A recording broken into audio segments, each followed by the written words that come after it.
with a little bit of a croaky throat, so I do apologise for that from the start. I'm loaded up with various medications and liquids, and I'm sure we'll be able to get through the day. As we see the teams just preparing to go up. A look at the blaze for today. Sarah Bryce out there alongside Marie Kelly to open up. Catherine Bryce as well. Georgia Elwes, Orla Prendergast, Emma Jones, Ella Claridge, Lucy Hyam, Kirsty Gordon, Charlie Phillips and Grace Ballinger rounding up the lineup. And for Lancashire, Eve Jones, Emma Lamb here today, Gabby Lewis, Sarin Smale, Ellie Threlkeld, captain and wicketkeeper, Fee Morris, Alice Lister, Kate Cross, Tara Norris, Grace Potts and Hannah Jones. A few England players missing from both sides today. So they're in camp with England ahead of the upcoming T20 World Cup. So for the Blaze, that means no Tammy Beaumont, no Nat Sciver-Brunt and no Amy Jones, while for Lancashire, they are without Sophie Eccleston and Mahika Gore. Nice warm smattering of applause here today for the Blaze kicking off their season.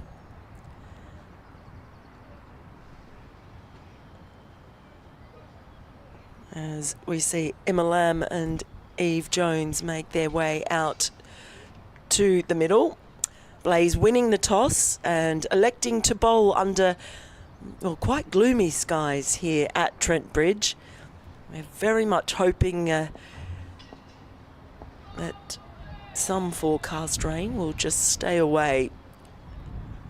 I think the worst of it might not be for a few hours yet. By that stage, it might have moved along.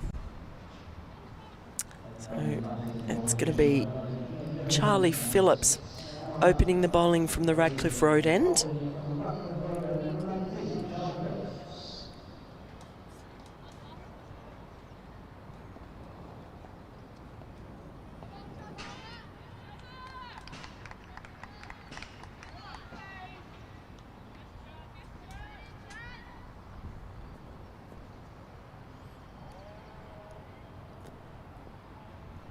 New season underway for the Blaze. It's going to be a wide, just a little loosener to start with from Phillips.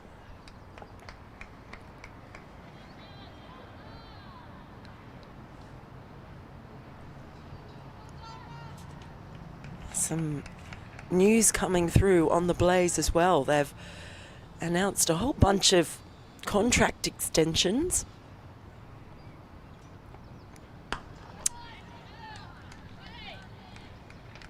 And one of those is Charlie Phillips. So 6 of the players are going to be sticking with the Blaze. Cassidy McCarthy, Charlie Phillips, Georgia Elwes and Ella Claridge. They've signed until at least October 27, when also on that list, I'll come back to that in a moment.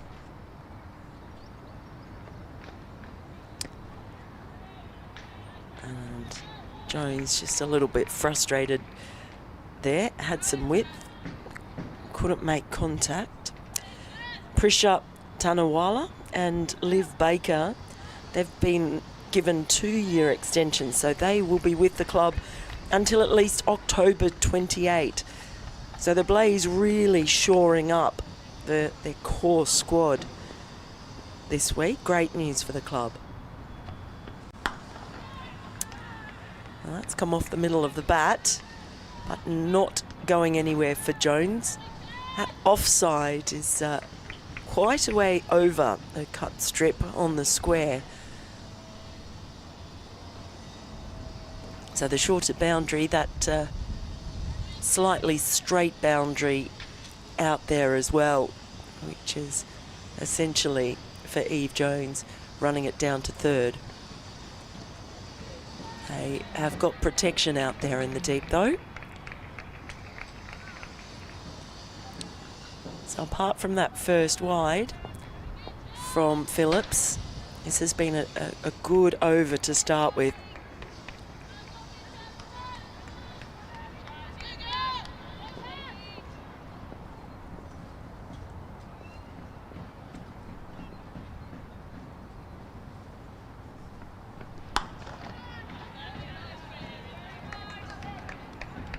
Once again, ball coming off the middle of the bat, but Jones just unable to get much power on it or get that timing, get it through the gap.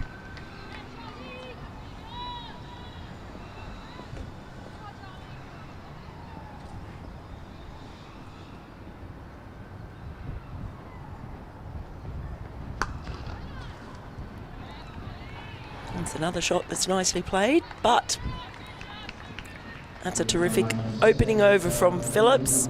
Just a little mar there in the wide first up, but she'll take that. Lancashire 1 for none after 1 over.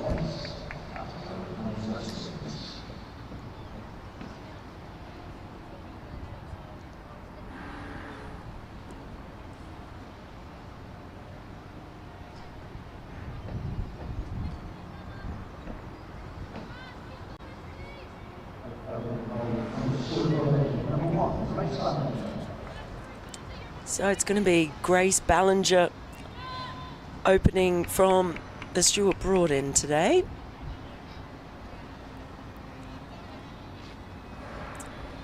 Kirsty Gordon taking on the captaincy role today. Just a bit of advice. So quite a few of these players missing their England stars. Of course, of that training camp. I know there have been a few people unhappy about that, which is an interesting one when you consider that it happens in the men's game all the time. But the women's game is going to be tested this year in depth because of the amount of internationals, World Cup as well.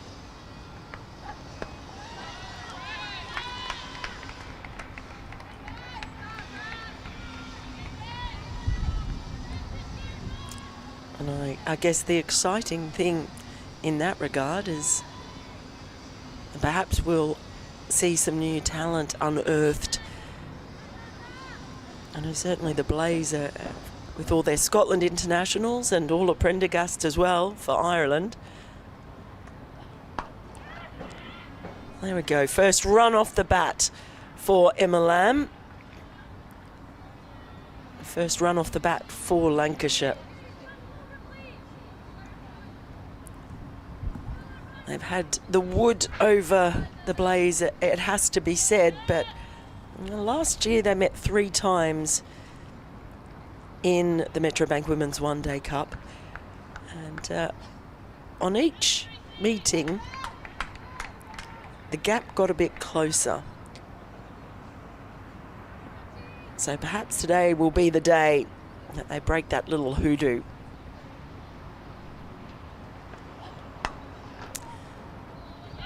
A little bit uppish, but still unable to break through. Just 2 fielders out in this power play.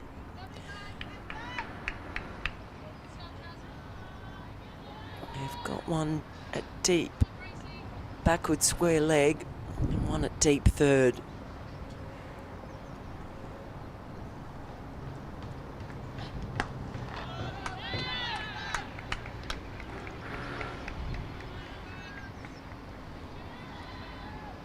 Yeah, just looking at those results from last year.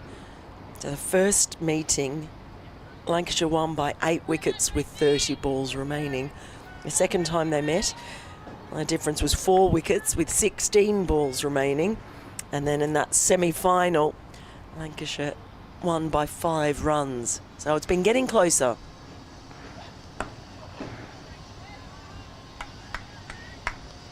And that was, of course, that semi-final. Lancashire winning despite that brilliant century by Catherine Bryce. 124 off 142 balls.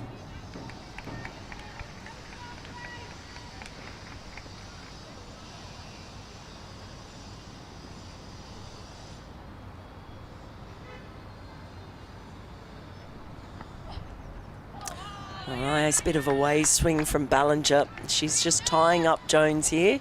It's another excellent over early on, just the 1 run coming from it. So after 2 overs, Lancashire 2 for none.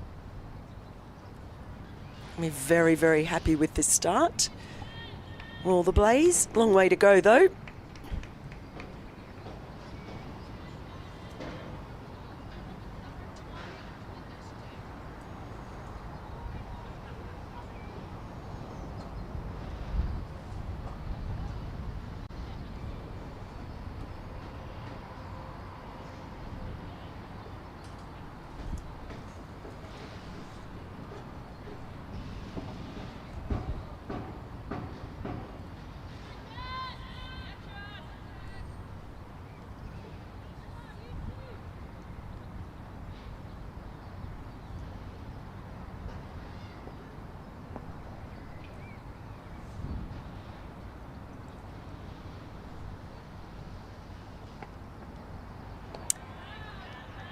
And now it's Phillips with a lovely bit of a way swing.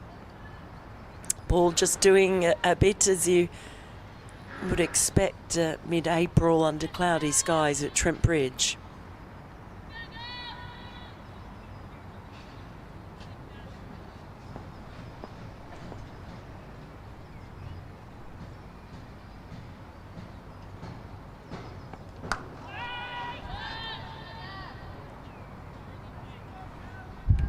It's good positive hustle as well as you look around the Blaze players.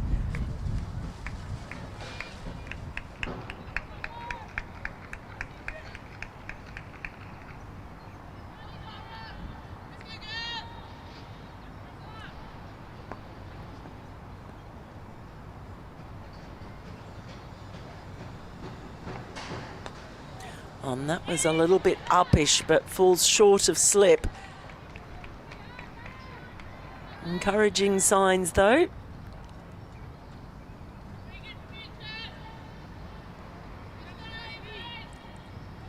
I mentioned that Lancashire coming off a big win against Durham. They defeated Durham by 149 runs at Chester Street in their first match.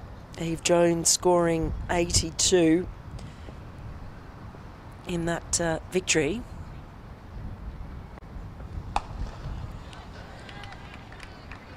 But apart from Eve Jones, her 82, Gabby Lewis scored monstrous 131 off just 116 balls. And Sarin Smale made 31. No one else passed 15 in that match. They were very heavily reliant on 2 players for those runs.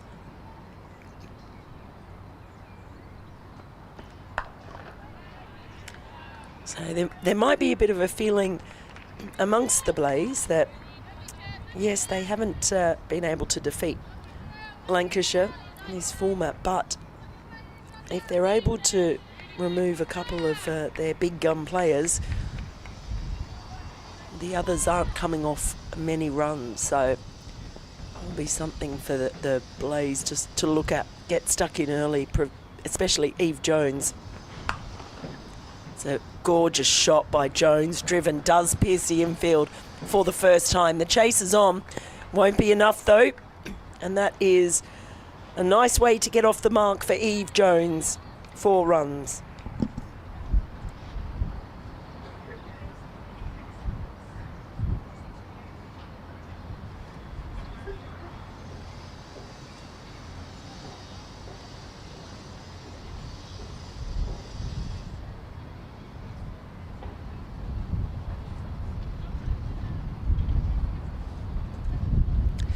So 3 overs gone.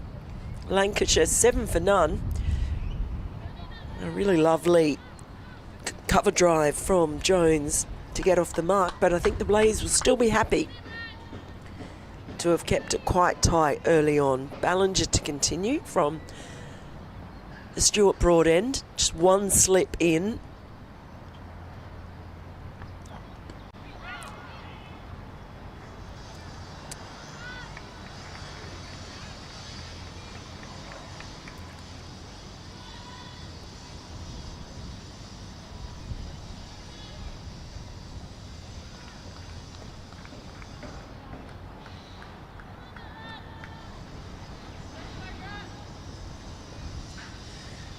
That one has just come off the pads, so leg bye given by the umpire.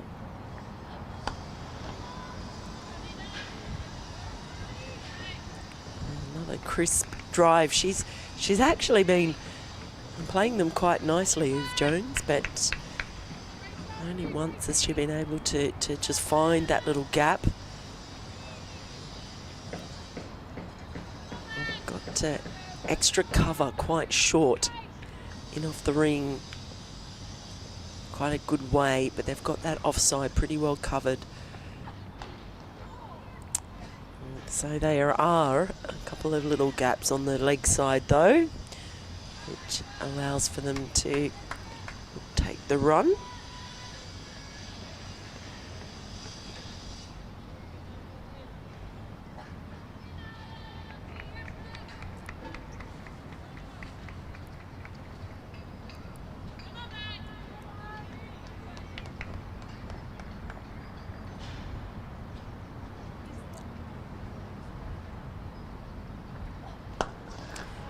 Just a slight walk down the pitch for Lamb, but no real aggression on show. And quite a cautious start from this pair.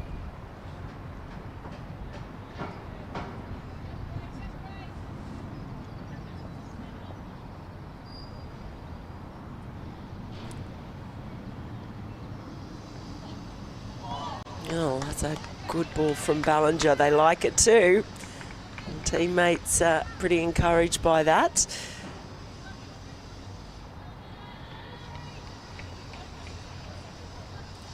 There's also an awful lot of gardening going on out there in the middle between this pair. Just trying to weather this early movement. That is undoubtedly why Blaze opted to bowl first. Well, this time that's just moved a little bit too conveniently down the leg side, and they'll pick up a single, but it's another tidy over, and after 4 overs, Lancashire 10 for none.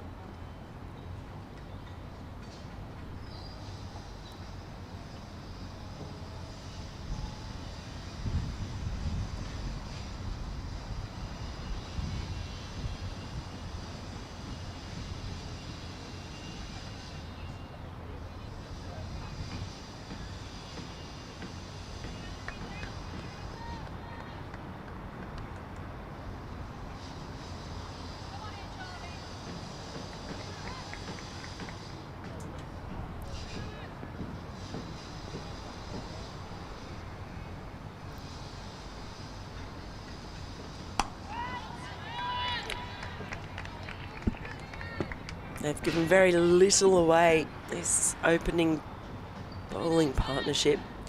Phillips and Ballinger.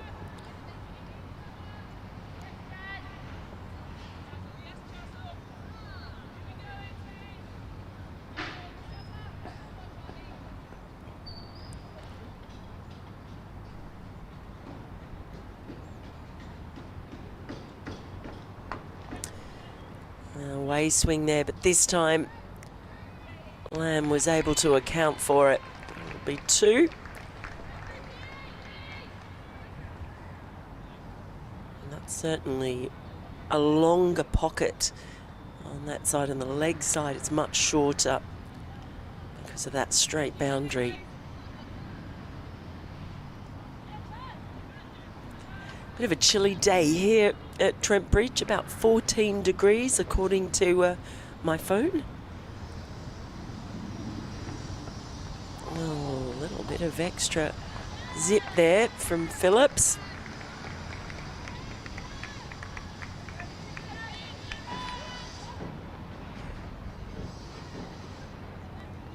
It really does feel early that there could be a wicket coming quite soon, and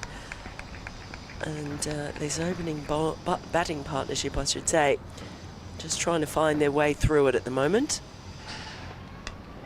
That's not a bad way to do it. There's that short boundary I was talking about, down towards fine leg.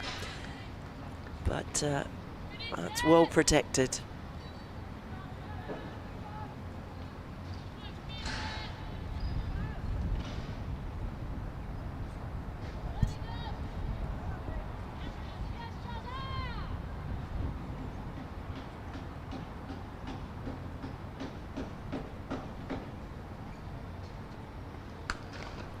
Just angling the ball across, but no real movement. Slapped away by Jones. She hasn't had a lot of width to work with. On that occasion, she sees it and puts it away. So second boundary for Jones. You can see just trying to angle the ball across, perhaps trying to bring it back in. But it just went straight on and sat up nicely for Jones.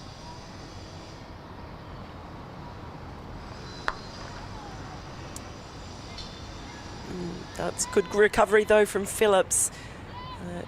More of an expensive over though, 7 runs coming from it, and after 5, Lancashire is 17 for none.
Should give our umpires a mention today as well. We've got an all-female umpiring panel. Gabby Brown and Rose Dovey out in the middle, and Sarah Bartlett, the third umpire today.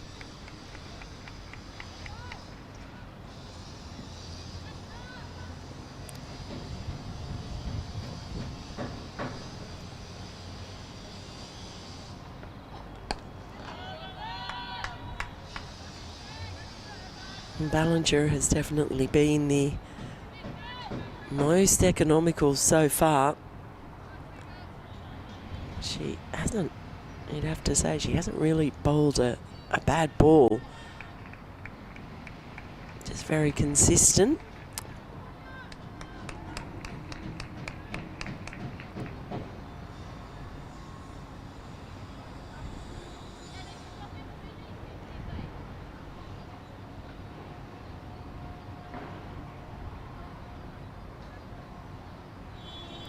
I've just taken a slip out and put an extra fielder in the cover region. So they've got 4 stopping the single on the offside. 2 coming in short in the covers. A short cover and a short extra cover.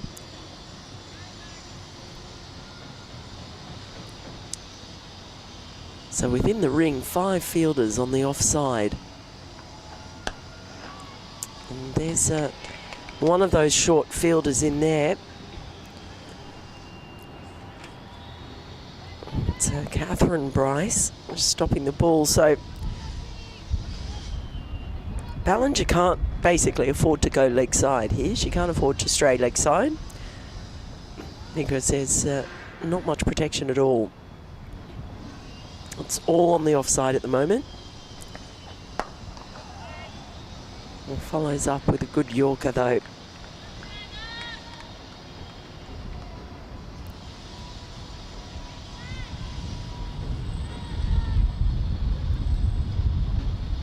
If Emma Lamb can find a way to access that leg side, there's acres of space there between deep backward square leg and mid-wicket.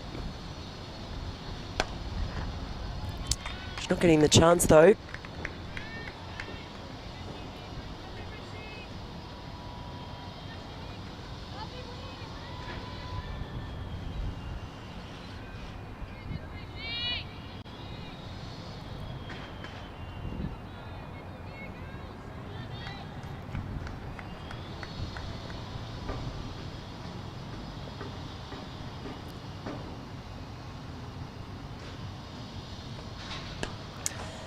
and tries to come down the track.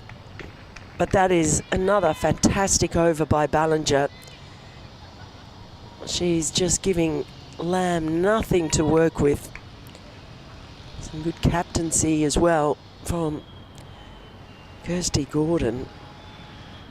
And after 6 overs, Lancashire 18 for none.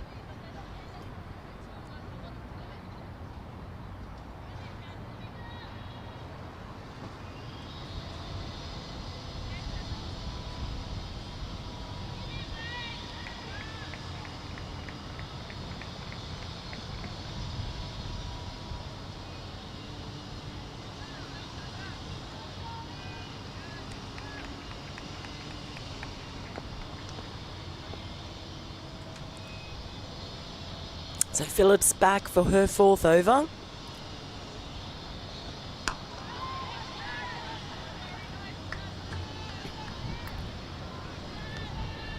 Keeps it tight. She did go for a few more in her last over, just not getting as much swing. The ball just going on with the arm a little bit, ending up just being a little bit too straight.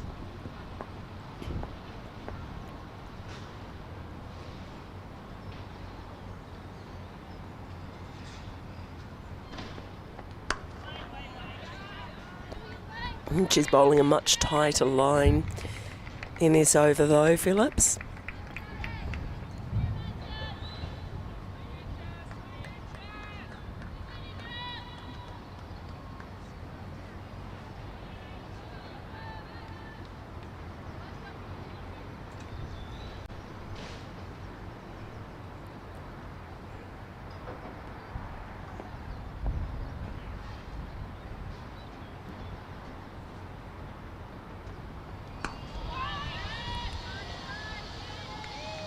There's really nothing doing at the moment. Got that offside really stacked. They've still got a slip in though for Lamb. Got a deep third, got a backward point, cover point, catching cover. This time she does stray down the leg side again, just a little Phillips. But it'll only be the single. It's the first ball of the over where she's just lost her line a touch.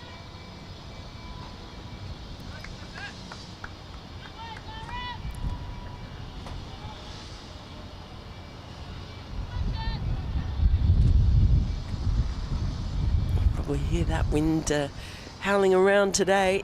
It is quite a blustery day, cool day here at Trent Bridge.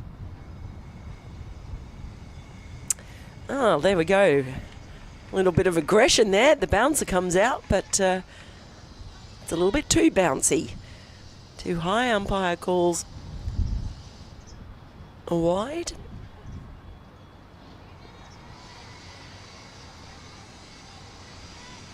Don't mind seeing it though. It's just as far as getting the ball up, maybe just around the grill.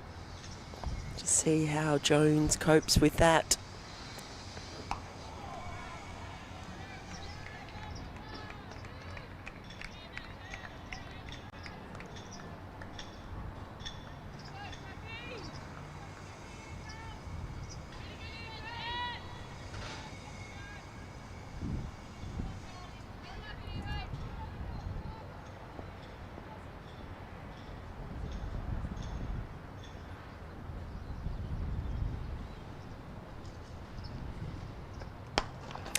Well, that's a cracking drive. Beautiful off the bat, straight down the ground.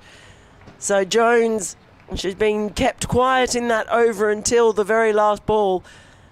That finishes off in style, and after 7 overs, Lancashire 24 for none.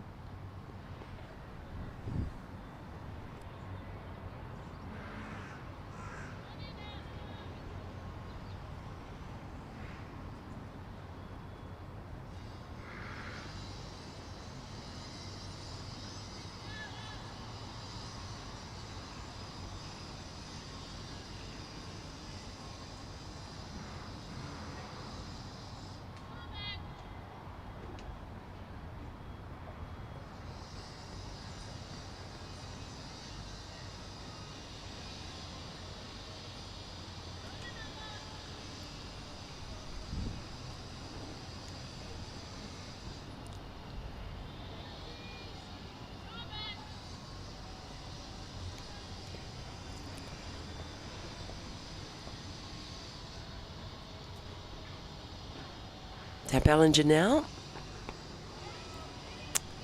And this time just straying down leg. Will this be the single though?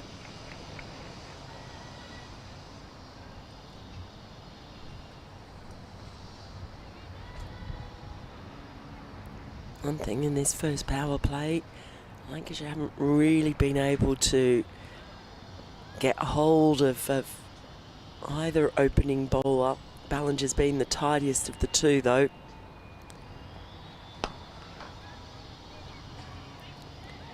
And it's a well bowled Yorker, but well dealt with. Just a single though.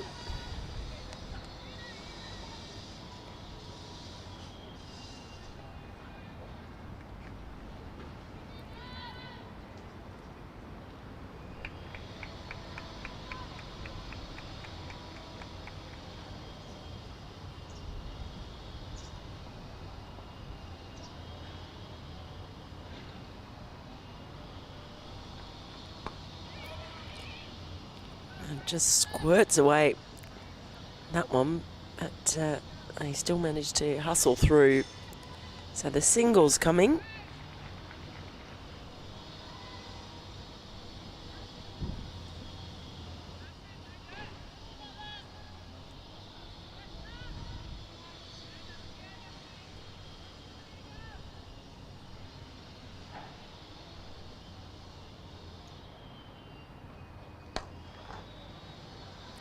Once more, just one of those days, Eve Jones. She has managed to find the boundary on 3 occasions.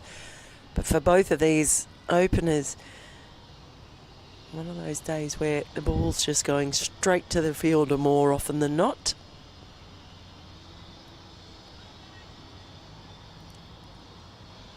I still have that offside stacked. 5 players on or in the ring.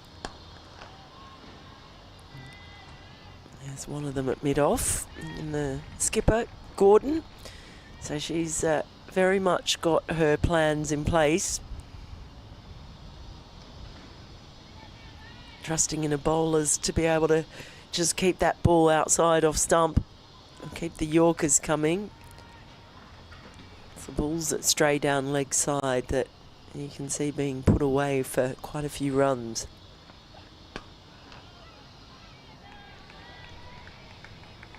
They've been unable to really access that too often. 8 overs gone.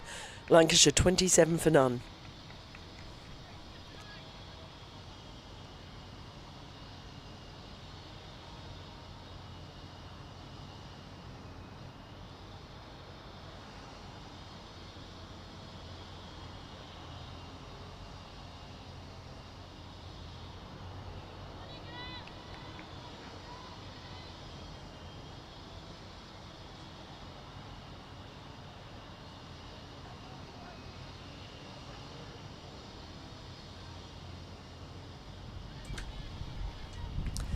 Well, if anything, it feels like it's actually just brightened up a little bit here at Trent Bridge. And there was a suggestion that there might be some showers around 11, but I can see some blue sky. Another good ball by Phillips, just cramping up Lamb.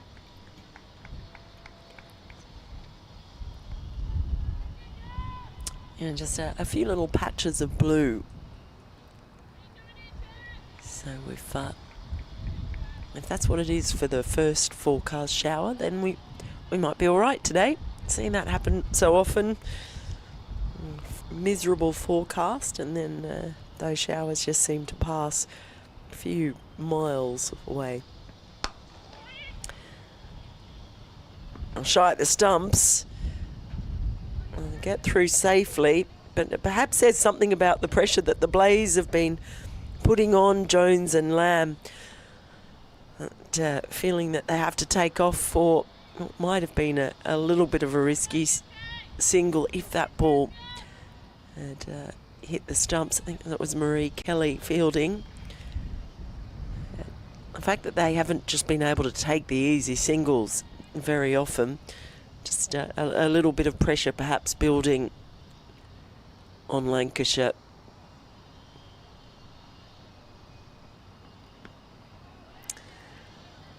Another one just right up in the block hole. There was the dive. Would have been interesting. Let's put it that way.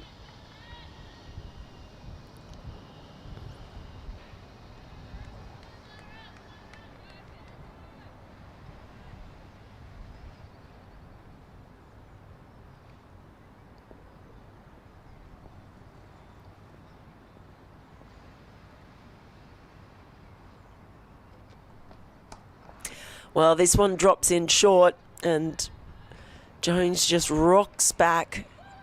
Looks like they're only going to get a couple though. So throw's fired back in. So Jones not really able to capitalise on, well, it's probably the first one that has really sat up to be pulled. She's managed to get the cuts away, but there was it seemed like there were acres and acres of land out there.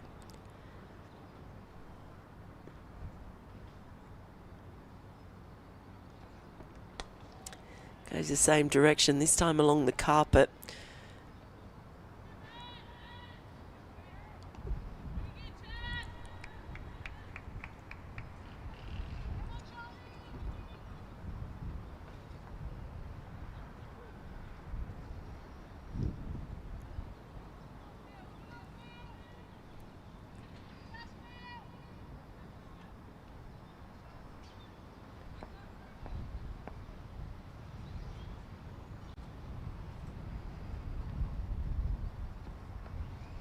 Oh dear, that was one to make Emma Lamb think. Lovely ball, just that nip away off the surface. And after 9 overs, Lancashire 31 for none. But that last one did not miss the edge of the bat by too much.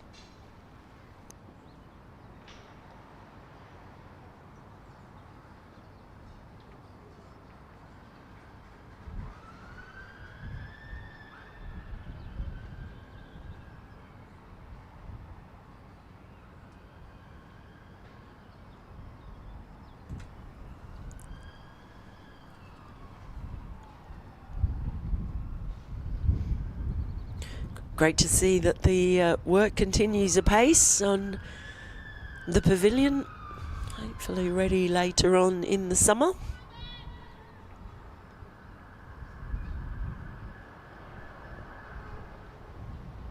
And Ballinger, what an opening spell this has been from her.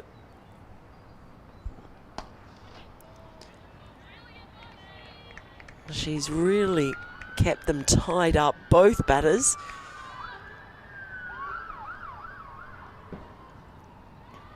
There's something exciting going on in the area. Sirens going off everywhere.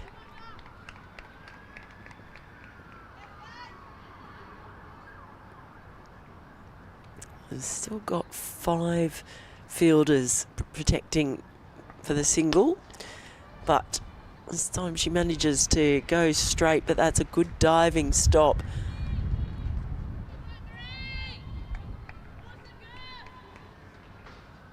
Marie Kelly it is out there fielding at middle. And keeps it to just a single. The economy's fantastic. I bet you Ballinger would just love to add a wicket to it right now.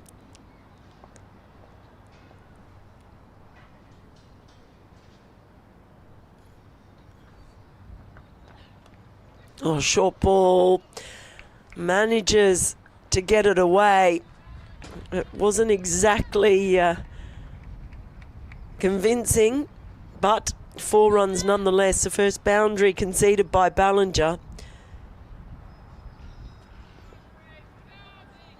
But again, as we saw earlier, don't mind the option of going short. It's a surprise ball. Top edge 4. You might be encouraged by that. It's still a slip in.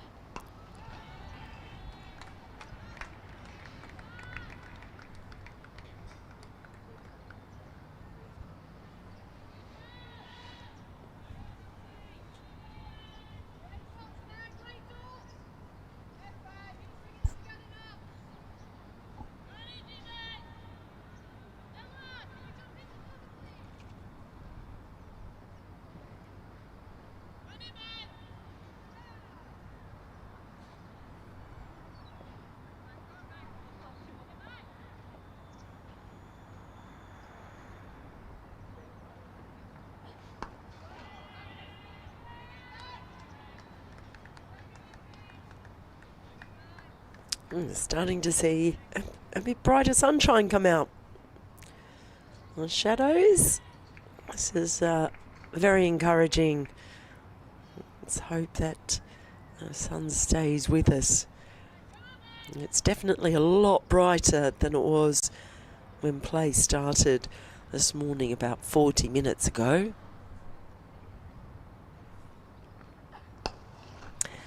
Well, this time it's put away by Lamb. Lovely shot. Just had some width. That ball just going straight on with the arm.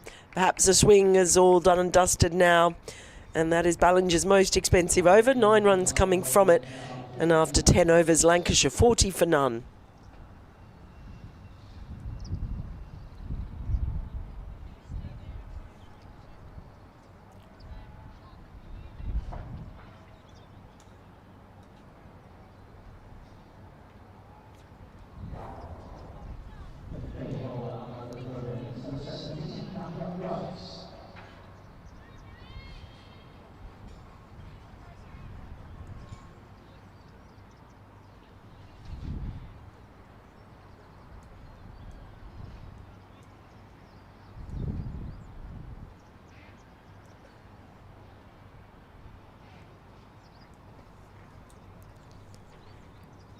Well, Catherine Bryce coming into bowl now. Our first change in the bowling lineup for the Blaze, coming in from the Radcliffe Road end.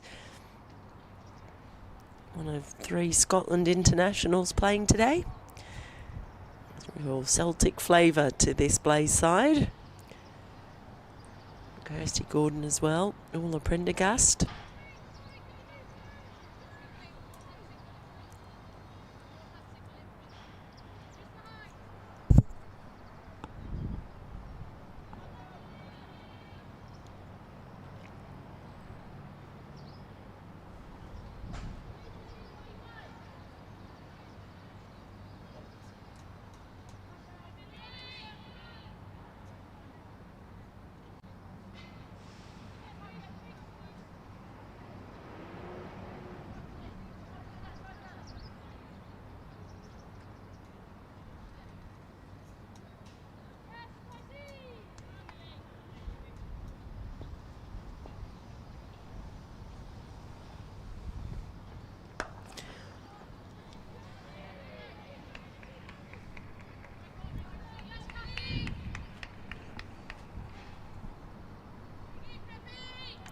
I think just one fielder has dropped out. My view is a little bit restricted. That one, big swing and a miss from Jones.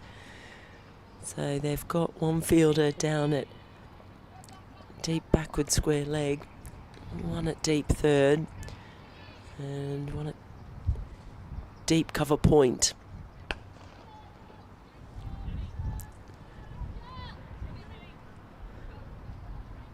I don't think there's another one down in front of me.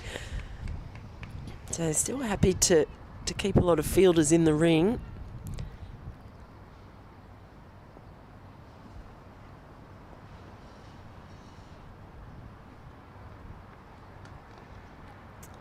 Nice bit of placement, but there's still just the single there. That's the short boundary.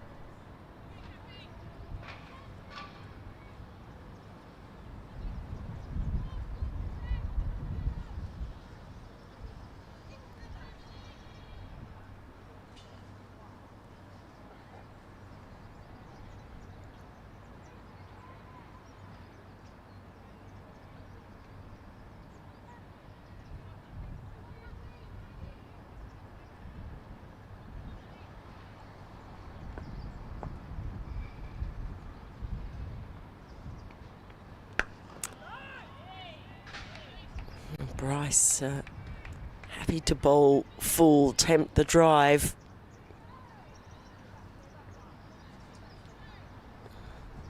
Well, Jones and Lamb have really been able to get away too much. Important thing for Lancs is they're still there.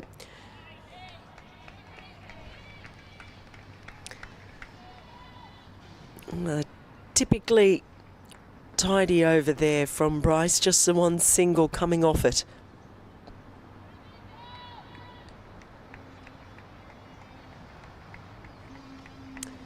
After 11 overs, Lancashire 41 for none.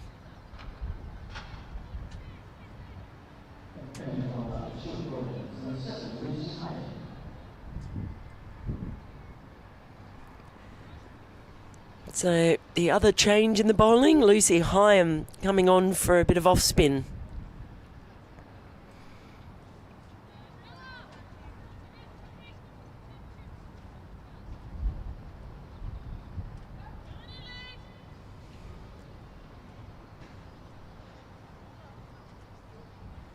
It really is almost becoming a very bright day here now, which is fantastic to see. It certainly wasn't what I was expecting when I saw the forecast on the train up from London this morning.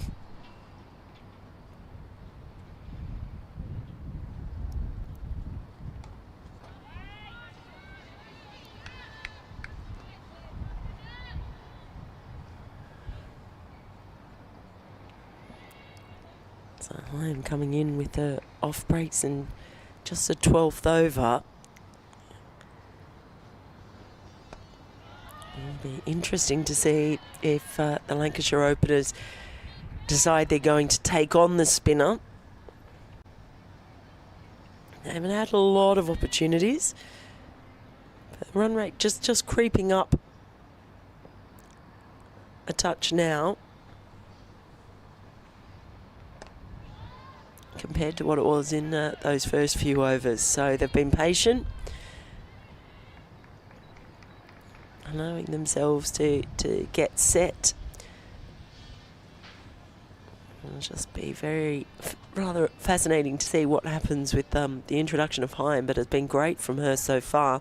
3 dot balls to start with. Can't imagine Jones is going to be happy to sit back though, and there you go, there she goes for the reverse, and it's given. Well, the change in bowling works. Hyam comes into the attack and strikes a first blow for the Blaze. This is the dangerous Emma Jones, who departs for 19. Never really able to get on top of the Blaze bowlers, but that is an important blow first up. Lancashire lose their first wicket. It's 41 for 1.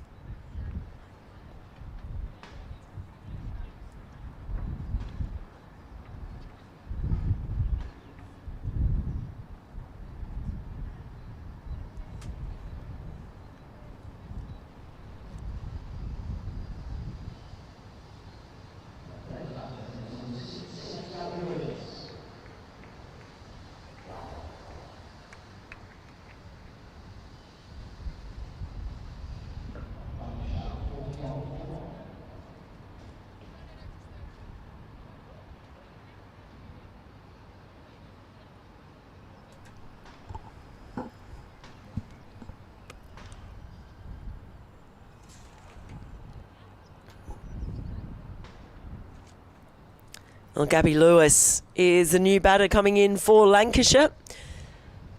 There because Lucy Hyam has trapped Jones LBW, going for a reverse sweep. It looked pretty plumb, it has to be said as well. And Gabby Lewis coming off a century in her last game in Lancashire's win against Durham. 131 off just 116 balls. So she will have a big target on her back as far as the Blaze are concerned.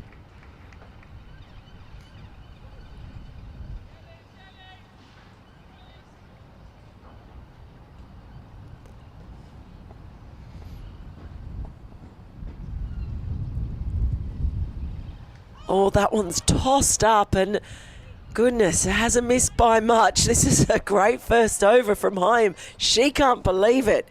She cannot believe that has missed.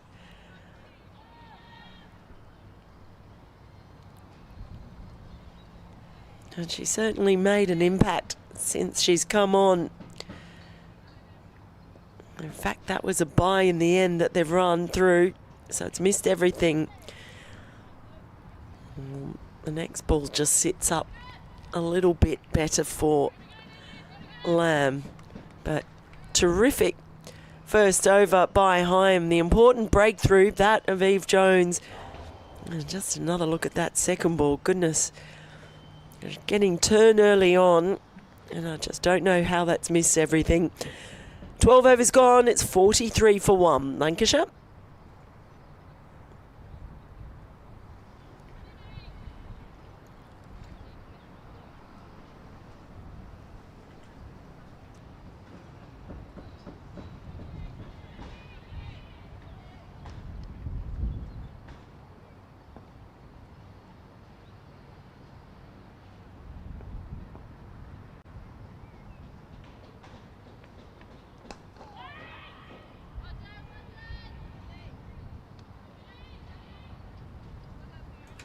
So Catherine Bryce only gave away 1 in her first over. Was trying to build the pressure.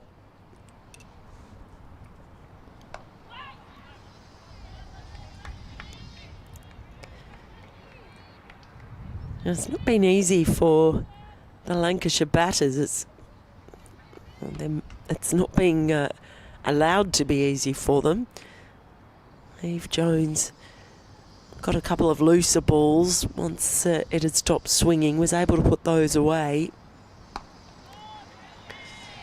Just another slower ball from Bryce.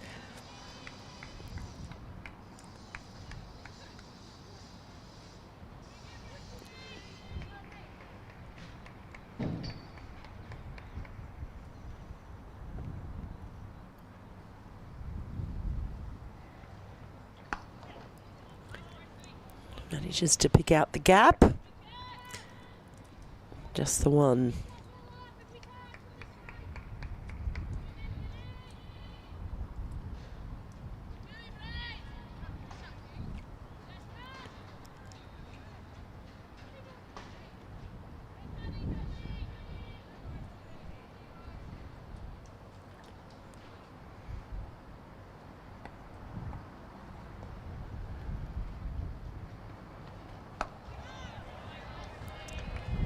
Catherine Bryce just happy to bowling full at the moment. Of course, Kirsty Gordon knows what Catherine Bryce can do only too well, the Scotland teammates. And that is another parsimonious over from Bryce. She's just given away a single in each of her first 2 overs. 13 gone. Lancashire 44 for 1.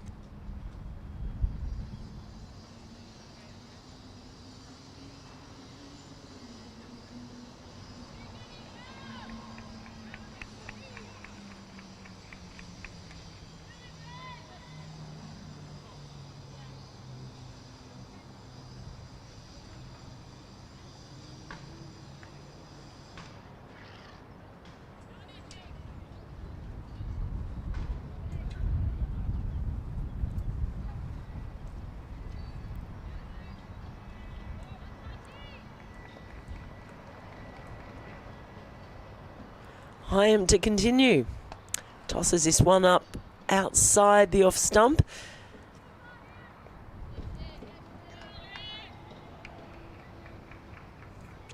She's not afraid to give it some air, and she has found some early turn. One ball that turned sharply, missed everything in the previous over after taking the wicket of Jones.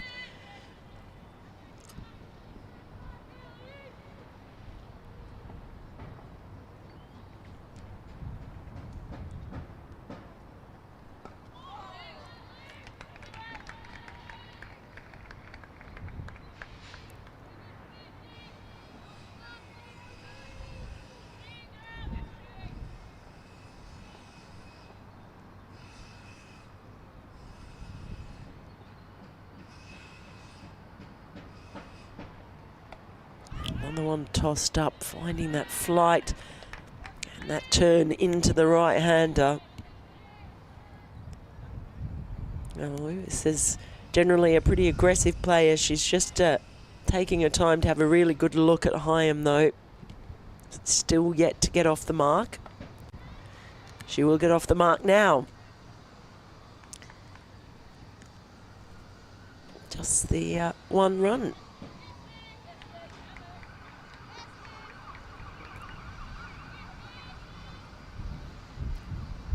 Mentioned before last week, or in the first game, Lancashire's big win over Durham. Nicely bowled again. It's not missing by much. She's challenging them, Lucy Hyam. 14 gone, 46 for 1. Yeah, Eve Jones and Gabby Lewis were the two main run getters on that occasion. If the Blaze can remove Gabby Lewis now, having seen the back of Eve Jones, I'll be feeling like it's a very good morning's work.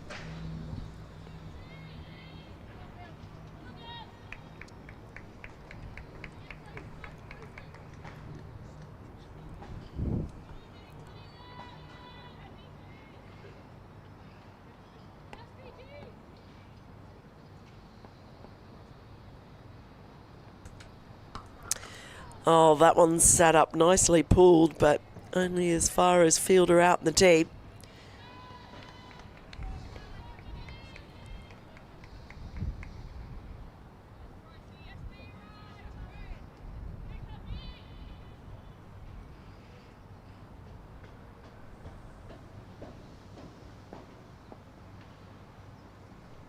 It's actually Lamb who's on strike. This one just worked.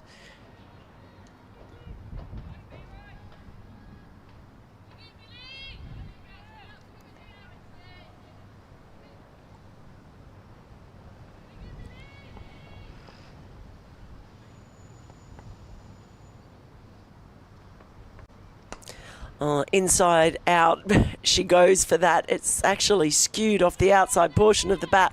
Won't matter if she's got enough on it. And that is 4 runs to Gabby Lewis. She is unlikely to sit back and wait for scoring opportunities. She is aggressive. Didn't feel like she got all of that. Might have been a bit of fortune in there, clearing the infield though, because she had just enough power on it.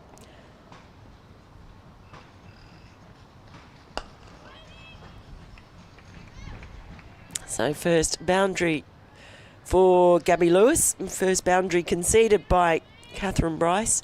These two have tangled plenty of times, not just in the English county game, but of course playing for Scotland and Ireland.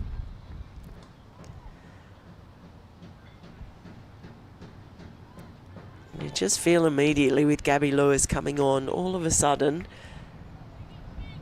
there's a little bit of a greater intent to get the scoreboard ticking over.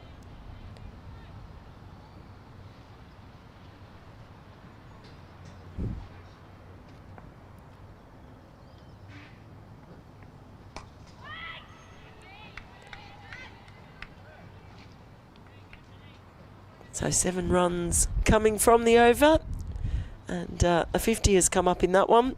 15 overs gone, and Lancashire 53 for 1.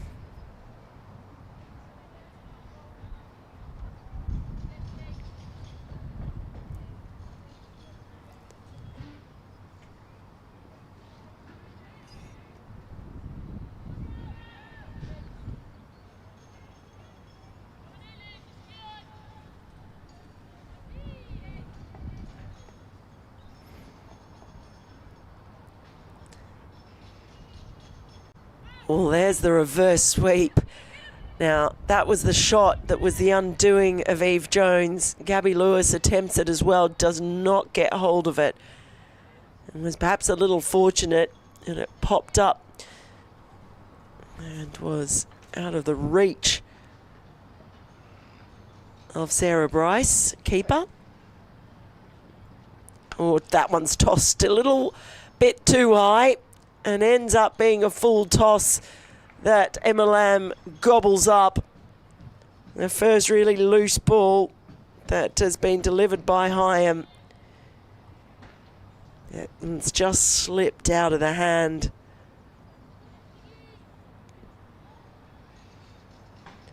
She has been giving it plenty of air generally. A little bit too much on that occasion.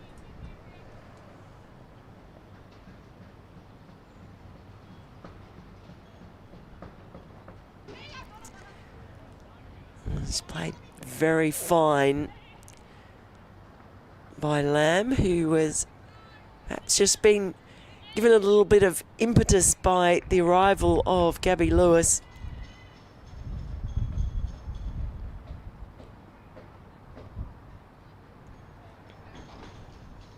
She's been out there for 40 deliveries now, Lamb. So she's had plenty of time to get herself set.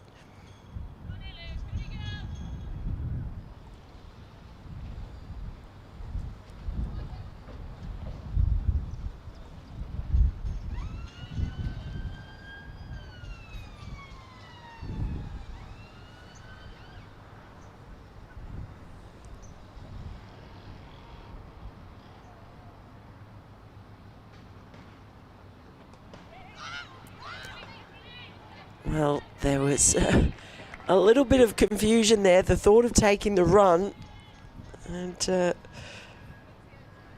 think that was Gabby Lewis screaming at Emma Lamb to get back. I'm not sure that there would have been a run in it. Down the track comes Lamb.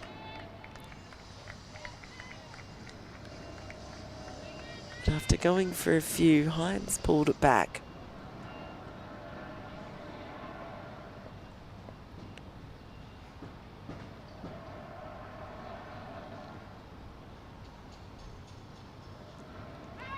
Again, giving it a lot of air, and I think Lamb's played that into a grill. So 16 overs gone, Lancashire 60 for 1.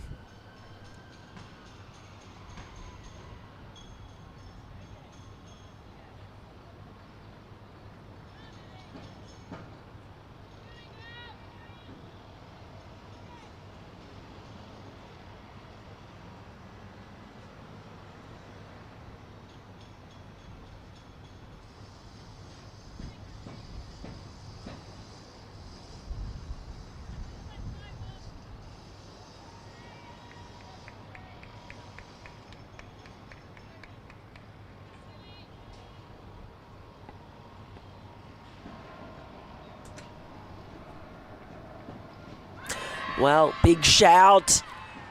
And given in the end. Well, she has been terrific. Catherine Bryce given very little away. And it's the danger woman, Gabby Lewis, coming off a century in her last game. And the second wicket to fall. Lancashire losing their second wicket for 60 runs. And they'll be very happy players now in that blaze circle. Terrific in-swing. Just rolling her fingers over. Catherine Bryce. So it's been a positive first stanza of this match for the Blaze. Not the least because they've removed a couple of the big guns in Emma Jones and Gabby Lewis. But Sarin Smale it is who walks out now. And Lamb's still out there on 28.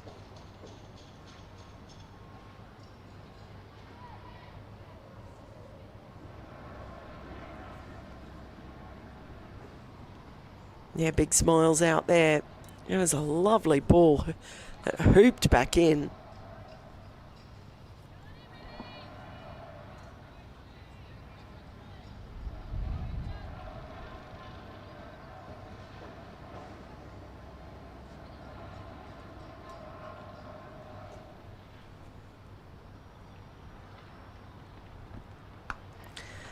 And that one is nipped back in, but just a little bit too short, and Smale is off the mark straight away with a boundary.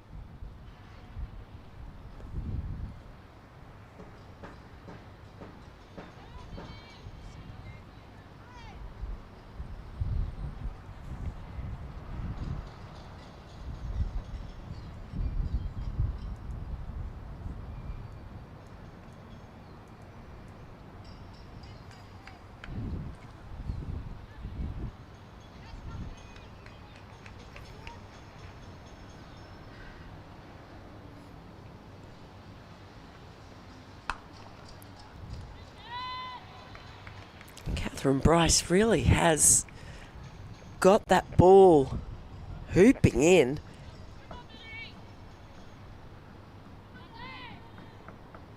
You saw quite a bit of outswing early on when Phillips and Ballinger were bowling. Bryce bringing the ball back into the right-handers.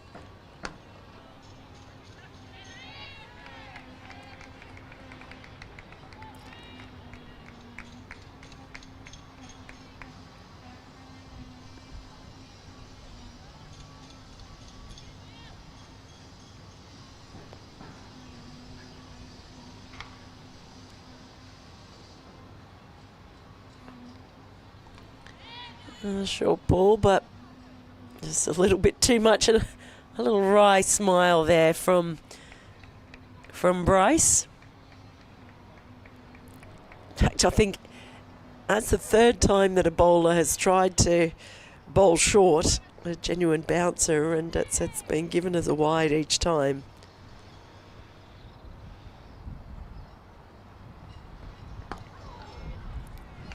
Now she's zeroing in on those stumps, isn't she, Bryce?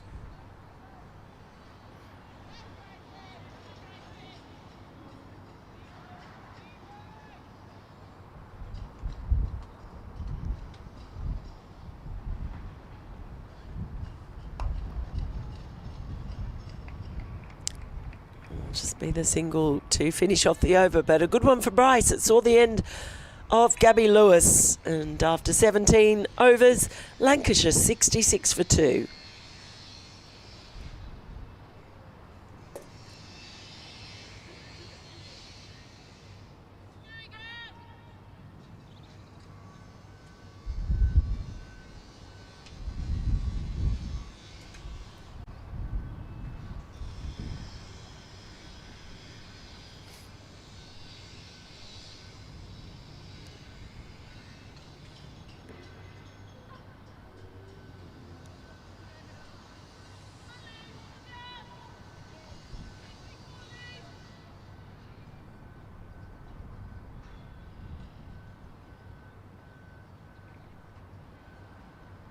Lucy Hyam to continue her spell.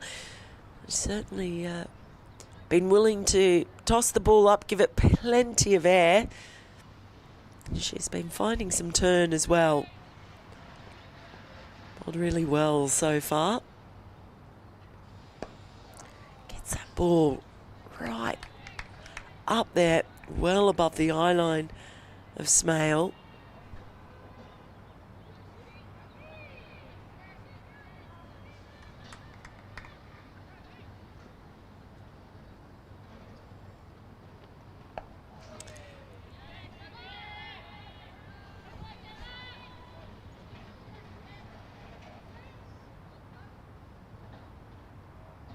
Smale, another who's likely to, one would suspect, be a bit more aggressive and try and take down the spinner. You can see her there using her feet. She's going one way, she's going the other, just trying to create a bit of room.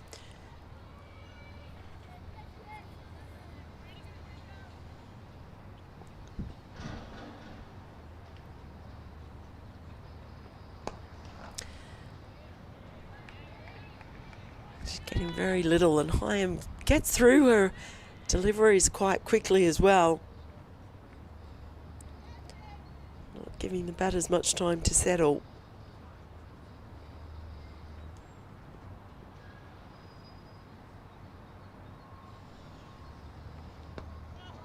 That's another good delivery from Hyam. Smale's as lucky perhaps that didn't pop up a little bit more. Might have been a caught and bowled on. Well, she pushes this one through a little bit quicker, Hyam, and Smale is on it straight away. So it's the only scoring shot off the over, 4 runs coming from it, and after 18, Lancashire is 70 for 2.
Well, she gets underneath that one, Smale. She has been the most aggressive of the batters coming in. Finds a boundary for a second time. And there's certainly something in the air of Smale. Suggests she is not going to sit back and wait. There's a lot of vacant territory out there behind point. She knew she just had to clear the infield and it would run away.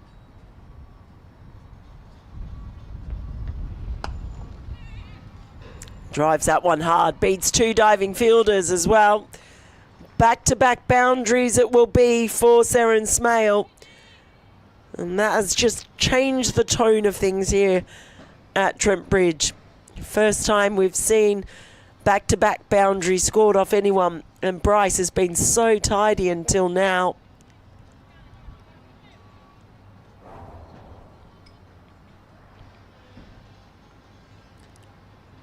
Smale moves on to 17. She's the first batter for Lancashire who's been able to get above a run of ball.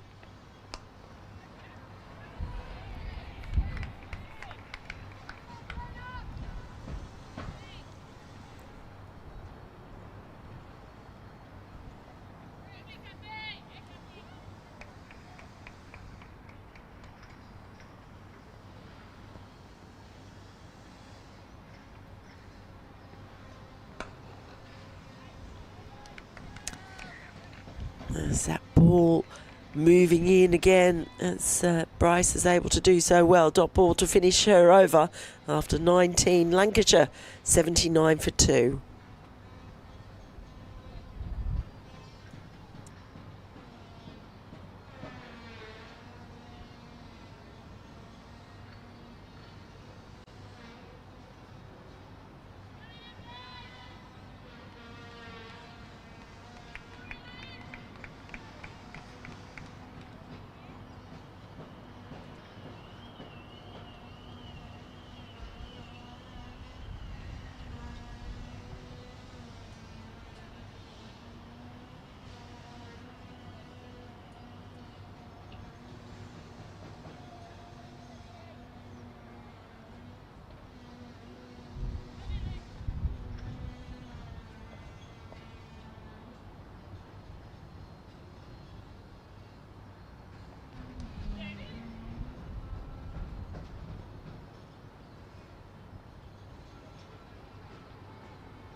That's nicely played by Lamb, but it'll only be the single.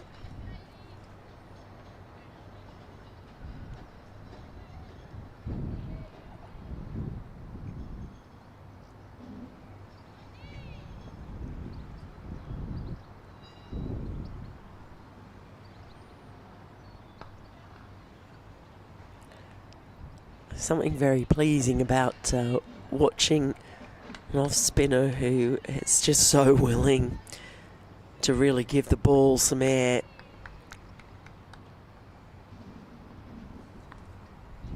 She's bowled really nicely, Hyam. There's that flatter one, just rushed through a little bit, and it does rush Smale a touch.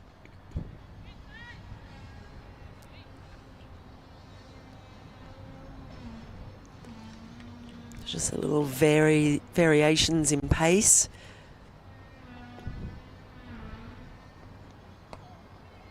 There's that turn again. She gets good bounce too, Hyam.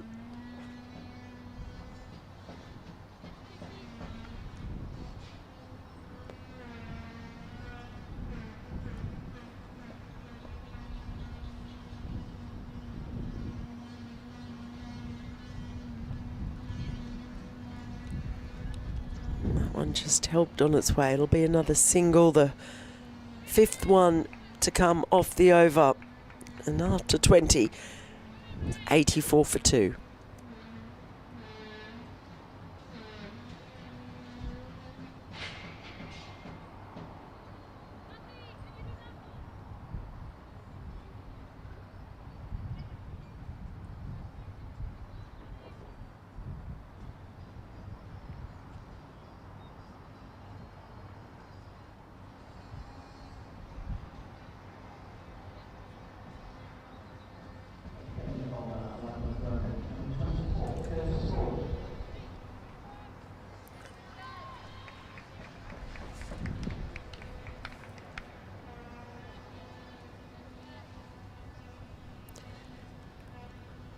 So Kirsty Gordon bringing herself on to bowl, looking for a way to break up this partnership, which has become quite productive, especially with the injection of Smale into the batting lineup and the first ball from Gordon. Well, it's a little misfield in the end, so it's going to be costly. It's a boundary to start with. Catherine Bryce out there in the deep. Ball might have just bobbled a little bit. But Lamb starting to motor now. It's a good comeback delivery from Gordon. Just trapping her in her crease. But Lamb, she has been patient. Struggling to get away earlier. She's seen a lot of deliveries, 51 in fact. She's just starting to lift that run rate.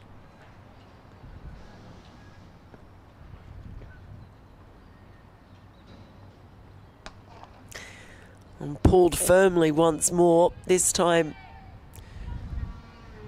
Bryce makes sure of it in the outfield.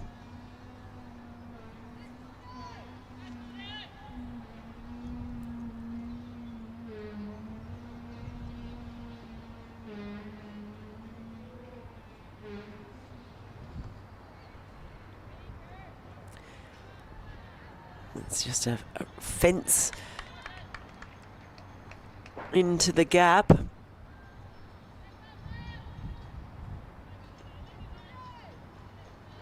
Lots of wickets in hand, Lancashire. So while it hasn't necessarily been hugely aggressive start from them, and you have those wickets in hand, and that run rate now has crept above 4 and over. It was under for the most part of it until Sarin Smale came out to the middle. And the question for the Blazers, can they break up this partnership, get Lancashire starting again? 21 overs gone, 90 for 2.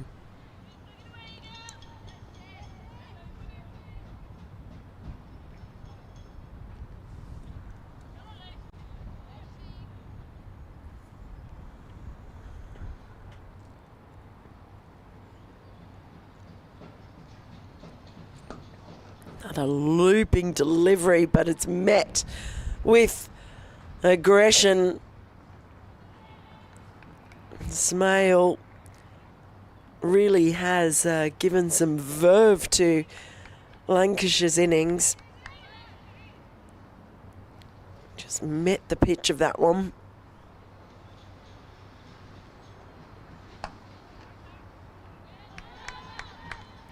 She's been quite happy to play across the line too, Smale.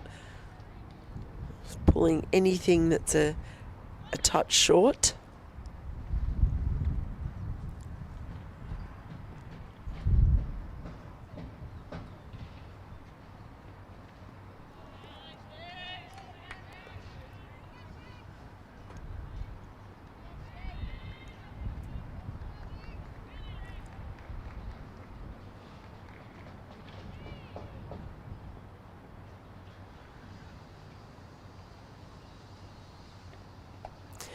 And that one goes straight on, and another one that's pulled. They do have protection. So Hyam on that occasion, the ball just going on with the arm.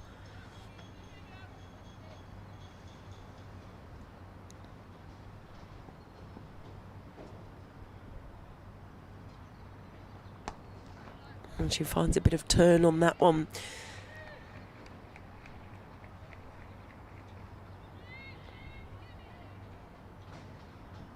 She bowled really nicely today is Lucy Hyam.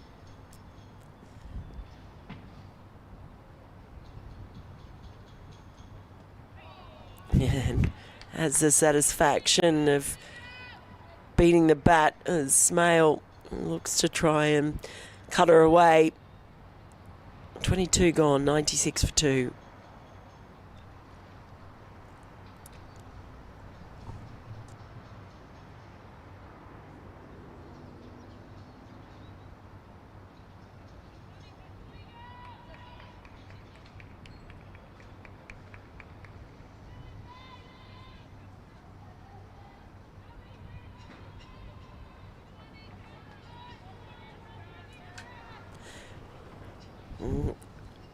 Kirsty Gordon to continue, but you might have seen there Orla Prendergast. It looks like she is warming up. Outside edge, a little bit lucky as it squirts away. They'll get to.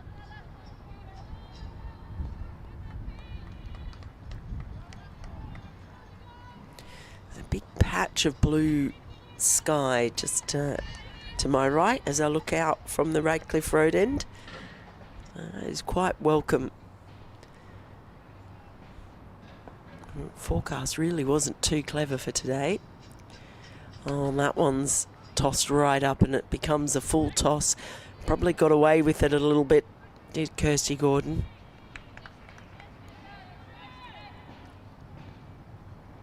Sarin Smale has really made a big difference since she came out here. Compact player, but with a lot of power.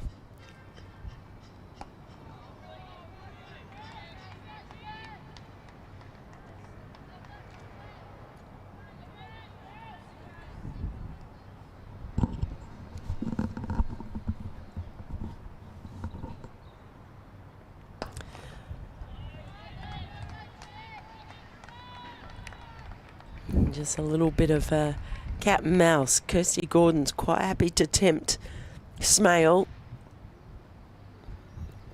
It's a nice amount of flight, flatter delivery, and she's got her.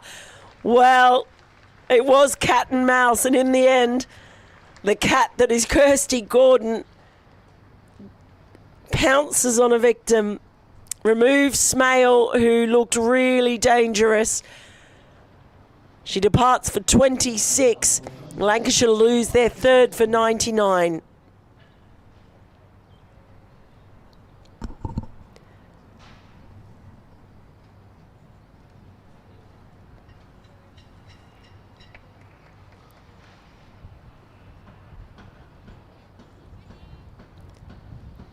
Just another look as she backed away and saw the wickets, the stumps go flying. Great sight for a spinner to see that as well. An important wicket because you just felt that with Smale out there, Lamb was going quicker. Smale was definitely the most aggressive of all the Lancashire batters to have come out.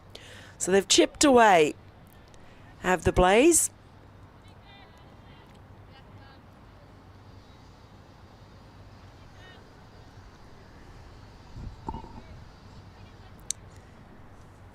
As Ellie Threlkeld comes to the crease.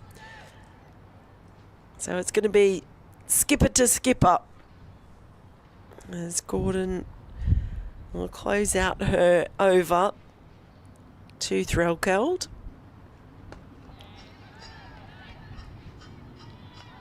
Terrific over from Gordon. Saw the end of Smale and 23 overs gone. Lancashire 99 for 3.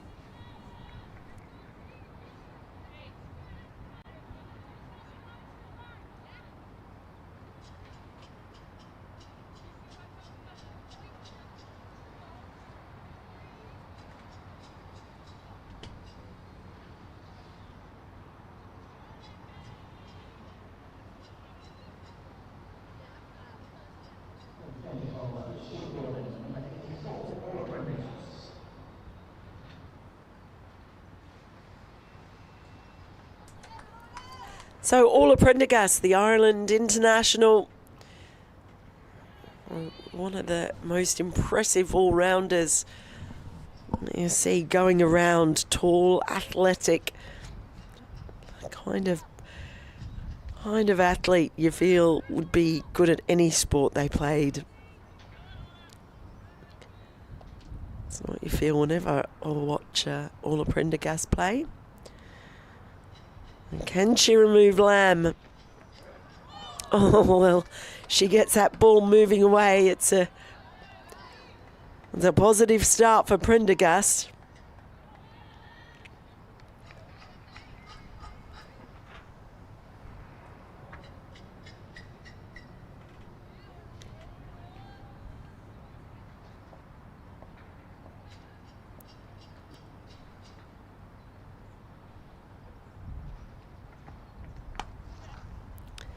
Well, this time it's cut away nicely by Lamb, but it'll just be the single. Brings up the 100 for Lancashire in the 24th over.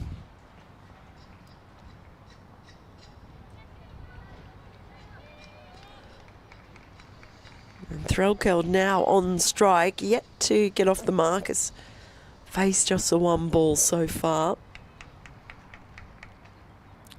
How dearly the Blaze would love to get a couple of quick ones. That's a good effort from Prendergast as well.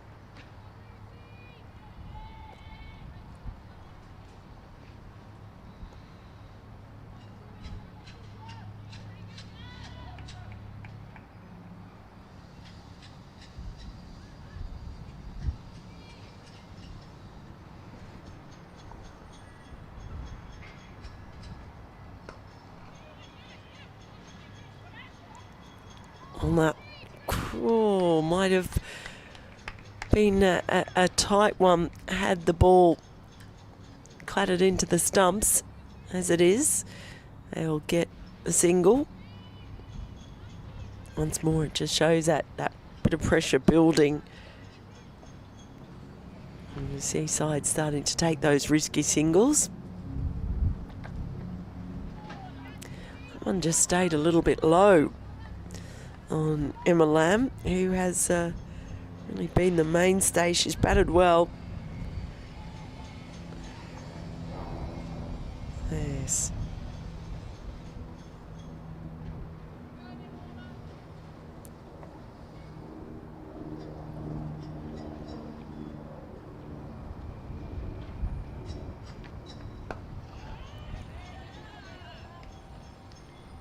Full sunshine here now.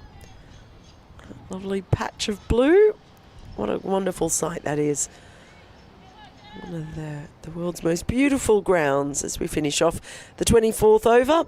Lancashire 101 for 3.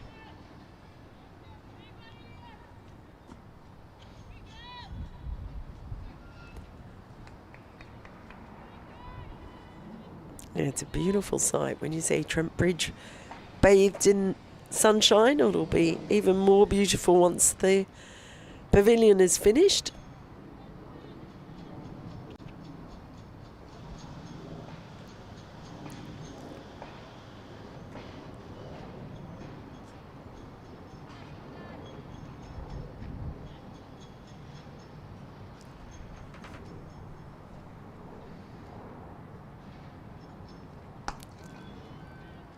So Kirsty Gordon, successful last over with that wicket of Sarin Smale. Just darting one in a little bit quicker on that occasion. And a variation in pace work to treat.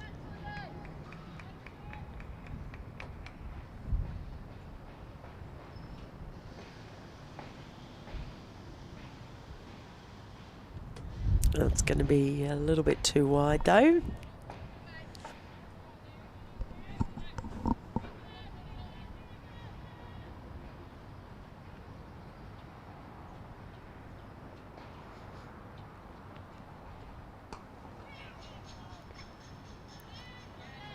A nice bit of fielding by Lucy Hyam on the ring keeps it to 1.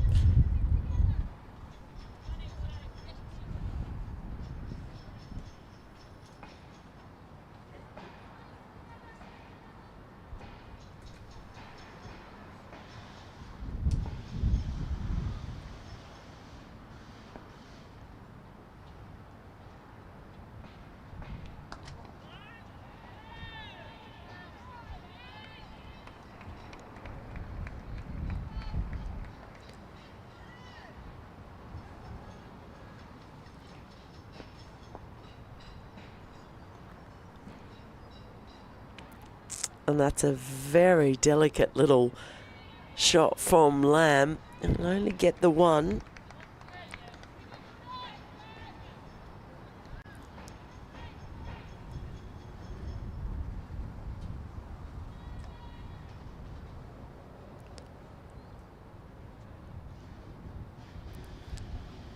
Just put a short, fine leg in for that last ball, but throw curl doesn't fall into the trap. 25 overs gone, halfway mark. Lancashire 104 for 3, and at this stage in proceedings, we are going to have a drinks break.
Right, the players are refreshed. And we're underway again. First ball from Prendergast. Just straying a little bit down the leg side.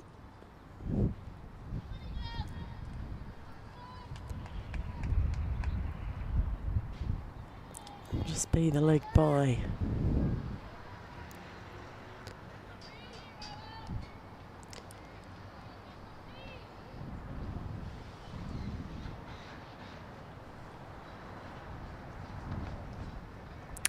Well, there's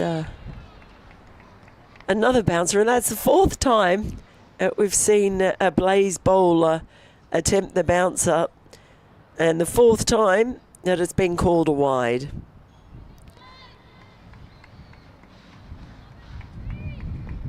So they just haven't been able to get it quite right.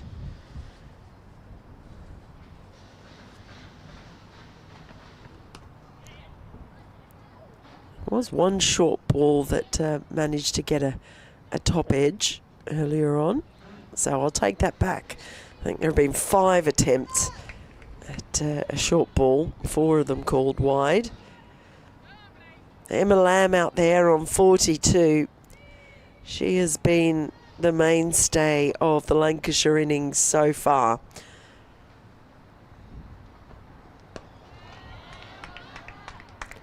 Three wickets falling so far. First was Emma Jones, who departed for 19, attempting to reverse sweep Hyam. She was gone LBW, as was Gabby Lewis, who was trapped by Catherine Bryce for 7, hooping in swinger. Terrific ball.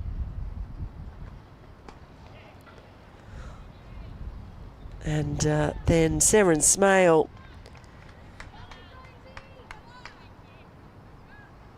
who was very aggressive when she came in, scored a quick fire 26 off 28 before being clean bowled by Kirsty Gordon. Just pushed one through a little bit quicker. They are the 3 wickets to have fallen so far for Lancashire. Yeah, that's nicely played, but will just be the single. Absolutely races out to Catherine Bryce, who's fielding just a deep cover point.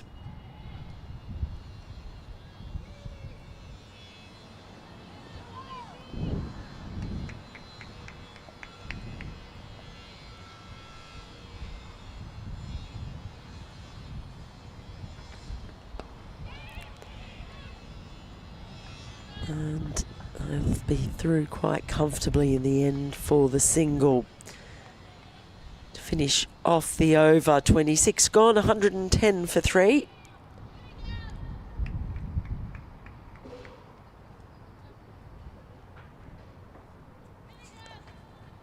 Just a reminder, both sides are without their England players today, because they've been involved in a camp. There have been quite a few camps for this England side as they gear up for the ICC Women's T20 World Cup to be held in England later on in the summer. So the Blaze missing Tammy Beaumont, Nat Siverbrunt and Amy Jones, while Lancashire are without Sophie Eccleston and Mahika Gore. Oh, takes a big swipe at that one. There's no one down there. A good bit of fielding will prevent the boundary, that they'll comfortably make 3 runs in the end.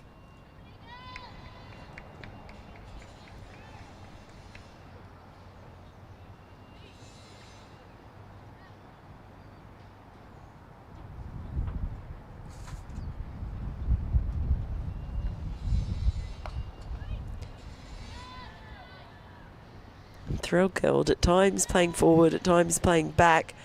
And Kirsty Gordon hasn't given too much away.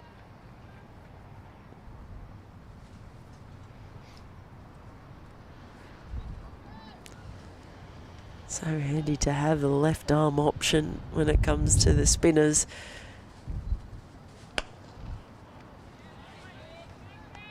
Gordon has mixed it up. She has tossed quite a few up. She's started something quicker, just a little variations of pace as well as the flight.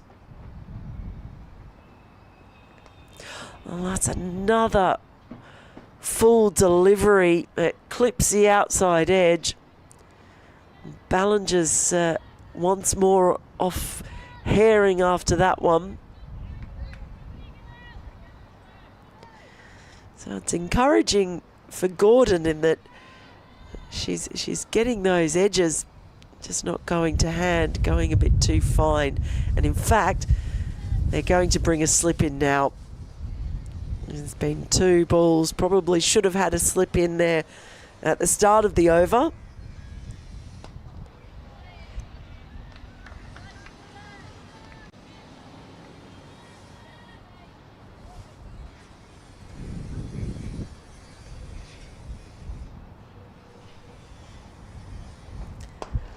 A flighted ball that's a full toss in the end. I'll just get the single though. 6 runs coming from the over. 117 for 3. 116 for 3, I should say, after 27.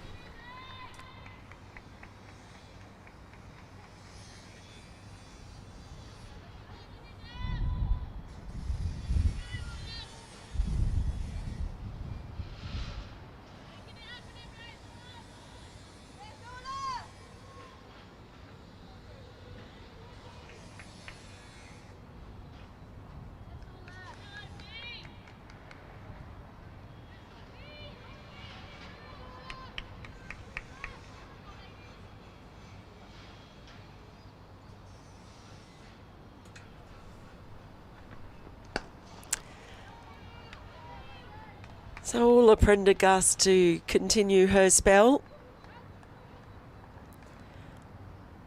It's been a real tussle this innings so far. Like Lancashire heavily reliant on Emma Lamb. He's anchored the innings for them so far. Blaze chipping away, but Lancashire still with 7 wickets in hand.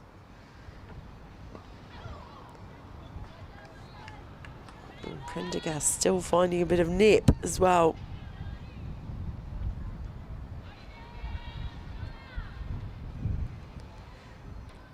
Lancashire coming into this game top of the table. The Blaze are the only team that hadn't got their season off the mark until today.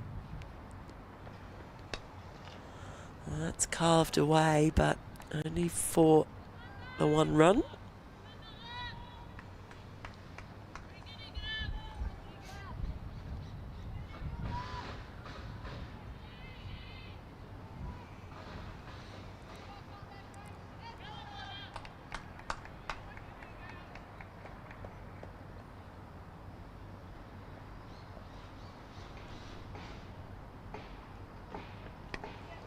And just a little shimmy down the track from Lamb. Get it a single, just 2 runs away from a half century for Emma Lamb.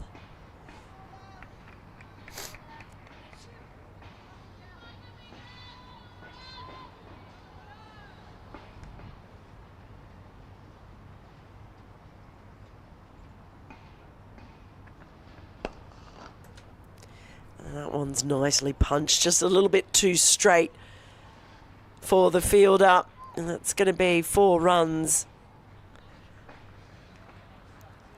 So first boundary for Threlkeld. Skipper trying to take matters into her own hands. Prendergast understandably unhappy about that one. Just a over-pitched, becoming the full toss, and Threlkeld just leaning into that one. It's quite a long boundary, that one. A straight mid-on.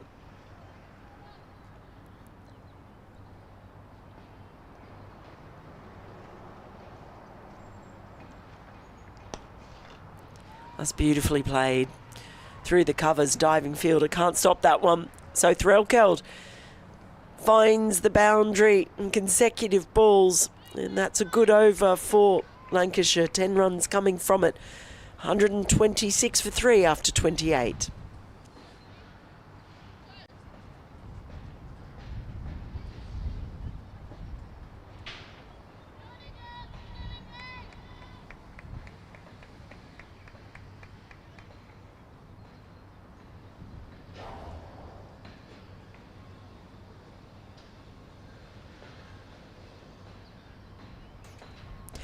So the run rate now pushing up to 4.5 and over. There's just a little chat going on between Kirsty Gordon and Marie Kelly. Just trying to work out how they can break up another partnership that's just starting to become very productive. It's a little tip and run.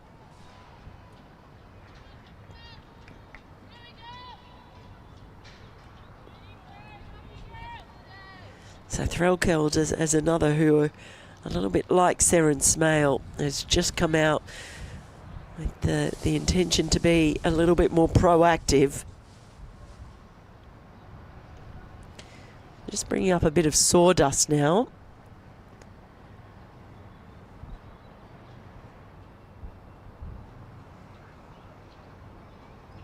So Marie Kelly is the official sawdust provider.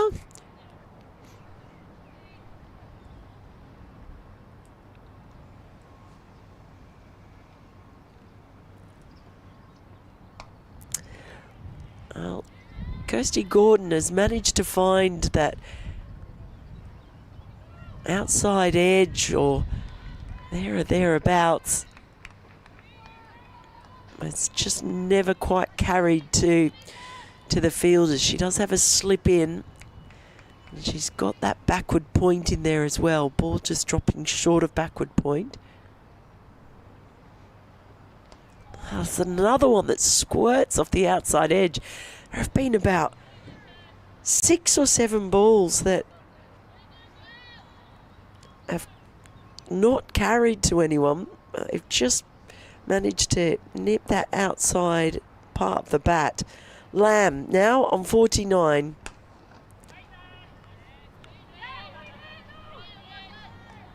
And will remain there. Thought about taking the single.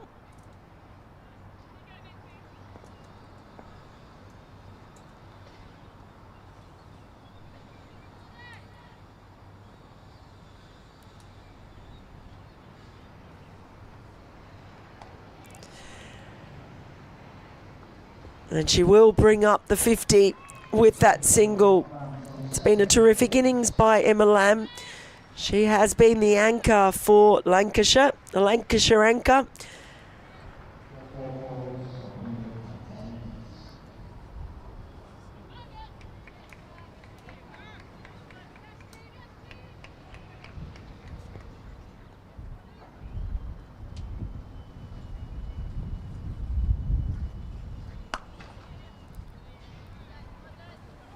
Just manages to get that square enough through the covers for another single to round out the over.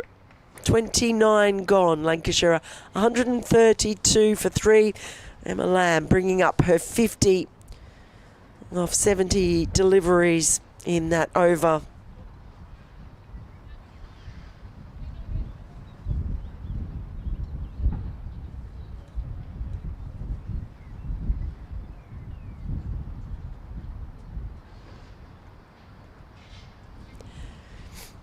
Emma Lamb missing out in that victory that Lancashire had over Durham women, missing out with the bat, I should say, scoring 6. And she did take 4 for 29. All-round talents of Emma Lamb. I'm sure we'll see those on display later on in this match. But for now, it's another Emma in Emma Jones, coming into the attack for the first time today.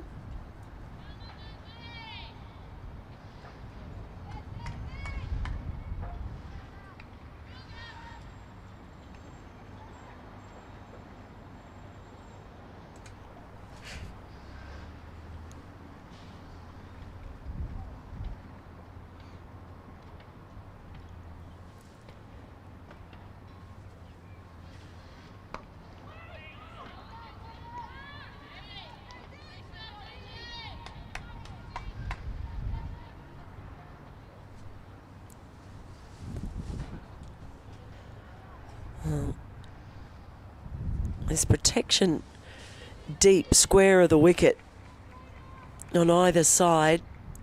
There's also a deep third in position and a backward point as well on the ring.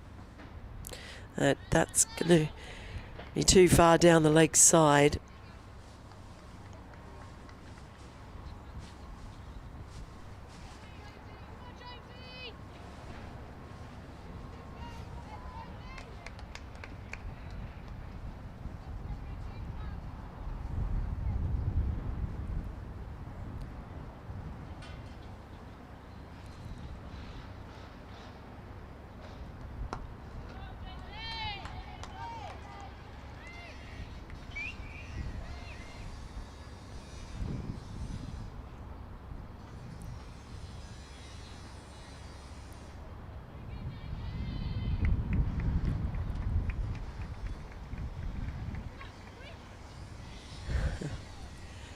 Well, Grace Ballinger has just had to sprint an awful long way to get into position at mid-off.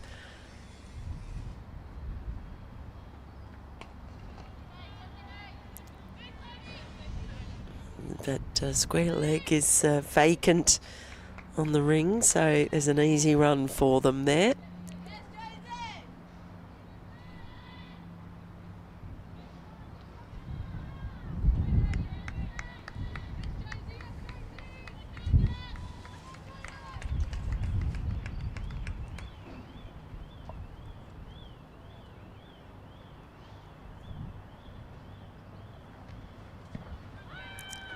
Another one that was straying down the leg side. A little bit of a shout from Jones.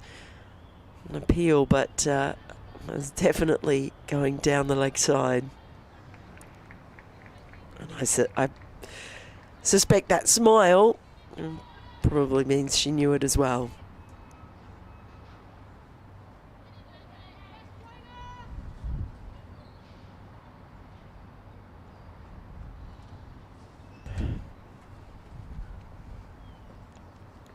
Goes for the short ball. And it's not called a wide. We have seen a few of those today.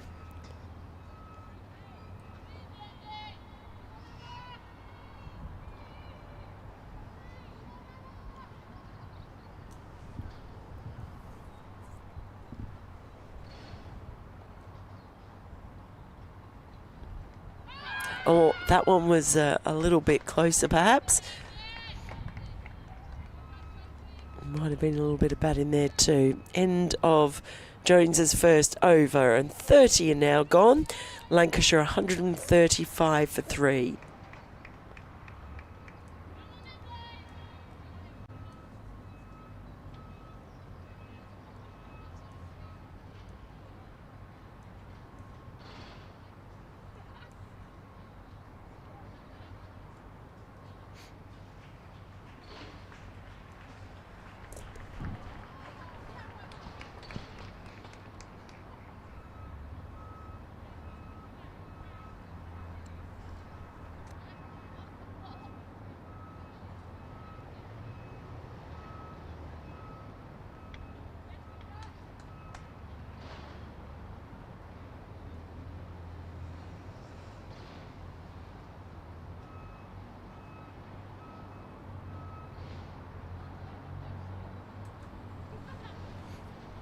So it's been a bit of a tussle here at Trent Bridge between these two sides.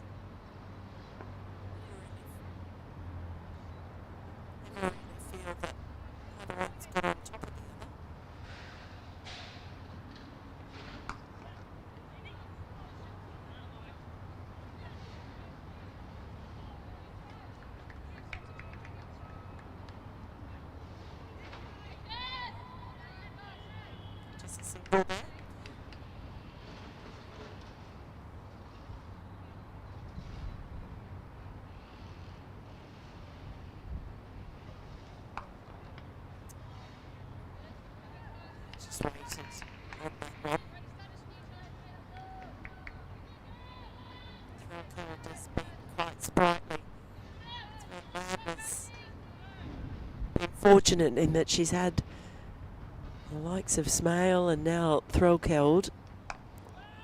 They've sort of come in and taken a bit of pressure off Lamb as far as keeping the scoreline ticking. So she's been able to just stay solid out there in the middle. We'll heave across the line.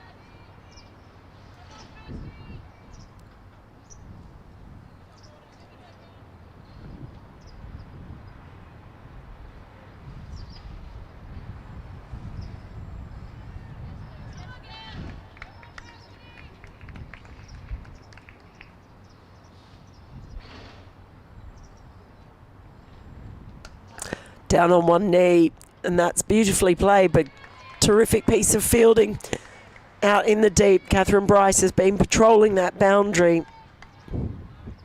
Keeps it to 1. And after 31 overs, Lancashire 140 for 3.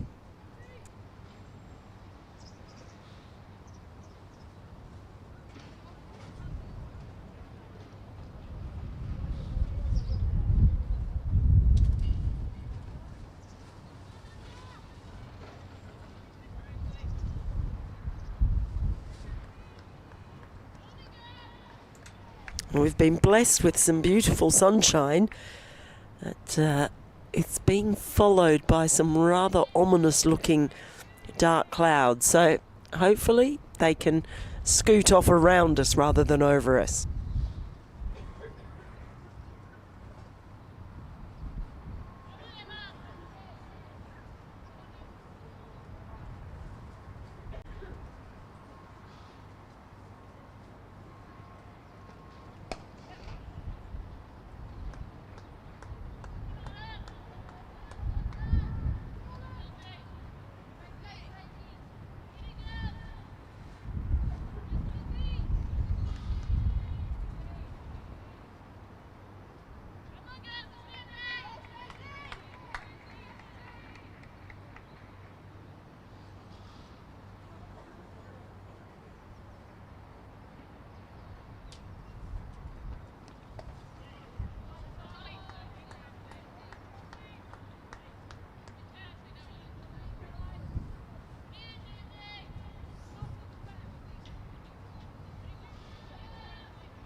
This partnership is turning into quite a productive one for Lancashire between Threlkeld and Lamb.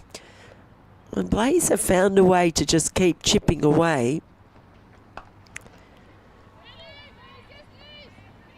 But they want to keep an eye on this one. Back safely for the second.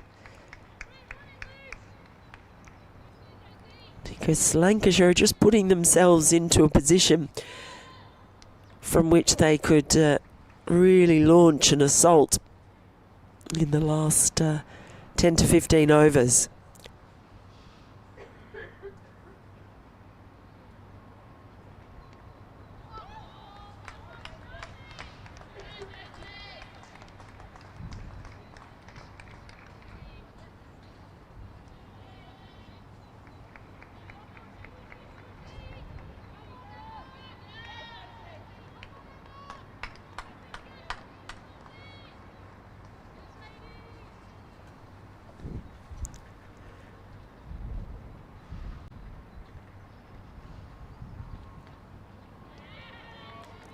And that is a carbon copy of the previous delivery. Lamb just looking to carve that one away. Not quite reading the bounce.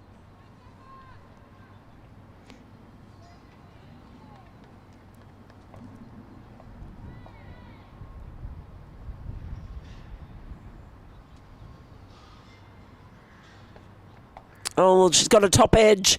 Now it's going to fall safely. Oh, Sarah Bryce went herring from behind the wicket. And Charlie Phillips was coming in from the deep. But the partnership remains intact, and after 32 overs, it's 145 for 3.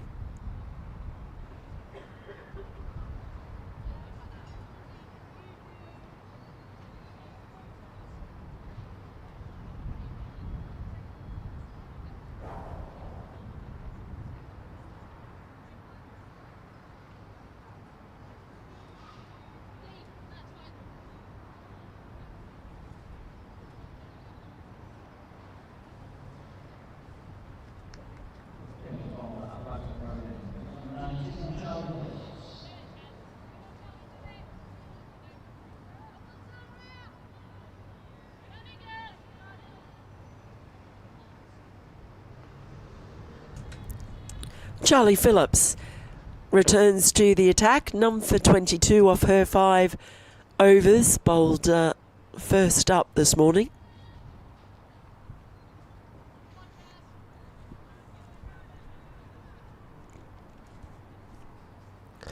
She was able to find some nice outswing early with the new ball. What can she do now the ball's older?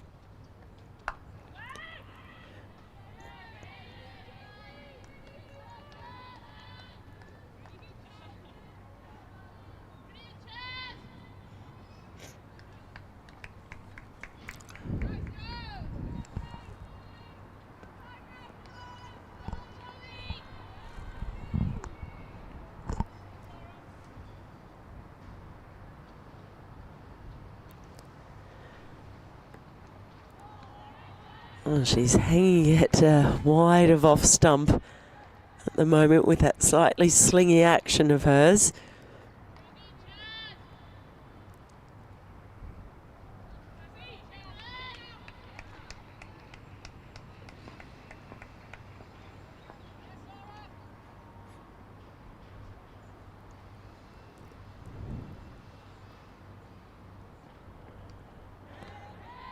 Again, just taking it away from Emma Lamb. She's just landing it inside the blue line.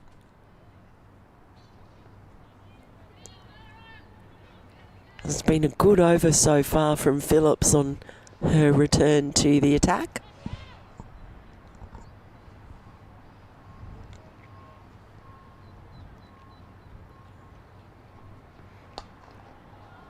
Well, this time it's clipped off the toes and it's going to be 4 runs.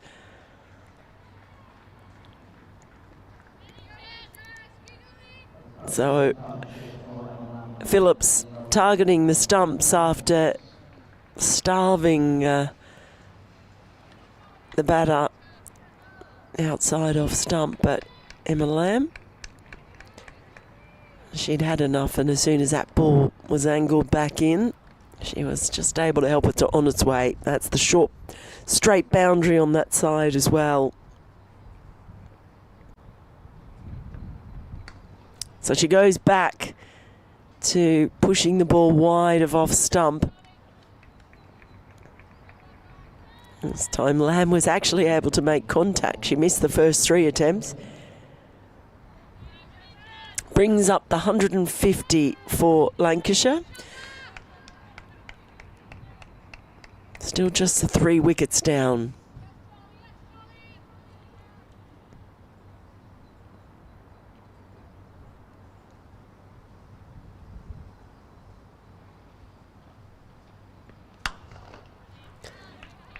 And that one echoed like a sniper shot. But it was all for naught, straight back to the bowler. 33 overs gone, 150 for 3.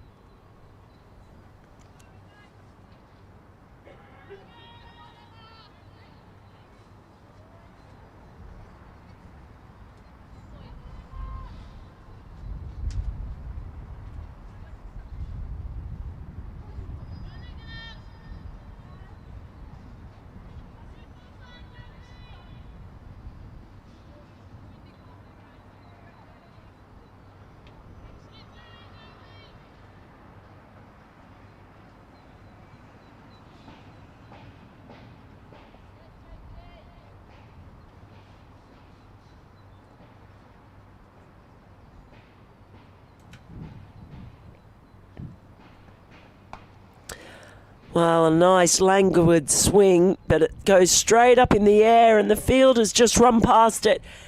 And that is going to be 4 runs. I think that's Lucy Hyam out there. She was coming in for the catch, but in the end wasn't able to quite get underneath it, nor able to stop the ball.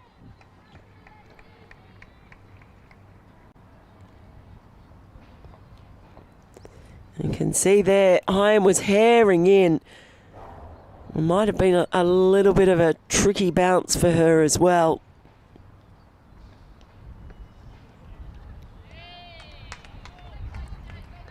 I think that one stayed a little bit lower than Lamb was expecting.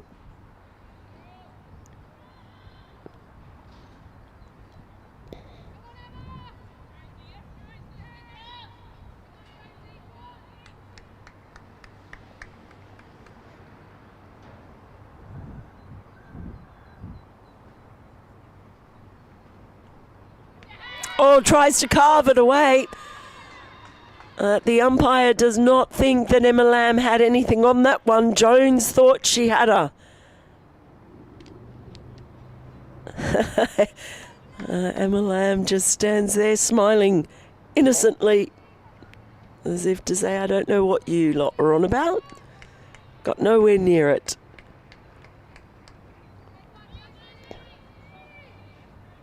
I can understand why they were excited. It wasn't too far off. Sarah Bryce was convinced too. The umpire hasn't heard any noise. And then the next ball, Jones offers up a leg side wide.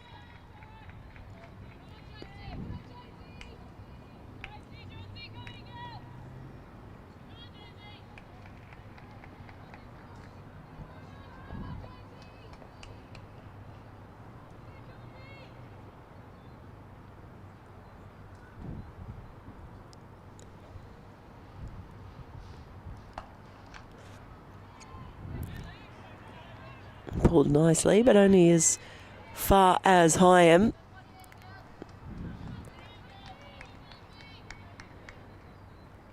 Just cracking a boundary off the first ball. Just eases the pressure on the batters so much, knowing that it's likely already going to be a good over for them. You've pushed that run rate up above 4.5 as well now, Lancashire.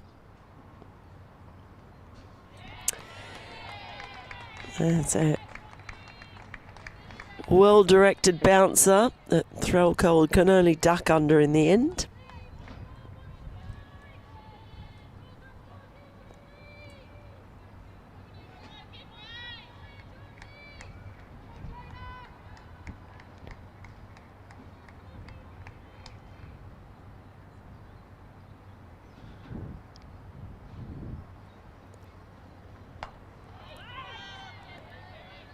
Nice bit of bounce on that one as Threlcold managed to get on top of it.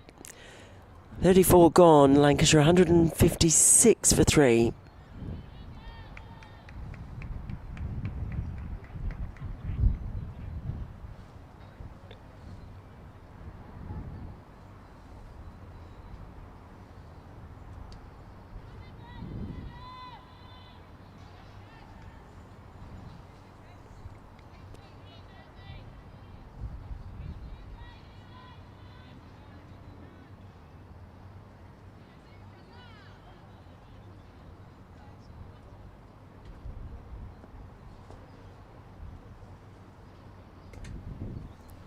Phillips to continue from the Radcliffe Road end.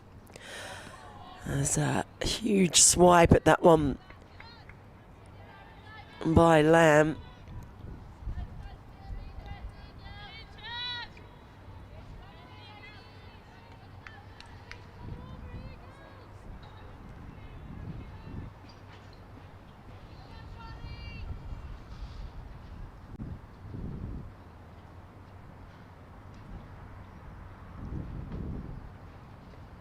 Oh, that one slipped out. It's a no ball, signalled straight away by the umpire. They're going to run a couple too. So it's a costly one. It was easily above the waist.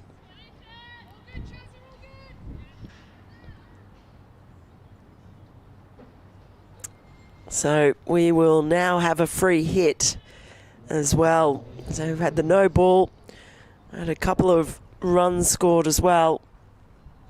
And now the free hit for Lamb.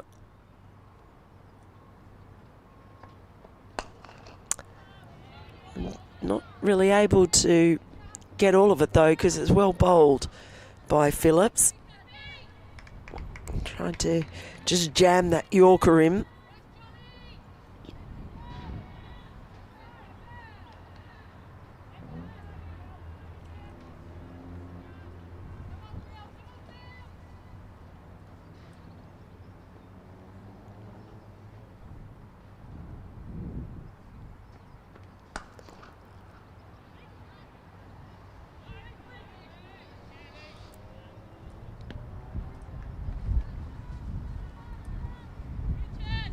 And that run rate continues to creep up. And Lancashire will no doubt be hoping that they can push it up into the fives by the time they get to the 40 over mark. Really give themselves a platform to launch. The Blaze need to find a way. The best way to slow things down is take a couple of wickets.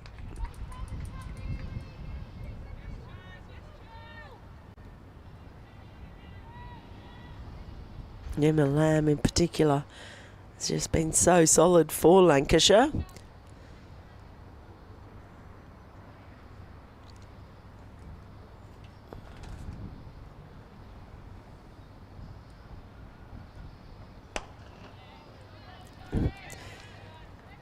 They're on 99 runs, Lancashire, when they lost their third wicket.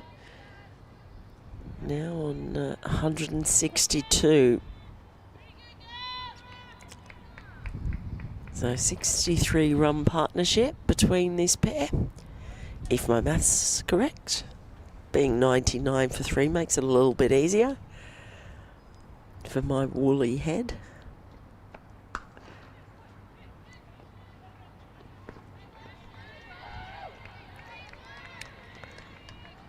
The Hyams are getting plenty of fielding practice in out there. End of the over. 35 gone. Lancashire 163 for 3.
It's not been anything super aggressive now from Lancashire. They've been quite happy to just consolidate this platform that this partnership has set. And you just start to feel that Blaze searching for a wicket and searching a little bit too hard down the leg side is Jones.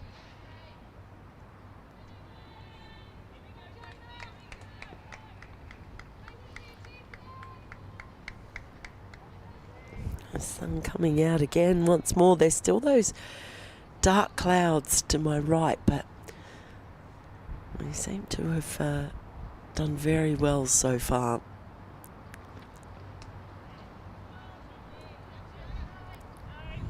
There are going to be some easy runs down the leg side.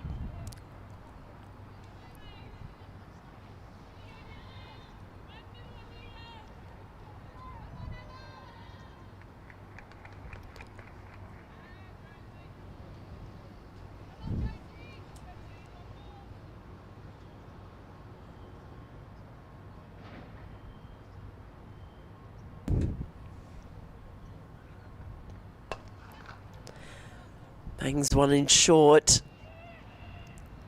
Well fielded on the boundary. And Catherine Bryce, she's had her work cut out for herself down there. I think there's only been one that's managed to get past her. She's been impenetrable other than that.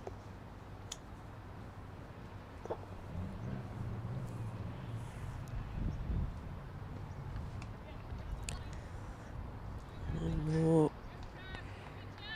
risk-free runs down the leg side.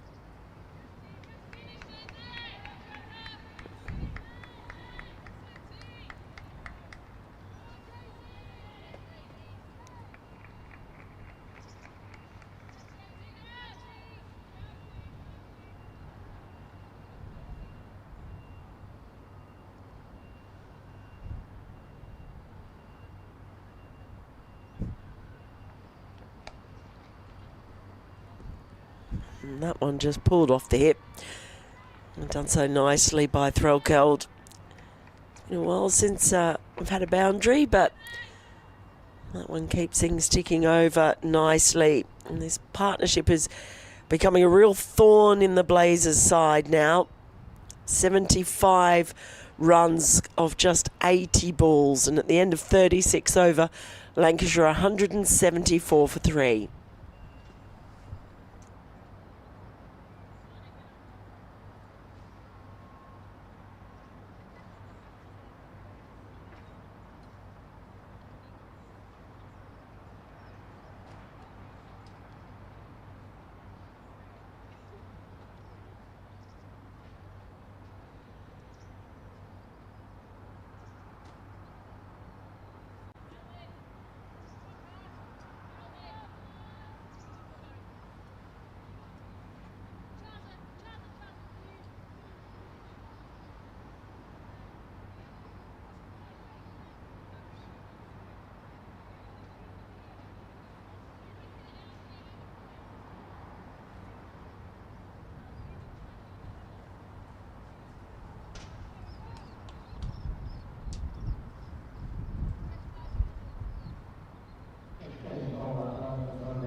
So Kirsty Gordon comes back into the attack. The skipper trying to break this partnership.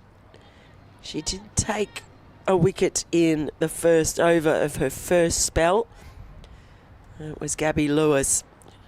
Love another one now. Full ball. It's a full toss. And that is not going to make it all the way. It's a really deep boundary down there. But a loosener nonetheless.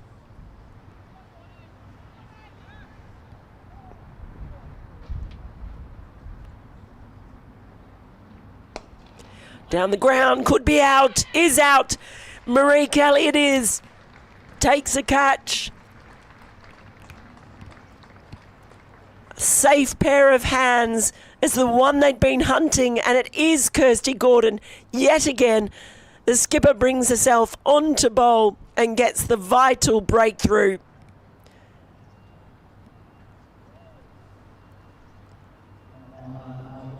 And Emma Lamb, after playing a terrific innings as anchor, she departs for a very well-made 77. That wicket will delight and Blaze. Very timely in the end. Lancashire lose their 4th wicket for 176.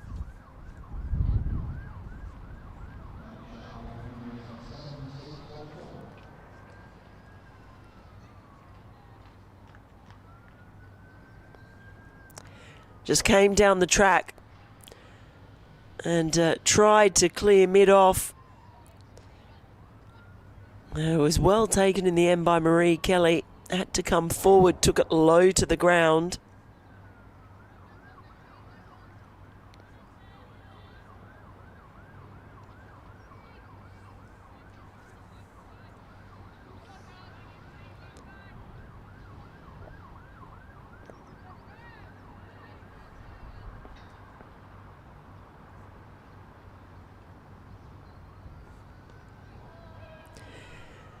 So it is Fee Morris now, new batter in as Lancashire get to the last stanza in these last 14, 15 overs, trying to push that scoring up. A really timely wicket from Kirsty Gordon, her 2nd of the match.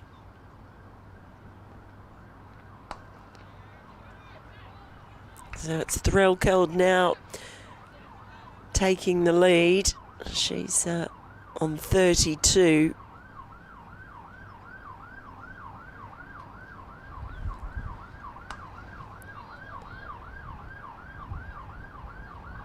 Just backs away and plays really late. Just starting to get a bit darker again here at Trent Bridge. Bright sunshine just fading underneath some dark clouds. The sirens have been going absolutely bonkers here today in Nottingham.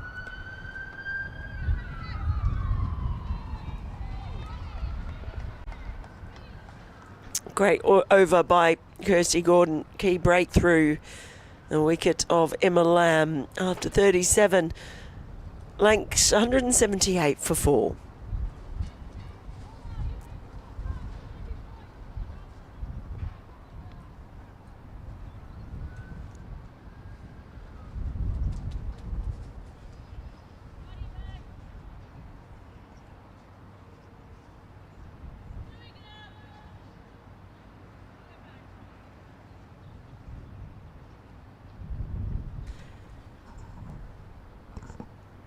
Well, another change in the bowling. It worked in the last over for Kirsty Gordon. Now she has turned to Grace Ballinger, who really bowled well in her opening spell with the new ball. Opened the bowling alongside Phillips. Bowled 5 overs, none for 16. Found some wonderful outswing. It's generally pretty much on the money. Lancashire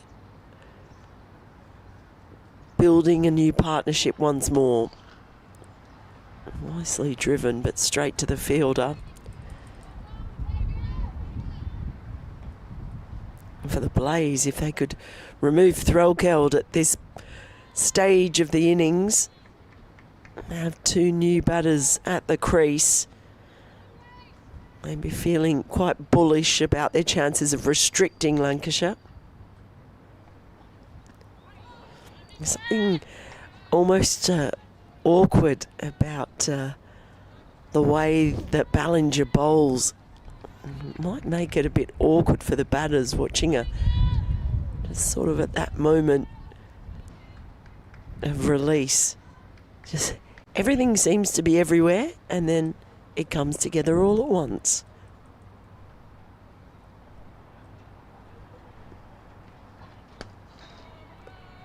She's coming wide of the crease, angling the ball in. That one just punched away by Threlkeld.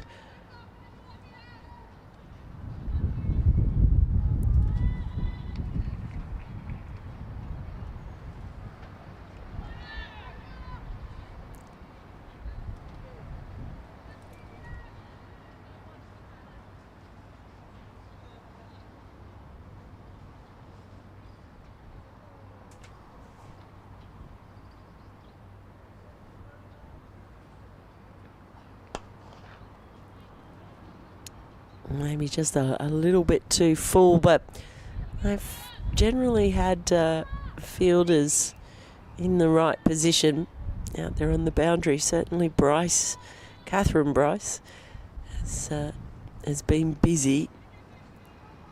They're just bringing deep third up just to stand on the ring.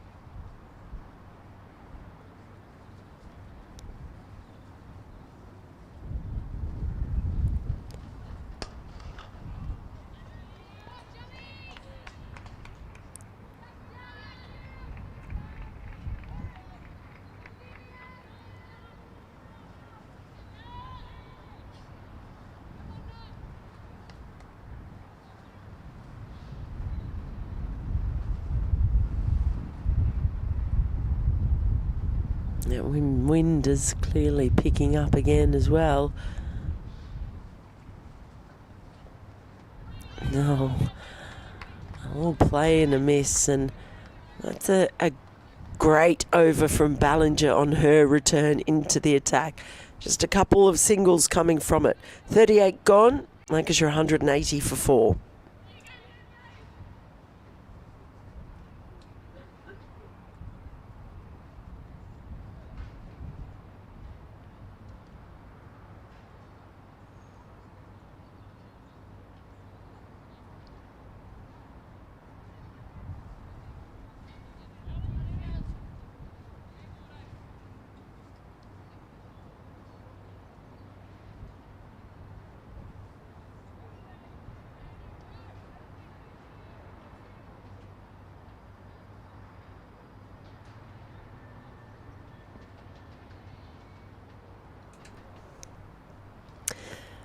Well, just a nice little paddle, delicate stuff from Morris. Will come back for a second.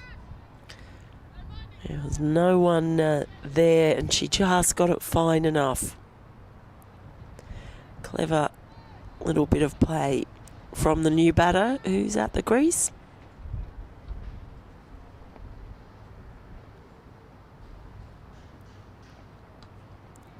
She accesses the same area with a different shot. And this time it'll just be the one.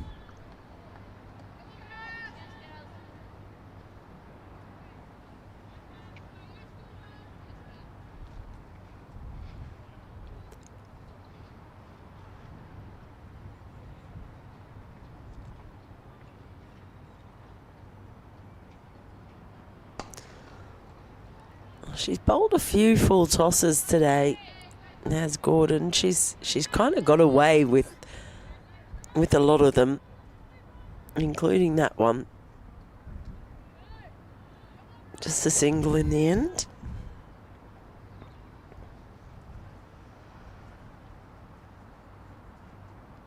And this time she darts one in, and well, that area's been getting quite a workout for Morris since she came in. Just couldn't quite through. They brought the fielder finer. That 45 position. So the next ball's slapped through the offside.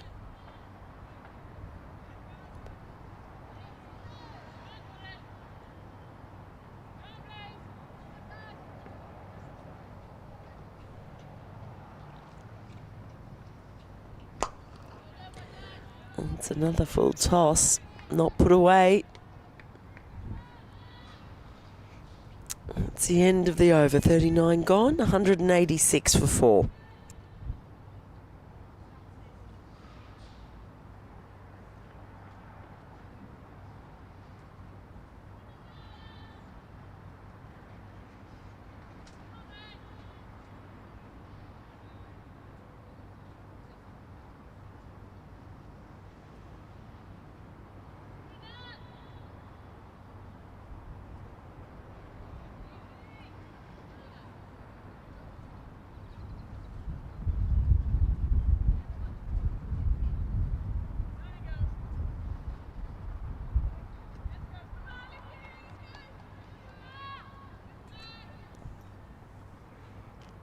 So Ballinger continuing from the Stuart Broad end. Flicked away down the leg side. Only going to cost a single.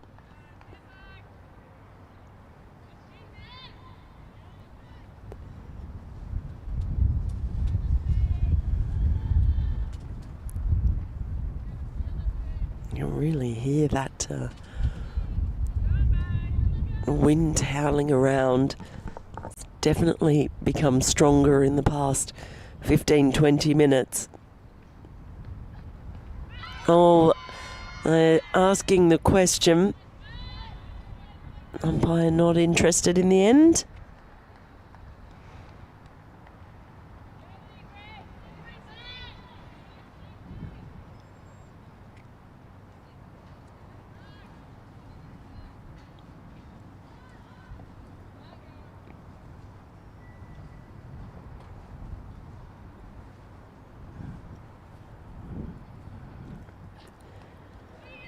Angling the ball in, and that's just gone over the head of Sarah Bryce.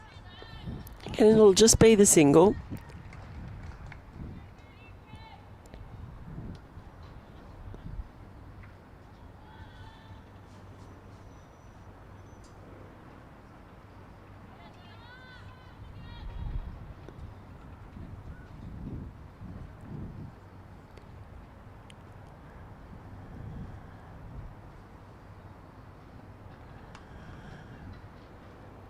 That one's in the air and has gone straight to the fielder. Hyam it is out in the deep, and Ballinger gets her first wicket, and Threlkeld departs. They've got the skipper, and they have kept chipping away, have the Blaze. And the fifth wicket falls for 188. Well taken in the outfield as well by Hyam. Saw a little blow of relief at the end of it as well.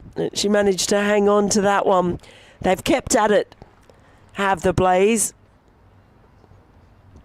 And now they will have two batters new at the crease for this last segment of the game, or the innings.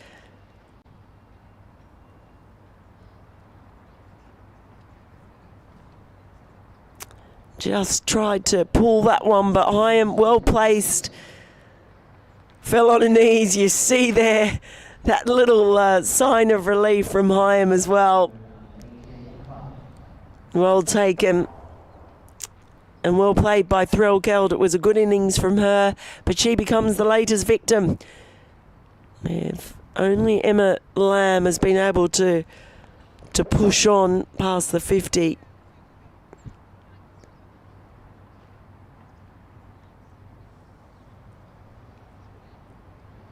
And that's real reward too for Ballinger, who has bowled very well today. Deserved a wicket. She's got one, an important one. Oh, and there's a shout straight away as Lister comes to the crease. Alice Lister, the new batter in.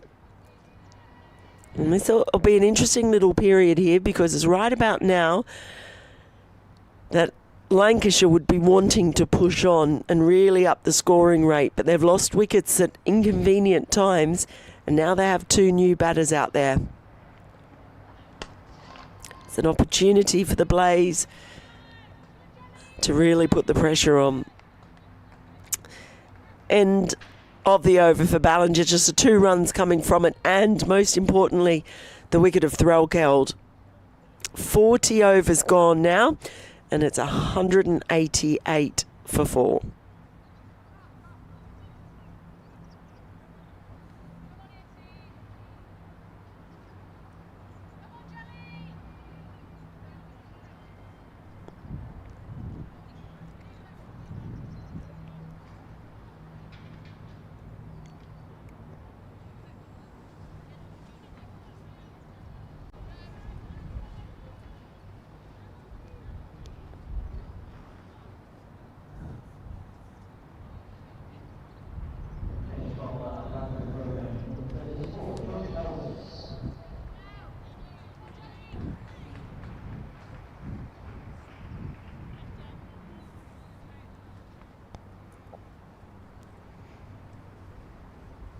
Well, the third power play begins.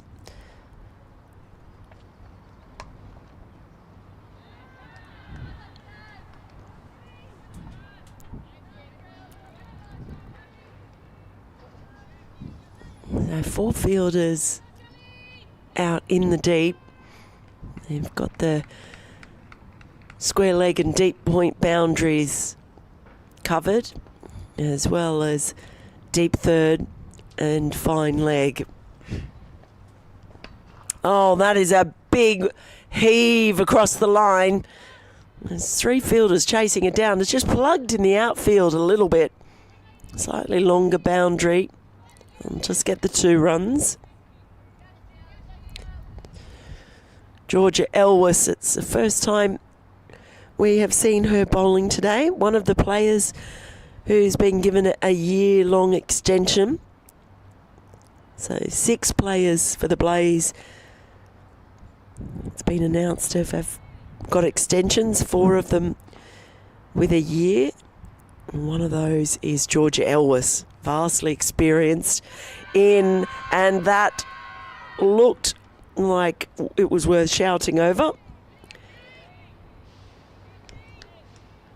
But not quite good enough. I think Georgia Elwes has just acknowledged that.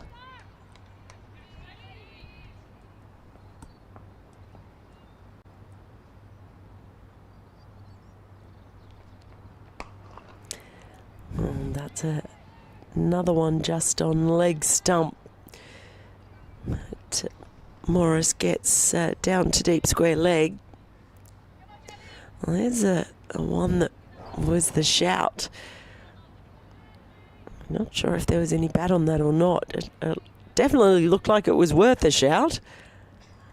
I'm not sure what the indication from the umpire was, whether it was a bit of height. Oh, that's a good ball from Elwes. To have someone of her vast experience be able to come in at this stage when you've got 2 new batters at the crease.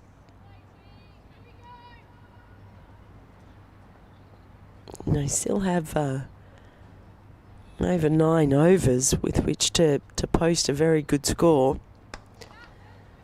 to Lancashire.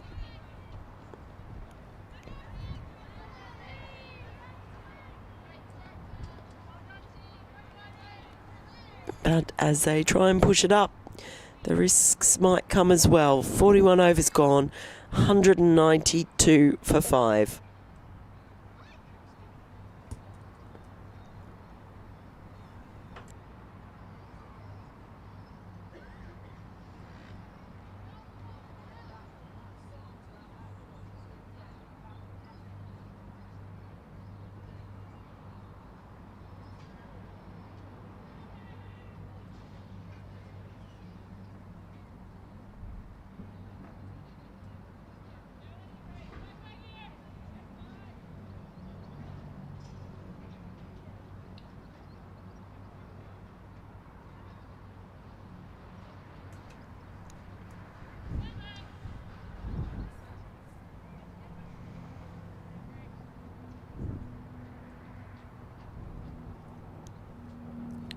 Ballinger to continue full toss first up, and I've seen quite a few full tosses today, but they've not generally been capitalised on.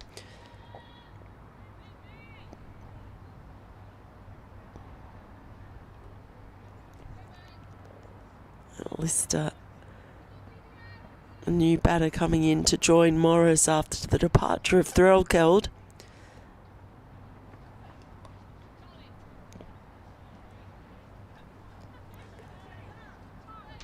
This is sort of the first time really with the departure of Lamb and then Threlkeld, with just 12 runs being added in that time. The first time they've lost a couple of wickets close together. Otherwise it was just sort of the rebuild of the partnership, then a wicket, then a rebuild, then a wicket. Blaze have to capitalise now.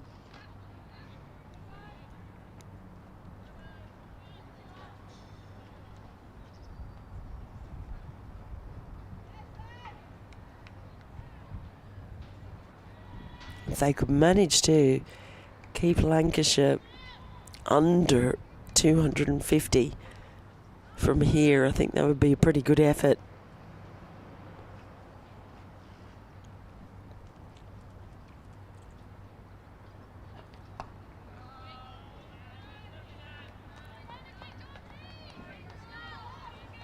That will help. And Ballinger has been good today. Good with the new ball, and then good coming in when it hasn't been swinging as prodigiously.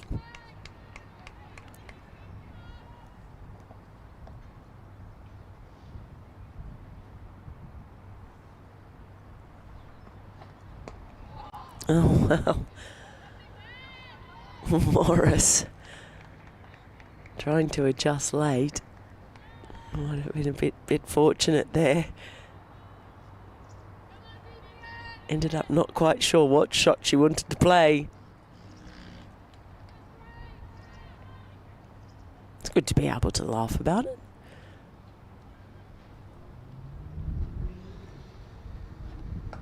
This time she does get hold of it. It drops short of Hyam down at deep square leg, who's already taken a very important catch, that of Threlkeld. Off the bowling of Ballinger. 42 gone, 196 for 5.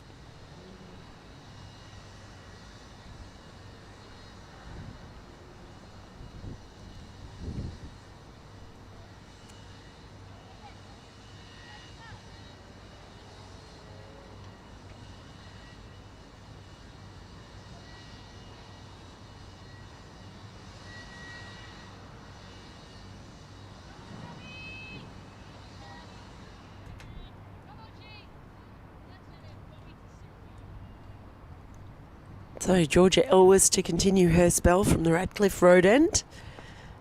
It's pretty tidy in her first over. Starts with a dot ball here.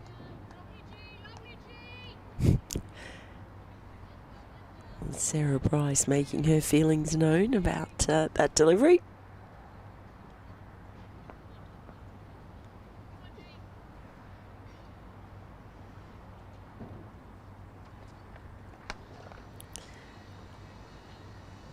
One just clattered in front of deep square.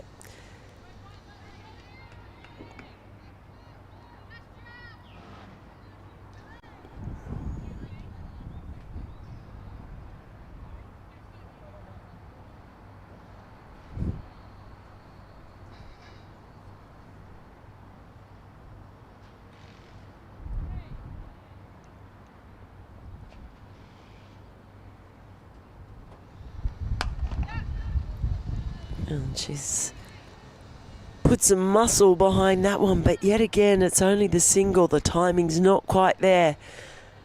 That sun has come out again, which is great. It's one of those days we're surrounded by dark clouds, very threatening, but the sun's doing its best to keep things bright. Well, just gets underneath that one, and it's a running catch. Terrific catch in the outfield. Catherine Bryce. Oh, this has been so good late in the Lancashire innings from the Blaze. They've been flawless when it comes to balls in the air. This time it was Bryce on the run. Judged it perfectly, and Elwes has her first wicket. Fee Morris departs for 13. They have just kept at it, the Blaze.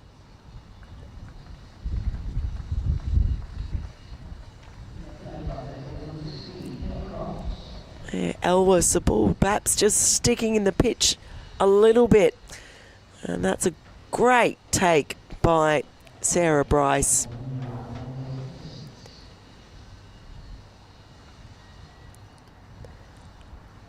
It's 198 for 6 now. With that last wicket, bringing Kate Cross to the middle. This might be an interesting tussle, Elwes versus Cross. We know that Cross can be very handy with the bat. Someone that Elwes knows quite well, of course. Plenty of time together with England. But at the moment, 250's looking an awful long way away for Lancashire.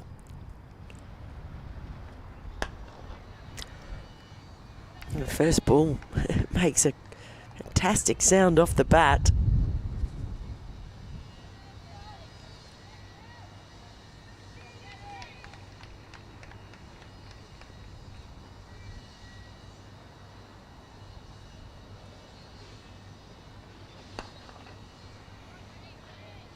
And it doesn't take long before Cross is off the mark.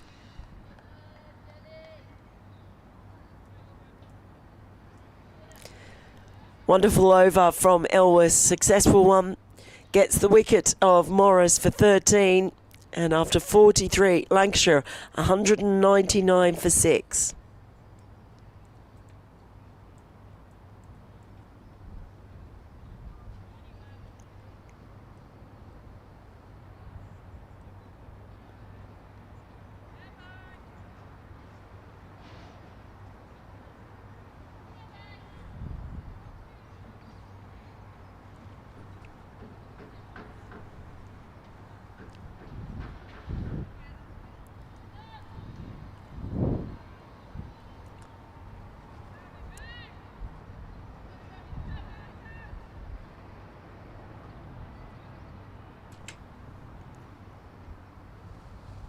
Ballinger has 2 more overs.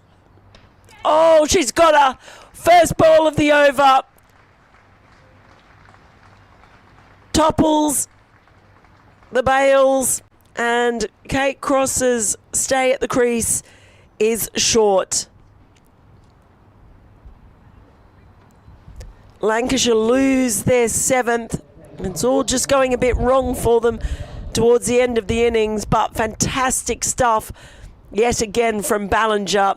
Angles the ball in and just flicks the top of the middle stump. Wonderful bowling at the bowlers. What a way to start the over as well. There's Tara Norris. Another international, this time with the USA. She comes to the crease.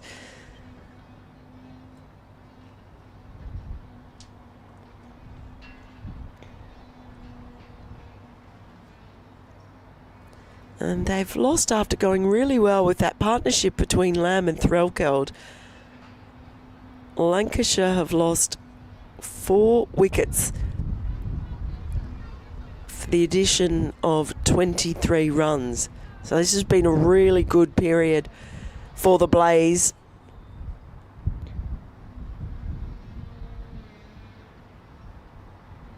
Giving them every chance of restricting Lancashire to just a target.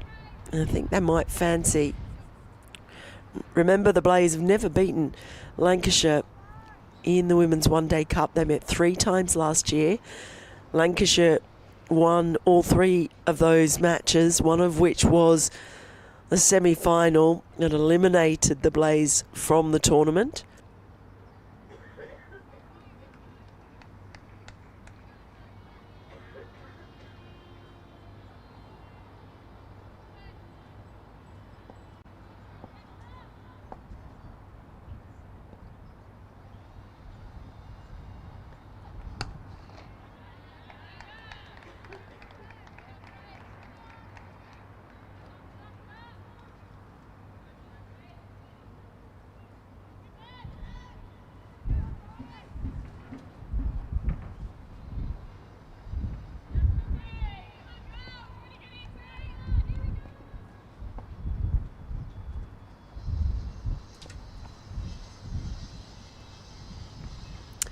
So over the wicket comes Ballinger to the left-handed Norris, who gets off the mark.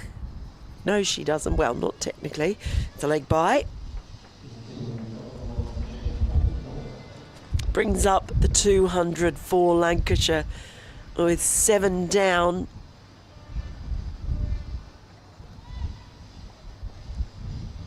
Just 3 wickets remaining. Still got another 6.5 overs out there. Oh, and now it's Ballinger's hunting for another wicket. She's got 2 already. She's bowled really well today, has Ballinger.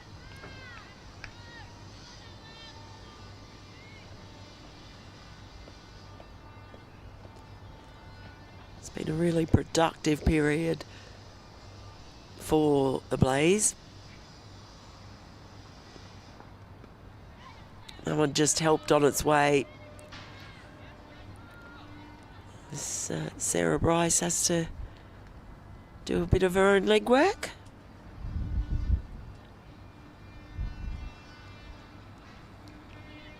Another leg bye. He's actually just flicked the pad.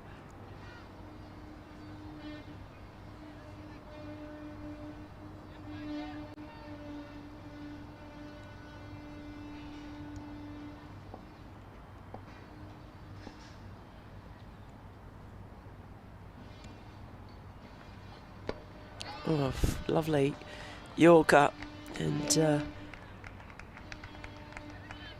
Morris just manages to jam a bat down on that one in time.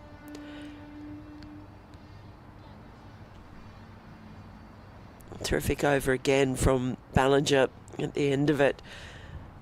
44 gone and 202 for 7 on the board.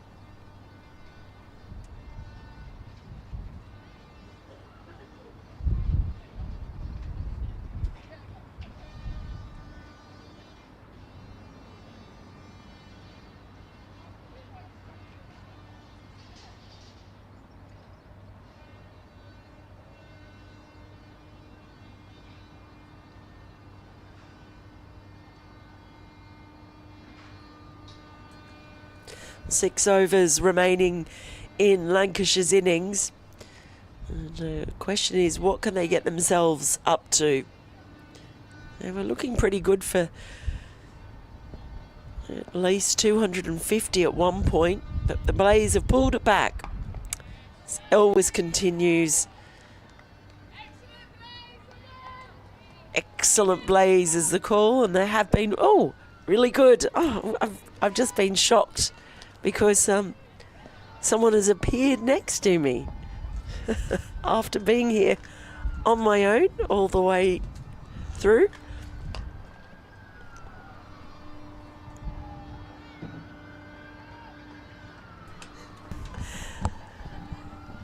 Well, a boundary, a much needed one for Lancashire, especially at this late stage, as I'm joined by Michaela Kirk. Oh, lovely to be here. Oh, thank you for coming up. You could have come up earlier, leaving me hanging up here on my own. Just have to finish some rehab. Oh, in that case, you're forgiven. Oh, I come through. Now, give us an update. What's the injury and how's it going? Had a little bit of a back surgery. Had a really bad bulging disc, and luckily we sorted that out, and hopefully we'll be back soon. Oh, that's great to hear. What have you thought of this today? They've done a pretty good job chipping away the Blaze, haven't they? They have good start from our opening pair of Charlie and Grace. 40 after 10, I think it was, watching. Yeah. So it was a good start by us. I think we've pulled it back quite nicely now, picking up wickets regularly, which puts Lancashire back on the back foot. So quite happy with that for us. Yeah, they've done really well, and to have someone with the experience of Georgia Elwes to come in at the late stage with all the overs at her disposal, as Lister just swings lustily on that occasion. But it's another feature of the innings.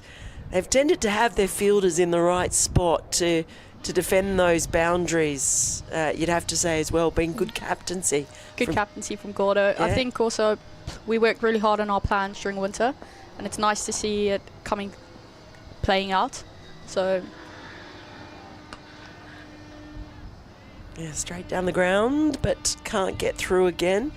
I think it's just been their ability to keep chipping away. So only Lamb able to get past 50 as we see the end of the 45th over. So 5 to go, 208 for 7 as Lister and Norris try to get something going. Yeah, the fact that they've been able to chip away and you end up sort of with what, like 7 or 8 overs to go, and you've managed to get rid of all the established batters at the time that Lancashire would be hoping to accelerate. yeah, and I think also that partnership that they have going, like, it's great to break that, because you don't want settled batters in at the end, especially ones that are seeing the ball quite well, like Emma Lamb was. So I think for us that's great. Hopefully we can take another 3 to end the innings. Well, Ballinger it is to continue. And that one gets through the ring, but again, the fielder's just in the right position. What excitement has there been in coming on? Because this is the first game of the season. It's a big season, eliminated by Lancashire last year in the semi-finals. So in this game, starting it off against them, has there been a particular kind of desire and buzz around the group? I think we were really excited to get going, because obviously everyone else played on Saturday and we had the bye. So everyone was just excited to get out there. And again, they did beat us in the semis. So I think we want to come back. Obviously, we're looking for trophies this season. That one's chipped away. That one is going to beat the fielders as that short, straight boundary. And so that'll be a welcome one for Lancashire as Norris manages to find the way through. Oh yeah, just going back, I think the girls want to start the season off on a high, so getting a win under a belt will be crucial to create that momentum going into the weekend and so forth into the season. I did mention earlier too that the gap between you and Lancashire has got smaller each game. As, that one's just pushed each time you've played them. It's got closer and closer, and that heartbreaking semi-final, and Catherine Bryce scored that brilliant century. Are they your like bogey team, or the team that really annoys you guys? I don't think so. I think it's great competition, obviously, between us and them. What bowled, Gracie. Really, really well bowled. Ballinger has been outstanding today. And after Norris showed a little bit of aggression, she's back on her way to the dressing room. As Ballinger, she has zeroed in on those stumps time and time again today. And Lancashire lose their 8th wicket now for 213 runs. Norris departs for a runnable 10.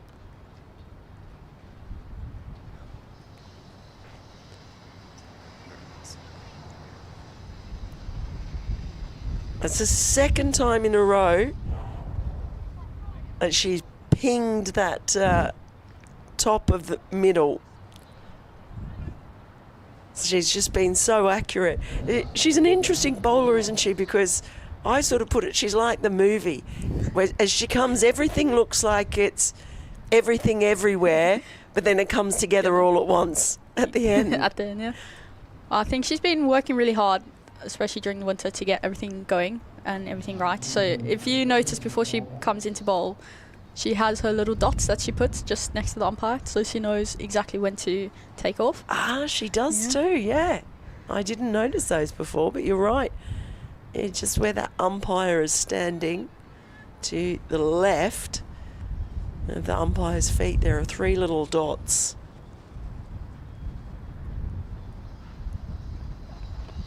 Oh, that's another good ball as well. Oh, she's on fire at the moment. Miss Ballinger, those dots are working for her. There they are. You see that now on the stream. So just those 3. Why does she have 3? Do you know? No, honestly, I have no idea. Do you know, has she been working with anyone in particular? She's been working with Fletcher, our bowling coach. He's been working with everyone recently, and as you can see, I think we bowled quite well today. Obviously, first game of the season could go a bit both ways, but I think we've bowled really well, and it's shown that we've kept them 213 after 46 overs. So just over 4 runs and over. So it's been quite well for us. There is Luke Fletcher, of course, legend around these parts. Lovely man, such a great guy. Well, he's if today's bowling is any reflection, he seems to have done a very good job with the troops during that off season.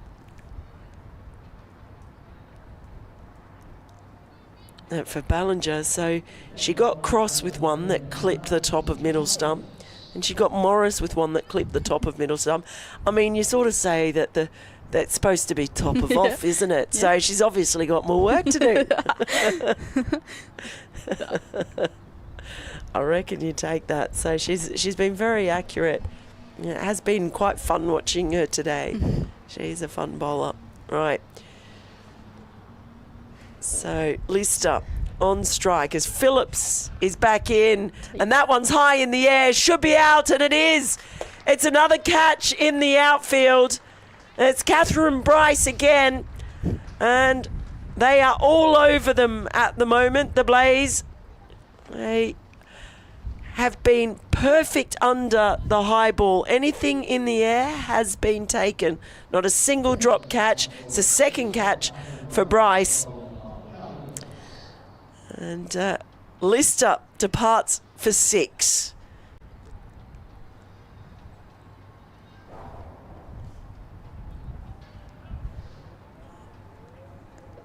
As we see Hannah Jones come to the crease, it has been a feature today. They haven't put a single chance down. Yeah, I think we also worked really hard on our fielding, because those chances come. I know last year we probably missed a few, but we've been working really hard on our fielding. And also, as Charlie probably had a game plan there, especially to Lister, who can hit a ball really hard. So it looked like a nice game plan that came to life. And especially with that big pocket down at deep square.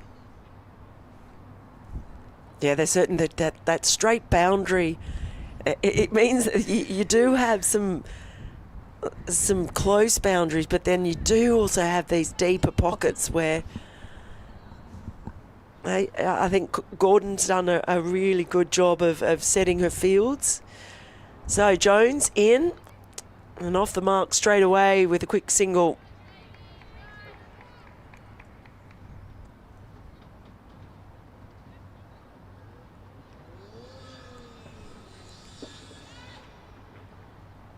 So what were the takeaways at the end of last season? Because you did have a lot of success in getting to finals and semi-finals. What were the messages that came from the coaching staff about going one step further this year?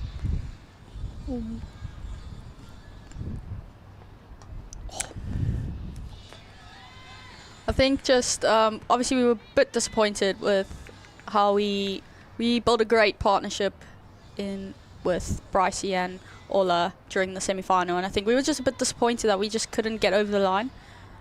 We did speak about it. We probably did build pressure up with some dot balls, which we could have probably stolen some runs somewhere. So I think going forward into the season is how we can lift our scoring shots a bit higher and just look to score as much as we possibly can, being brave and seeing what the situation is and just going like that. I'm sure they would love nothing better than to knock off Lancashire first game. Long way to go, but they've certainly done a great job in restricting this Lancashire side. Manages to just get it past the diving fielder. Behind point. That's going to be 4 runs. That's something Lancashire desperately needed. And Potts it is with the boundary.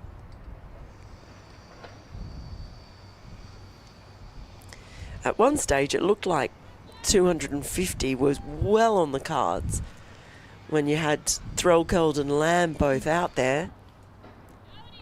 I did say that when I was watching. I was like, I hope we can just keep them under 260, and so far we've done pretty well. 218 for 9. That's, yeah, outstanding work. I'm sure they would love to wrap it up too.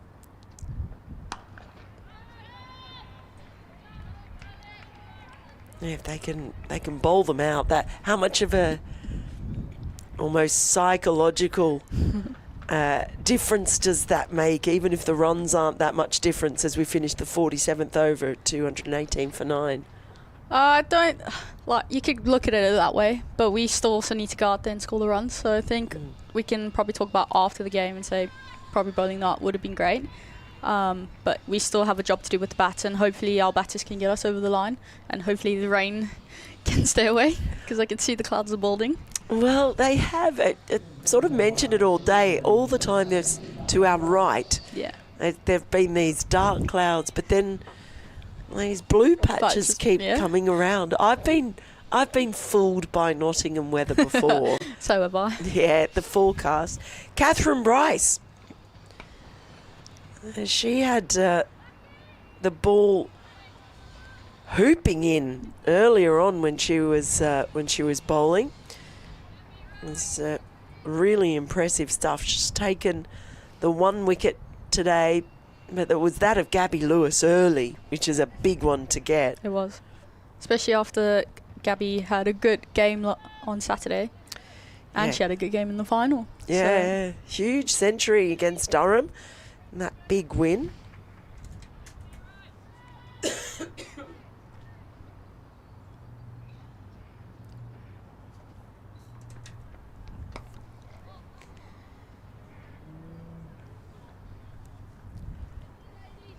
Yeah, so she was getting that ball to absolutely curve in, though. It was very impressive that the opening bowlers got outswing early. They've been getting it to move around quite a bit. That will be the challenge, I guess, for your batters too. If Lancashire have got pretty experienced bowling attack as well. If they're getting that ball moving. With Kate Cross and Tara coming in, I think it'll be a good challenge. But pretty sure our batters are up for it. We've been in some good form. Obviously, pre-season out in Desert Springs was quite nice, and then obviously we had a little internal game last week Friday, which was really good. It's another tidy over from Bryce, this time at the death. Just 4 singles coming off it, and it's all the twos. 222 for 9 after 48. So what was Desert Springs like?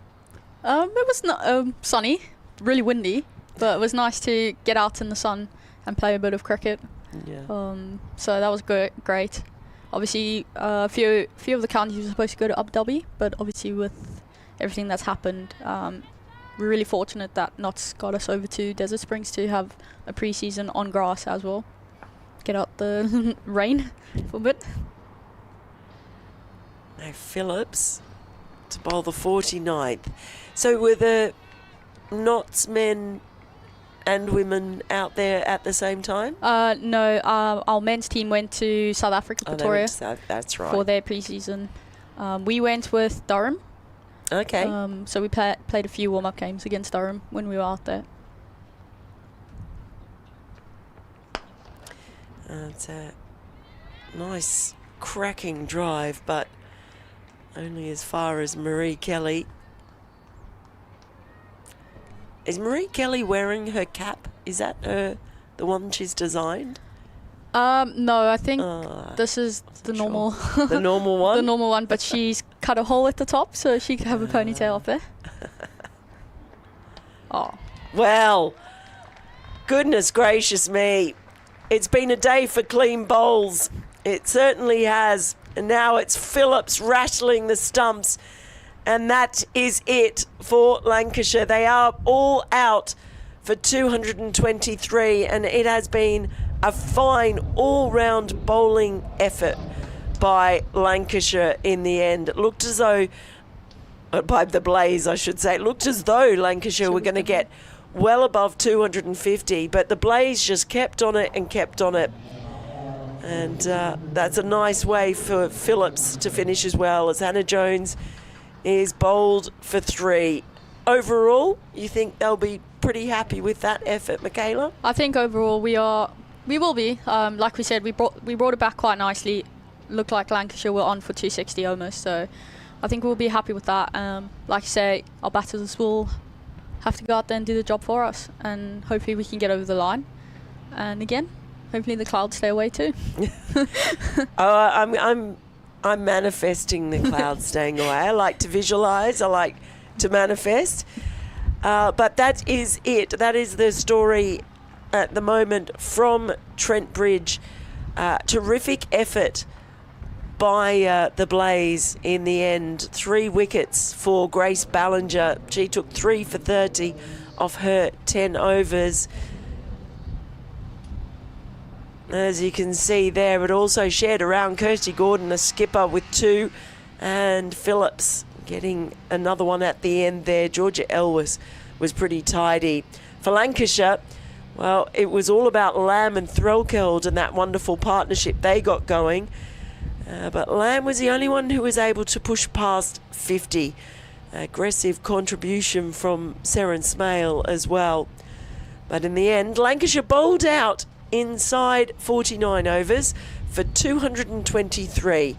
And the target for the Blaze, they will need 224 to get their season off to winning ways and finally break that hoodoo against Lancashire. Well, Michaela and I will be back after the innings break, and we will see you then.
early on and runs straight away. As Bryce manages to get the ball away, but there's a huge mix-up. Well, that is not the start they wanted. While Bryce wanting to come back for the second, Kelly was not interested. Bryce kept coming. And that is a real blow for the Blaze early on.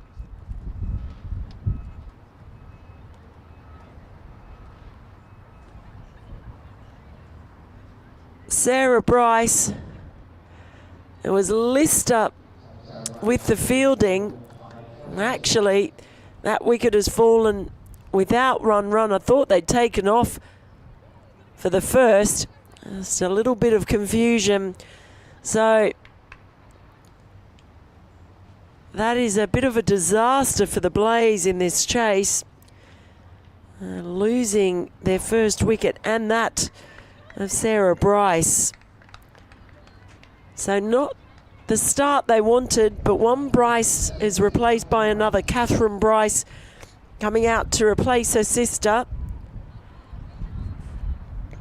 And really just a mix-up, lack of communication. Michaela Kirk is back up here in the commentary box, and not the start you wanted, Michaela. Oh, sorry. Definitely not. First one. And that ball this time sent to the same direction, but they do manage to get through for a single. So runs on the board, a single to Marie Kelly. There was just no communication there. Obviously, I missed that, but... Oh, you did miss it. Sorry, I've just stitched you up massively, haven't I? Now, I was right. I thought I'd got myself mixed up. I think the scoreboard might not be right. As cross goes again, because... Well, the scoreboard in the ground is showing 1 for 1. But we've got it down here as 2 for 1 because I thought they'd taken off for the first run. Yes, okay, it's been corrected. I was second guessing myself there because I was calling it that they were trying to come back for the second, or that Sarah Bryce wanted to come back for the second after going through for the first. So we've got all our scoreboards in sync now. But essentially, there was just no communication. Marie Kelly was watching the ball. She was down at the striker's end, calling no. Sarah Bryce just kept coming, and she was almost all the way down the other end. So that just put a bit of a spanner in the works. But we do know that there is a bit of rain around, and as cross comes in, it's a little bit shaky and jittery from the Blaze early on. They'll want to try and get ahead of the net run rate, or the run rate required, I should say, the DLS total. So we'll keep an eye on that DLS target, but of course that changes with every wicket that falls.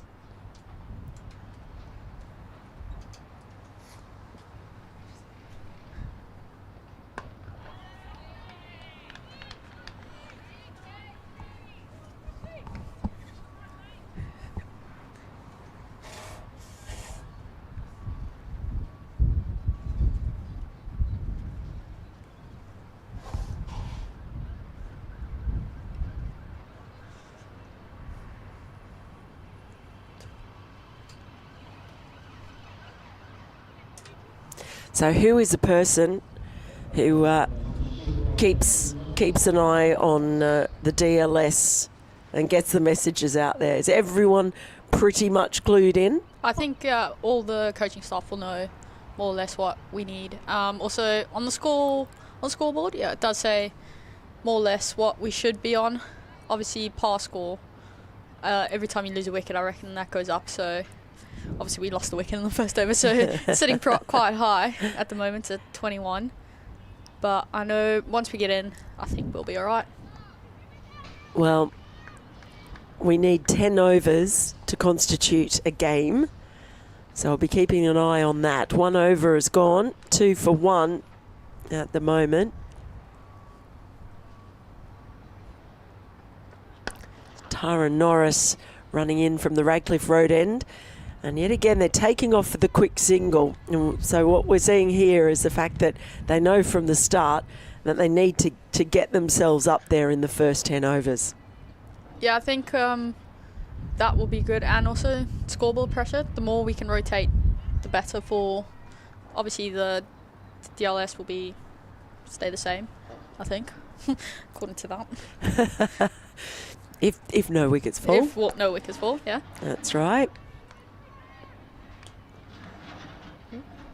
So you spoke about that experience early on with Kate Cross and Tara Norris. What is it about them that makes them such an effective opening bowling partnership, Michaela? I think, obviously, Kate Cross, great international career. Just the experience she has, you know, probably one of the top bowlers from England. So I think she knows her game plan quite well. So she can hit her area quite well consistently. So that, and then obviously Tara left arm swinging it in. That's just a great combination. I think you got that going for her, and especially with a little bit of overhead conditions, I think that could also help her a lot.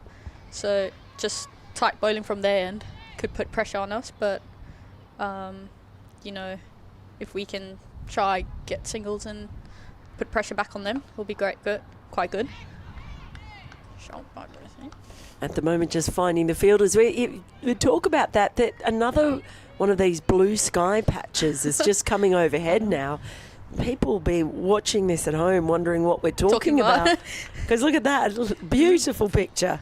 Bright sunshine now, but it's one little patch of blue that's just passing overhead. And hopefully, that's what keeps coming.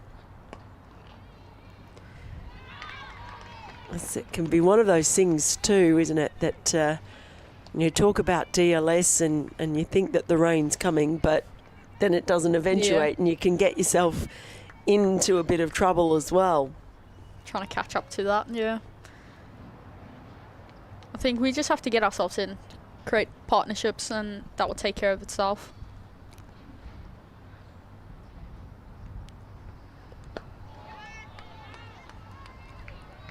It's been a very tidy first over there from Norris as well, backing up Kate Cross. And at the end of 2 overs, it is 4 for 1. So that early wicket, it's probably the first real mistake that the Blaze have made today. As I said, they were flawless in the field. They bowled very well, but just a little bit of miscommunication costing them that early wicket. Long way to go though, hopefully longer, much longer than 10 overs. I reckon probably after 3 o'clock is when there is perhaps some rain forecast, but there was supposed to be a shower earlier today, and it never eventuated. Here's Cross. Oh, and there's that experience. Just getting a nice bit of bounce to Cross early on.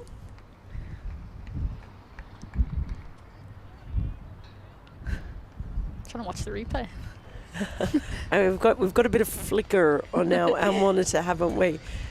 It's just flickering a little bit in front of us. Let's just replay it in your mind. Look out and just replay it in your mind. Well, it's down the leg side.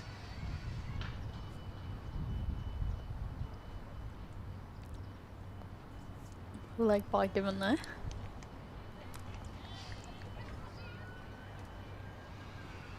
So how did you end up with a bulging disc?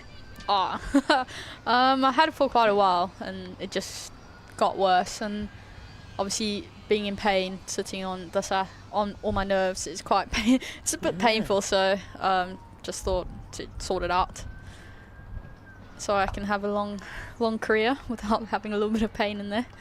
Because obviously, diving around in the field is something I love doing. So just wanted to not have a bit of pain doing that. So So far, it's been really good. Rehab's been going well, so hopefully be back very soon. Do you have a timeline on it, or? No timeline. Just when I'm good, I'll be back.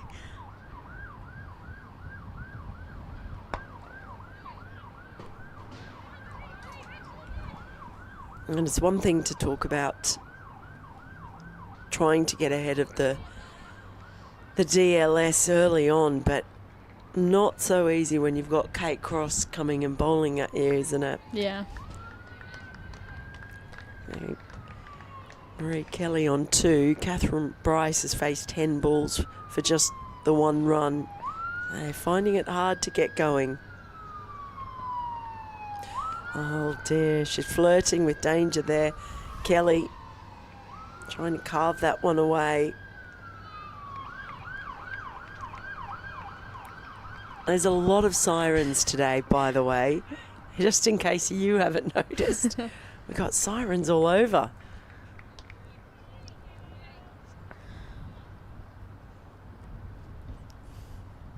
As Cross gets to the top and starts her run in.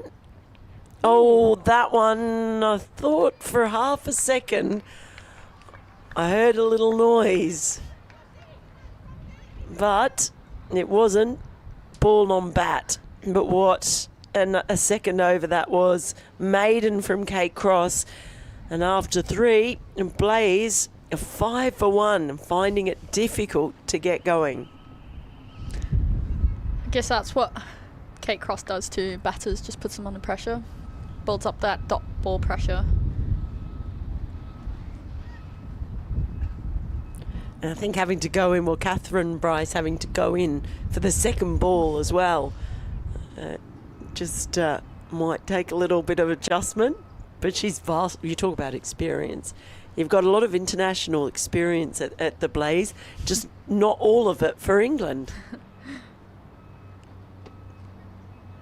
Yeah, we got three Scottish, 1 Irish, and then obviously all the English players that are away today. But good international experience within the group. Oh, and we have Claridge, who's playing for the USA. Yeah, along with Tara Norris, and right? Tara Norris, yeah. And so how did you end up in Nottingham? My family's originally from England. Obviously, I was born in South Africa, but moved here in 2021, just after COVID hit. Obviously, played for Lightning, which Blaze used to be called Lightning, so I played for them, and then just been here at Notts.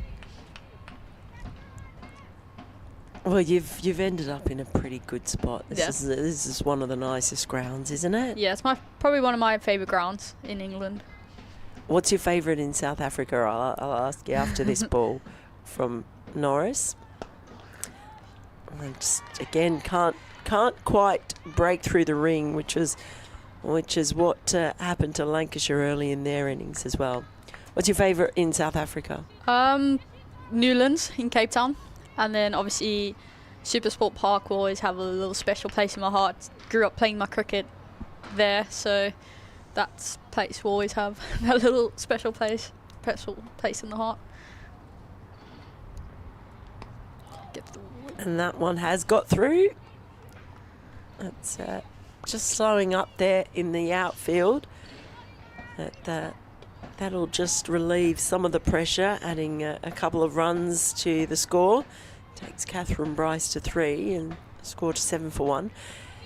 I have to say, I think South Africa is such a wonderful country for watching cricket because of all the grass banks. Yeah. There is something about being able to sit on grass watching cricket. Supersport Park that's a great example of it, isn't it? There, that is space though, and Bryce finds it with ease. 4 runs. Just made that look easy on that occasion. Little punch from Brycey. I think that will relieve some pressure that's been built up on her. Yeah, just those last couple of balls. Just the fact that she's been able to time it and control the placement. Even though she has hit fielders, she's found the middle of the bat all the time. Oh, there, take that. Take that.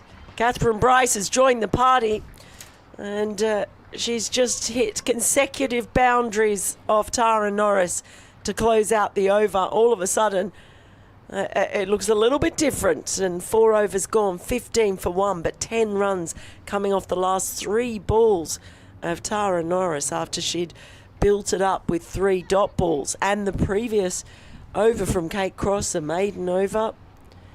So that just probably settles a few nerves for the Blaze. They are chasing 224 if we get 50 overs in. We're just not sure if that's going to happen.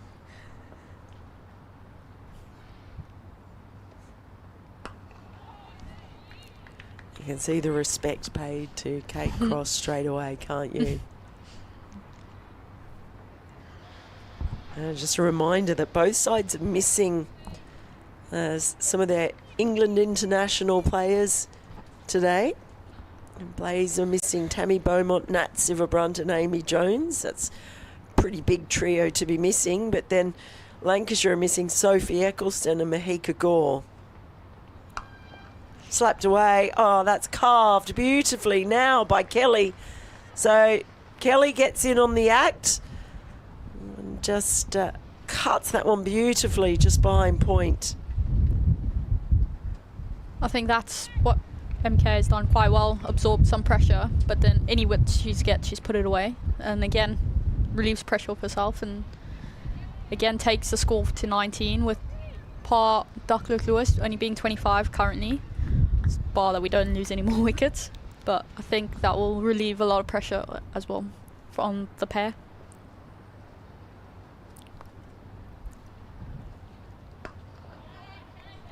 It must be a difficult one when you are sort of playing 2 games within one in that DLS game and then the long game as well, because if you're too aggressive in trying to get yourself to that particular spot and then the rain doesn't materialise, or if you lose a couple of wickets in being too aggressive, I'll ask you after this ball from Kate Cross. Not really much interest in that shout. It's surely going down leg. Do you enjoy that, or is there usually someone who's better at kind of working out the pace at which you bat, and you kind of do it in partnerships? I think it obviously depends on who you bat with. Again, whoever's out there they'll be talking to each other, just keeping in mind obviously Ducklock Lewis, but I'm also pretty sure they will take it ball by ball and see what happens. It seems like runs are coming in a lot easier now. Yeah, just after the couple of overs where, I think that they were just on the back foot when Sarah Bryce got out first ball. I mean, you can get an early wicket, but a first baller has got to be, hang on a second.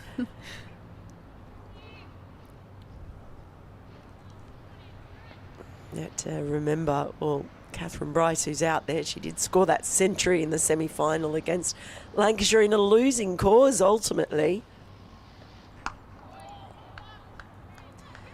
Well, that's the end of the over, but still 6 runs coming from it, and after 5, Blaze are 21 for 1, chasing 224.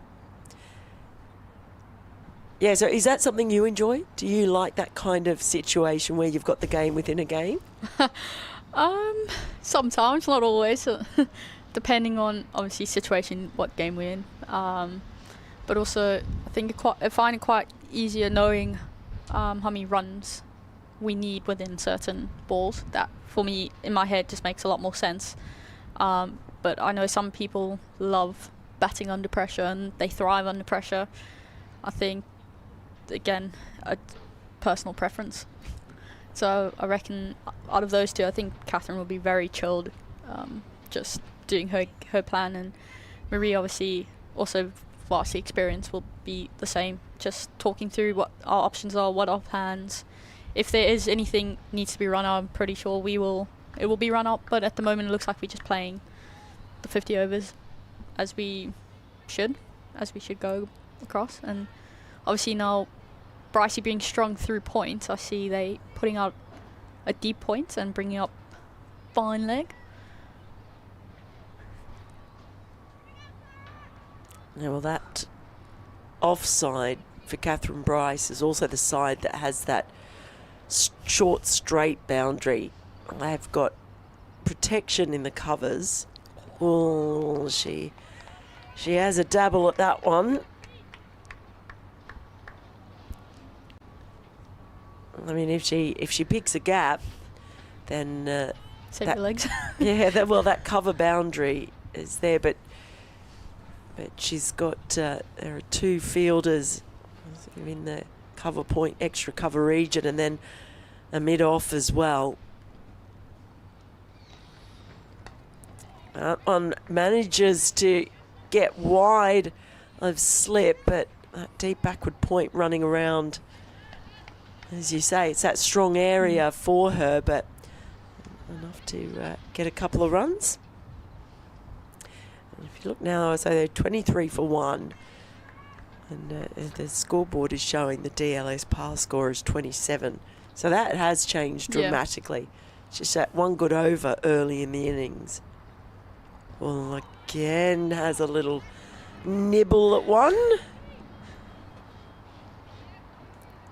You can see she's trying to access that area, playing late, because there is, well, so not slip, but they've sort of got a deep backward point in for her, and then they've actually got two fielders on the circle either side of the keeper. But there she does manage to get it into the gap that's there.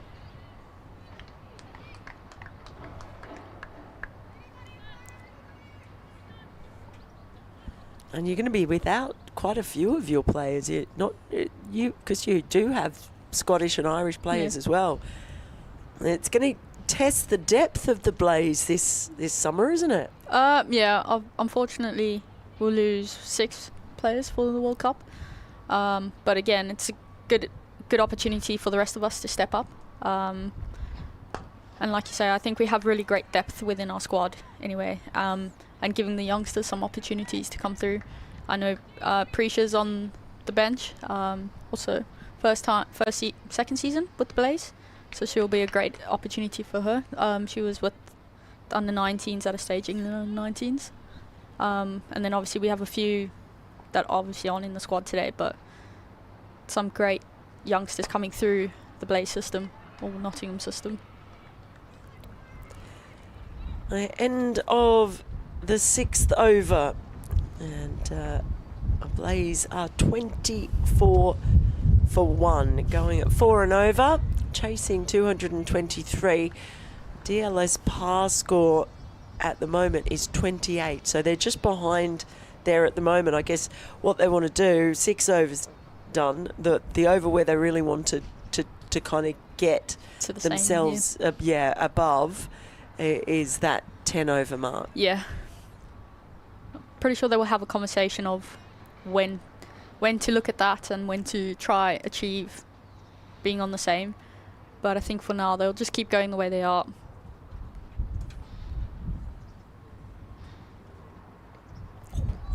That's not the first time that we've seen Catherine Bryce play and miss. There have been maybe 4 times so far. Really good battle between Kate Cross and Catherine Bryce, both of them just vastly experienced. And look, you see that smile, Kate Cross is enjoying it. And I'm sure Catherine Bryce is as well. The two Kates.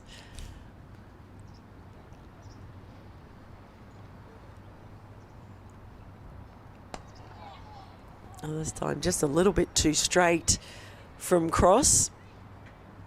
That's the slightly longer pocket now for Bryce. That's okay, she'll keep chipping away. So what for you has been the biggest adjustment to playing cricket in England from playing cricket in South Africa, Michaela? Obviously different pitches. That has been a bit of a change because obviously I grew up in South Africa in Pretoria where the pitches were hard, so nice carry through. And also not... Oh.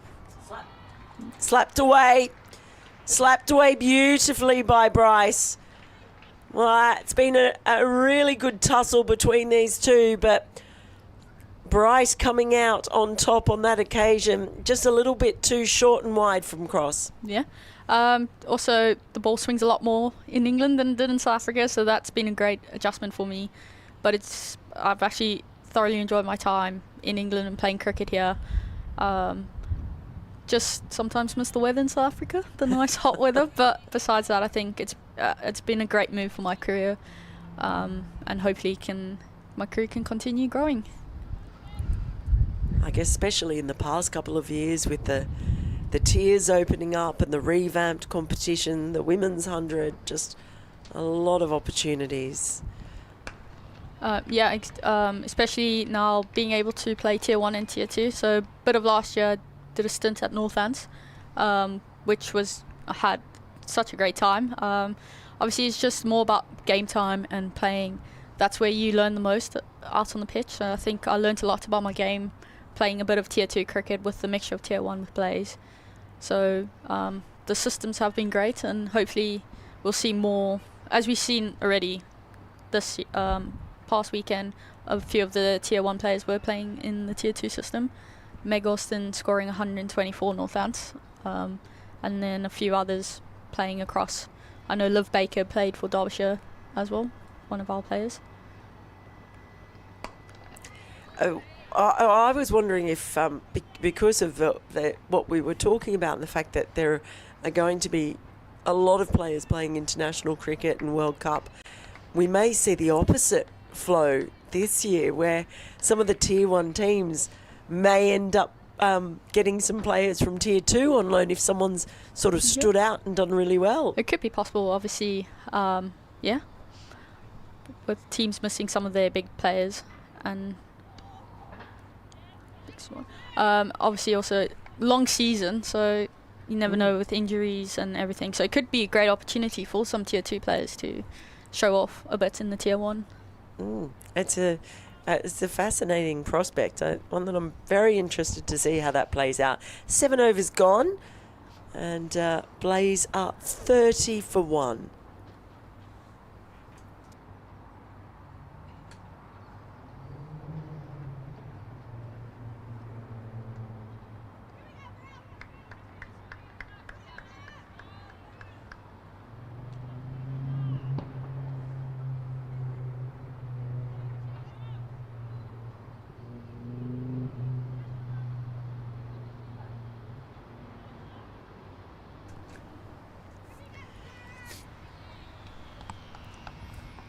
So, wouldn't you know it, 7 overs gone, and the par score, DLS par score at the moment is 30.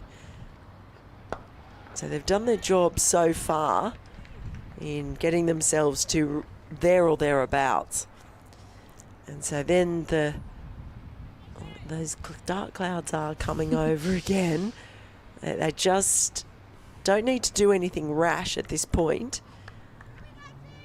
But if they can just nudge themselves ahead by that 10 over mark, I'll be feeling much better. Well, there's a gap there at square leg, enough to get the single through. Actually feels really weird seeing people like Gabby Lewis and Orla Prendergast not wearing green for me, because that's where I've seen so much of them playing their cricket. And Scotland have a series ahead of the World Cup as well. I think they do, yeah. They were talking about it, yeah. Tri-series, it's been announced between Scotland, Bangladesh, and I want to say Netherlands, I think, as a tri-series ahead of the World Cup. I think they've just were advertising for tickets for games in Edinburgh. That'll be a wide. Yeah, so it's a huge Huge year for women's cricket here. The first World Cup since that incredible one in 2017, which was well before. Did you watch that over in South Africa? Do you remember Anya Shrubsole in the final at Lords? Yeah, I did watch. Obviously, South Africa got.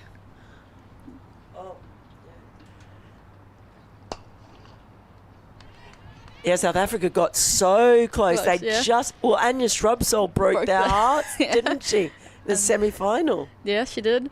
But obviously, I did watch the final. Can't remember where I was, but I remember watching that and Anya coming in the back end and picking up. I think she took 5 in that game. 5 or 6. Oh, it might have been 6. She was brilliant anyway. Yeah, she made the cover of Wisdom that year. As we see the end of the over, that's been a very tight. Oh no, it's not the end of the over because it was that wide. I'm getting ahead of myself.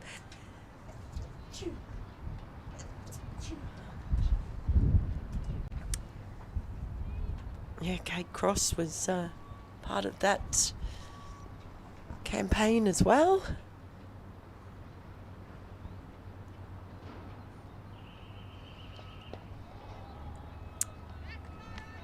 And it will be a dot ball, so it remains a very tidy over. And after 8 overs, 32 for 1. Were any of those World Cups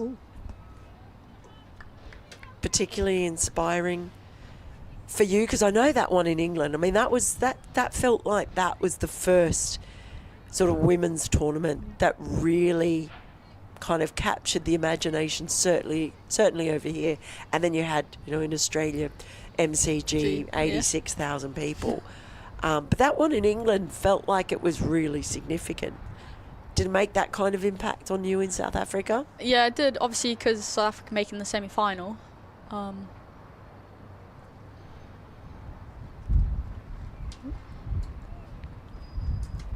Yeah, Kate Cross, maybe that wind is particularly picking up. Difficult. Yeah, obviously South Africa making that semi-final. We were all watching, so I think for us, all the youngsters there, we were quite happy with that. And I think, obviously, heartbreak, missing out on the final.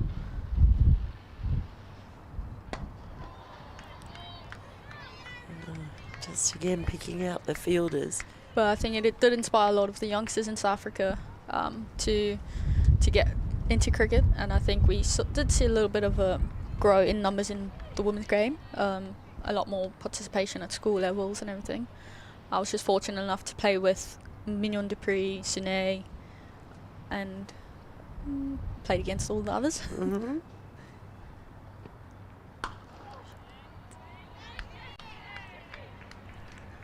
Yeah, well, it certainly has grown in leaps and bounds in England.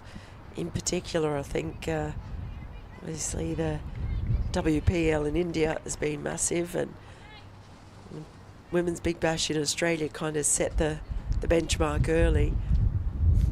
But these tournaments that are on here now in England, I think have gone a long way. Yeah, I do agree. And also now the introduction of the County Cup, just an extra little tournament, and it's a great opportunity for all the different tiers to come and show off their talent. Obviously, you have a mixture of tier 1, tier 2, tier 3 teams playing against each other. I think last year was a great opportunity for the tier 2 teams to see how far they have come and how far they need to still go to be to play against the tier 1 teams.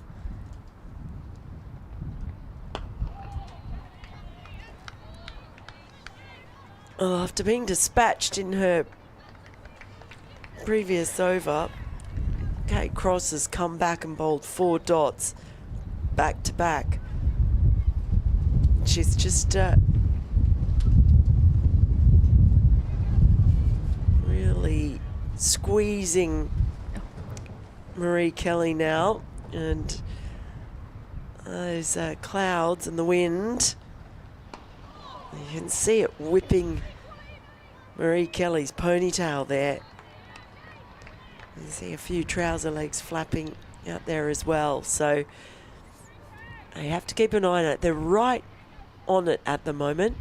And 32 is the par score, but they have to be careful that they don't get pinned down. A single, even just a single now to finish off the over would help.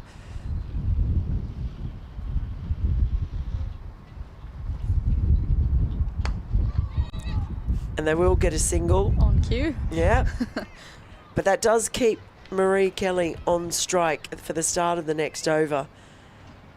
Whereas Bryce seems to be the one who's just able to pick out the gaps a little bit more. So if Marie Kelly can just get herself off strike early in the over, maybe give Catherine Bryce a go. 33 for 1 after 9. And we have our first bowling change.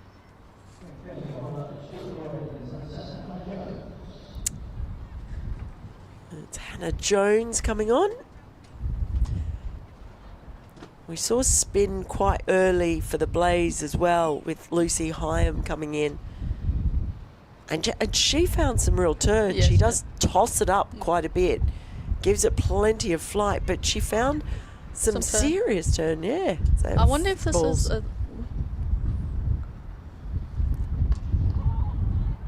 I wonder if this is a bit of a tactical move of Lancashire bringing on Hannah Jones now. Obviously, last over of the power play, bring on spin just to maybe put a bit of pressure on us, especially with the Douglas Lewis score. Oh, well, there's a bit of an extra bounce there. And I think it's taken everyone by surprise. Oh, where was that going?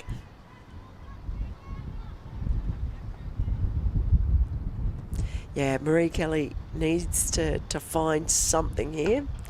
You can see her getting frustrated, uses her feet, ends up slapping it straight into the covers, right where the fielders are.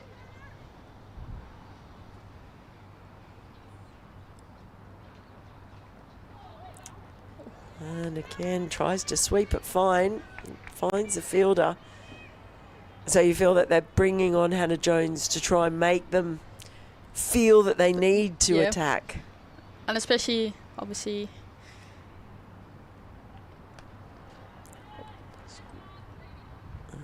let's just get the single. There's only one ball remaining. And we are level still. But again, probably more tactical. Hannah Jones, left arm spin. So I wonder if they're going to try and put pressure on us again. If you're going into the next over below Douglas Lewis and the Reigns, could be. Well, this is crucial. Last ball of the 10th over. And Bryce, well, as calm as you like, just leans back and carves it away in a favourite backward point position. Gets 4 runs. And I tell you what, that is class and calm, isn't it? Yeah. All in one. 10 overs gone, 38 for 1. And they've just taken off the DLS scores off the scoreboard. Which isn't usual to us, but here's another look at that shot. What does she do so well here? Just her favourite shot, back with a point. Well, she's so strong, isn't she, in that area? She just waits for it. Lets the ball do quite a bit of the work. Now, change at the other end. Grace Potts coming into the attack, and the wind really is whipping. No? She's put her hat back on. Ah. Oh, they're going Kate Cross. Okay. Interesting. So Grace Potts was going to bowl to the point where her picture was on the big screen as well. And Kate Cross has said, hang on, give me the ball. Going for a quick single, and they put pressure on the fielder. The misfield follows.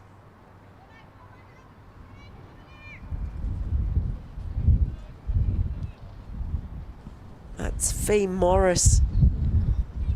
Just with a little fumble. So now DLS pass score is 35. So at the moment, if play stops, it's a Blaze win.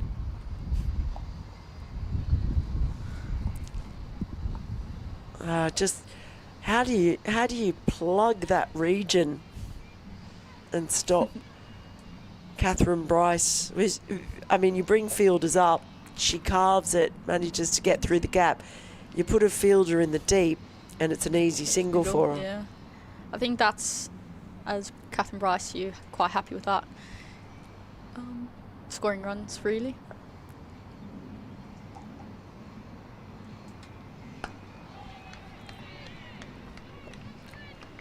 So now Marie Kelly, who has just found herself a little bit stuck in a couple of overs. I think particularly facing Kate Cross, found it difficult to get her away. And of course, just because once you get to 10 overs and you're above the DLS, you've got to stay there. It's not just getting there, you've got to stay there.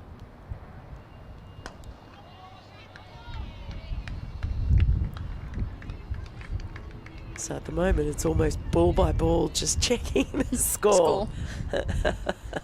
So it's 36 at the moment, and they're on 40. So we will try and keep you updated as often as we possibly can. It is definitely getting darker, and that wind is getting stronger. No lights on as yet.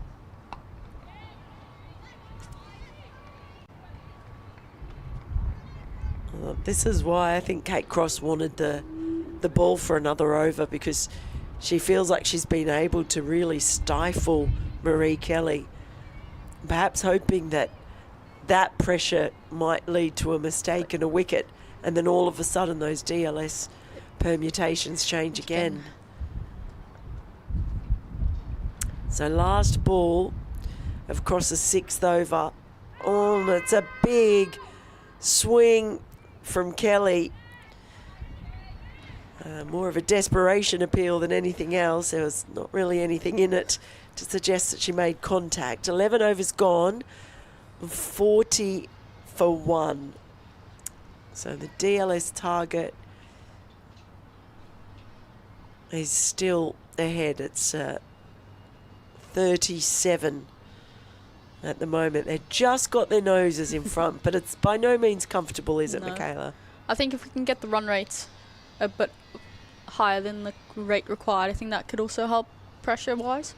I think if we can keep the run rate required under 6s, 5.5s to 6 will be quite ideal, especially if the rain is going to come. So maybe looking at Hannah Jones maybe to take some pressure off at the other end. Obviously, it will be interesting to see if Kate Cross will carry them. Well, she's already bowled 6, Kate Cross, as they come through for what was a pretty comfortable single in the end. Well, she's bowled 6 on the trot. So I wonder if they will bowl her through. Oh, boy, oh boy. Oh, like a rifle shot.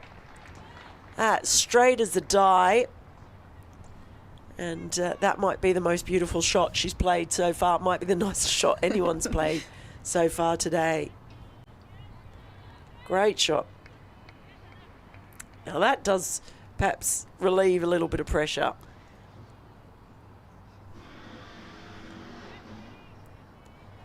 She just was finding it hard. So Hannah Jones, maybe that's a matchup that Marie Kelly fancies a bit more. Oh, and that, I think, will go down cruelly as a drop. It's a tough one. Especially when it's coming back. that was hit hard. She's still shaking her hand. But technically, I think it goes down as a drop.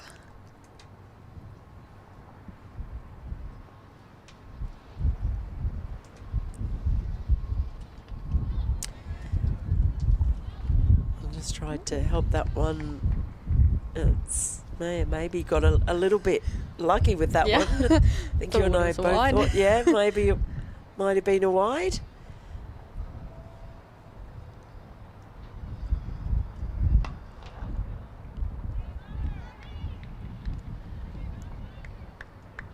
So 6 runs so far from Hannah Jones is over, with 1 ball remaining. And all of a sudden, 38 is the par score at the moment. They're on 46. And they'll finish off with a leg by, which takes it to 47 for 1. So at the moment, they are 8 runs ahead of where they need to be. So that's okay. There's no need for panic at this stage. I imagine they'd like to just be comfortably ahead without having to take too many risks.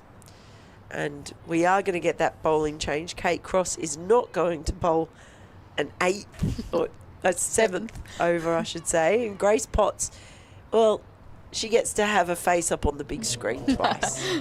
On the Batman scoreboard. Do you call it the Batman scoreboard? Oh, no, actually, I've never thought about it like that until you mentioned it. Yeah, like a little Batman he is. Here's Potts. Runs straight away. It's just a control pull from Bryce. I'll get the single.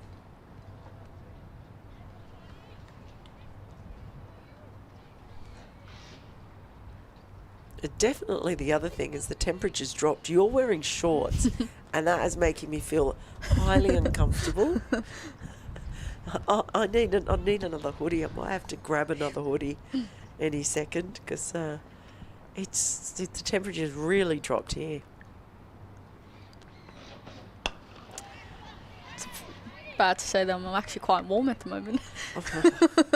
You've been here too long. I've been here too long. You've lost touch with your South African side. Well, I've spotted my dad in the crowd and he's also wearing shorts, so it must be a South African thing. He's wearing a jumper and some shorts too. Oh God, that actually makes me feel a little bit ill, the thought of wearing shorts.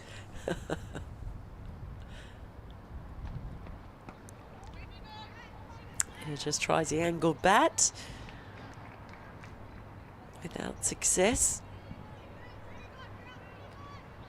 And they've done a good job of steadying these two after that initial shock.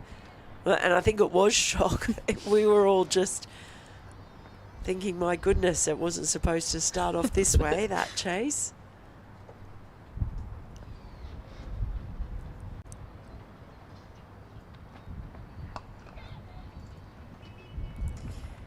There's a bit of a sense of calm. They've been able to ride out some tricky overs and still get themselves ahead of where they need to be if this rain comes. Yeah, and like I said, I think the most important thing for us right now is building partnerships, and currently they are on a 48 run partnership, so hopefully this continues into a bigger partnership which will help.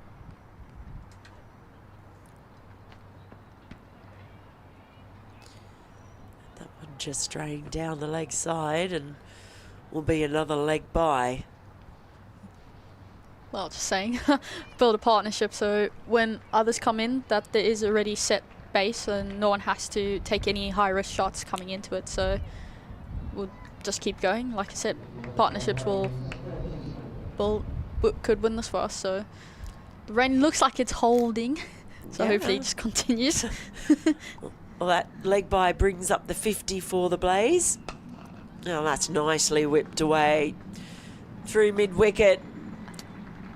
They don't have to run on that one. Very little that Sarin Smale can do about it.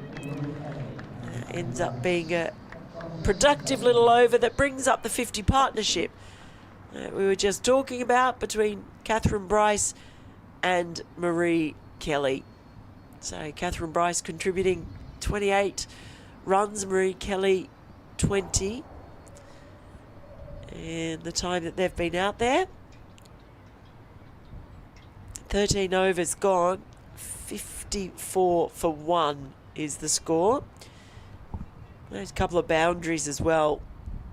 Just help Marie Kelly as well after she looked like she was getting really stuck before. Certainly struggling against Kate Cross in particular. But now, with the change in bowlers, finding it a little bit easier to score. And that takes the pressure off Catherine Bryce as well, doesn't it? Especially, because obviously Catherine's 29 or 40, seeing the ball quite well. Even, like I said, we've hit some strong shots, but unfortunately straight to the field. So I think Marie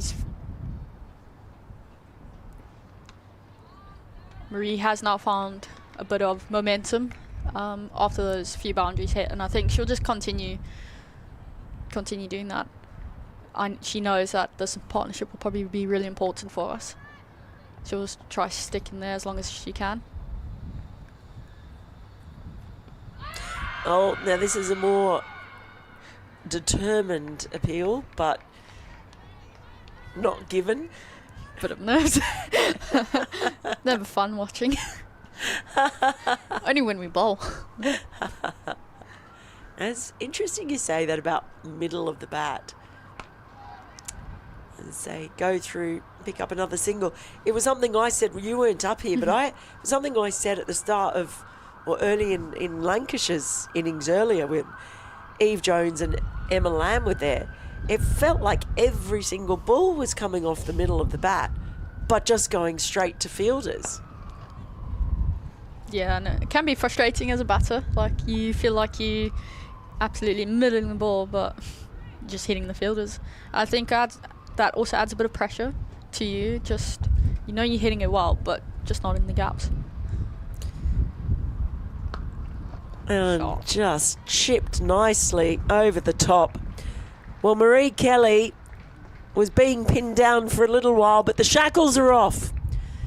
And she really is starting to find her stride. 62 for 1 now. They are well ahead of that run rate, 20 ahead of it now. A DLS pass score, I should say. And she's forced to change in the field because mid-wicket, one mid-wicket's going out and then they're bringing in another mid-wicket. They've got two behind each other. Ooh. Groundsmen are sitting at the covers, so I wonder if they know something we don't. They always do. I swear, I don't know what dark arts they employ. They're usually pretty good. 14 overs gone, 62 for 1. The DLS pass score is 43. So, yeah, the ground staff are hovering. Can't see any rain falling at the moment. I did say it would be after 3. So we'll keep an eye on it. But yeah, can't see anything at the moment. Potts continues.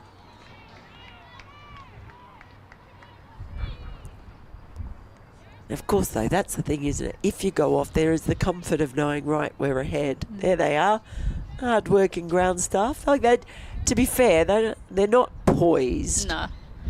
That's a relaxed kind of, okay, we're kind of ready, but we're not expecting imminent Armageddon.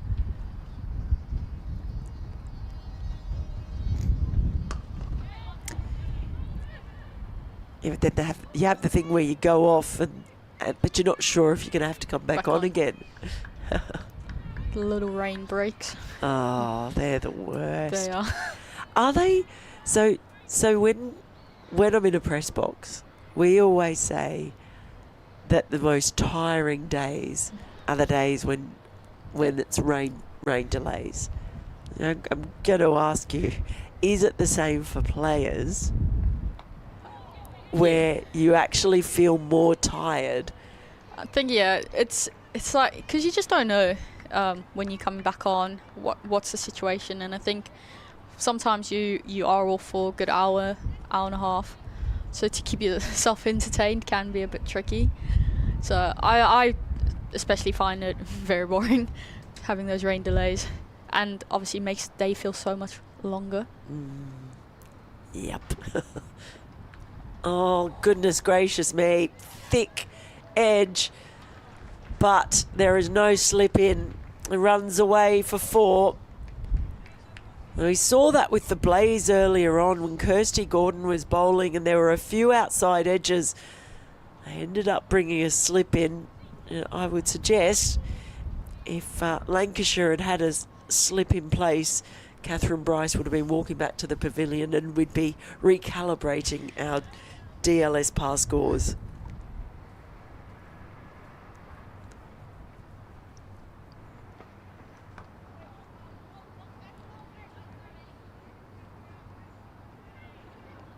Because she has played and missed it a few too. That was when Kate Cross was and Tara Morris were bowling. Dangerous thing to let Catherine Bryce get set, isn't it? Yeah, once she's set, I know she's in for a big score. Careful. Yeah, hopefully I don't think so. Oh, look, I mean, I'm going to disabuse you of that. There's no such thing as a commentator's curse. It doesn't exist. We're not that powerful. No.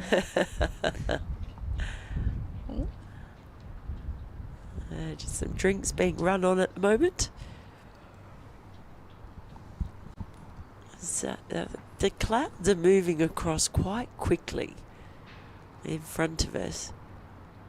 Still, even in what's behind them, I can't actually see any rain in it. Not at the moment, but again, not weather. It's interesting. Yeah. There you go. There's a view now. It's the part, if you're looking at that screen, it's the weather's coming from right to left. And it's those darker clouds on the right we're just keeping our eye on.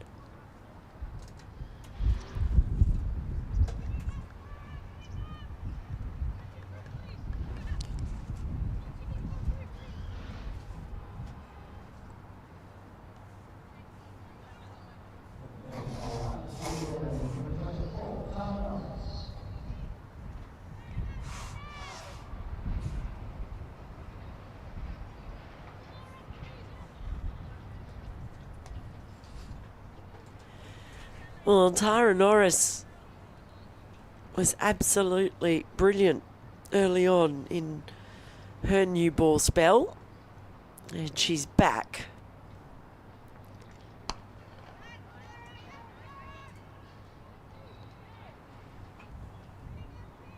They kept Kate Cross on, but Norris just bowled the 4 overs in her opening spell.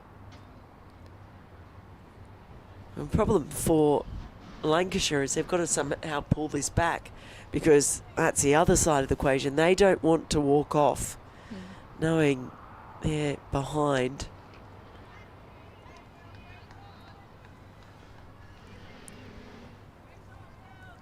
And just generally the run rate, current run rate's already up at 4.3 and over. It took a lot longer for Lancashire to get their run rate up above 4. They were going at about 3.7 for quite some time. So they have done a good job early.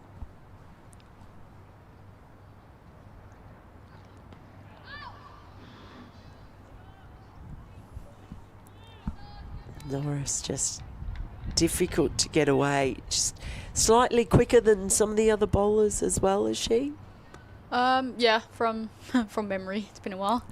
But yeah, she does have a bit of pace on her. She still is able to swing the ball as well, which I think is quite hard, and obviously the bounce looks a bit variable at the moment.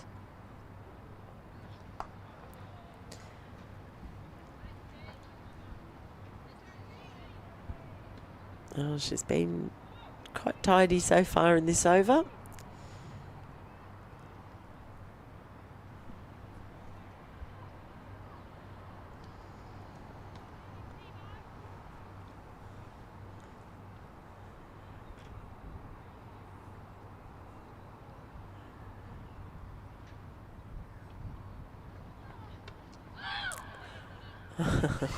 Just like that one for a second.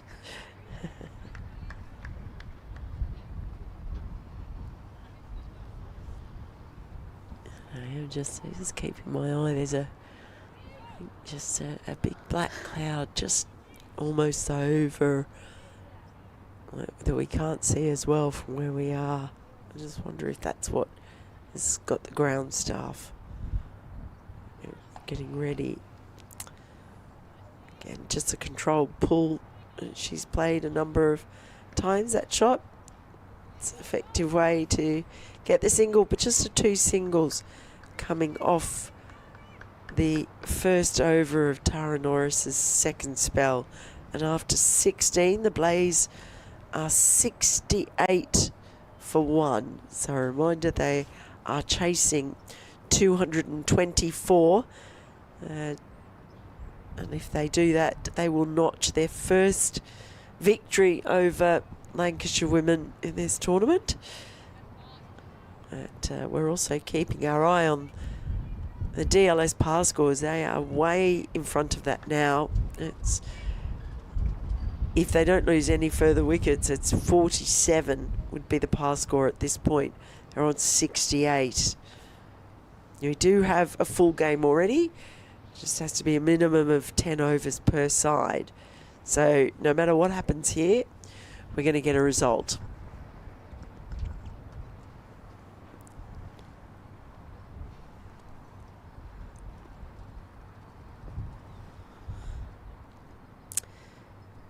So there'll be pots to continue. Looks like they are going to put in that slip. Yeah. Well, there was a big edge from Catherine Bryce in the previous over that just ran straight down to the boundary. It would have been out, but she's standing more of a gully now. Well, it's kind of neither here nor there. There seems to be, I mean, I'm not sure what the point of putting fielders there. Look, she does like to play late. Sure, but if this goes through, if there's an edge here and it goes through that region, it just seems to be neither here nor there. Yeah, I'm trying to work out why. It's not really gully. It's almost like a 3.5 slips. Oh, but she goes for a big hey-ho through the air, and Catherine Bryce ends up departing in what is a bit of a soft dismissal in the end. Just gets the top edge. The ball balloons up for Fee Morris, and it's been a fine innings by Catherine Bryce. She's got a job done as far as getting a team up above that DLS par score. But she departs now. Just maybe hurried a little bit. Looked like that. It's the second wicket to fall. It's Bryce departing for 35. And the Blaze now 68 for 2.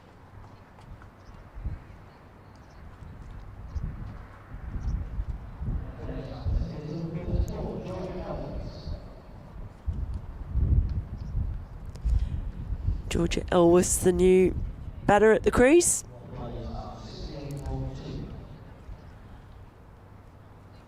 Again, you talk about that experience.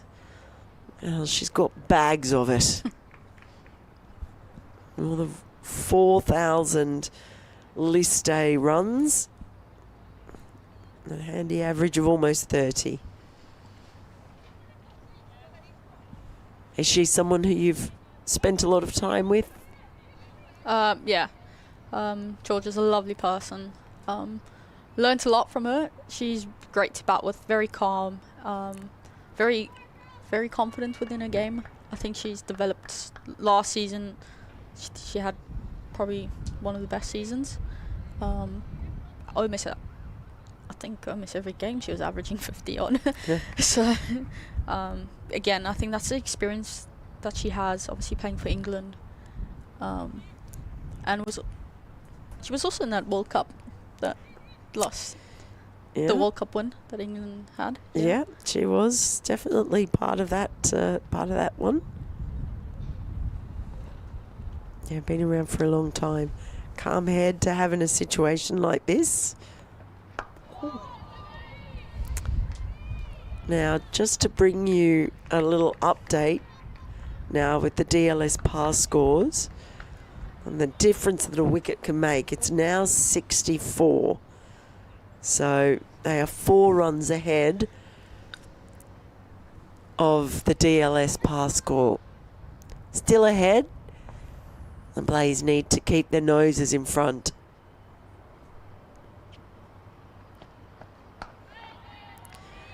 And it is getting darker, I have to say. I'm surprised. Are they allowed to bring the lights on for this match? I think so. I've got to say I'm surprised that we've not seen the lights. It's really dark now. Very gloomy. And they're hovering. They're starting to look a little bit more purposeful, the ground staff. There's a single to bring Marie Kelly on strike. And Marie Kelly's the one who's been there for the longest period of time. Out there with Catherine Bryce. So for Blaze fans, you'd be hoping that Kelly's just able to keep things ticking along and allow Elvis to get herself in.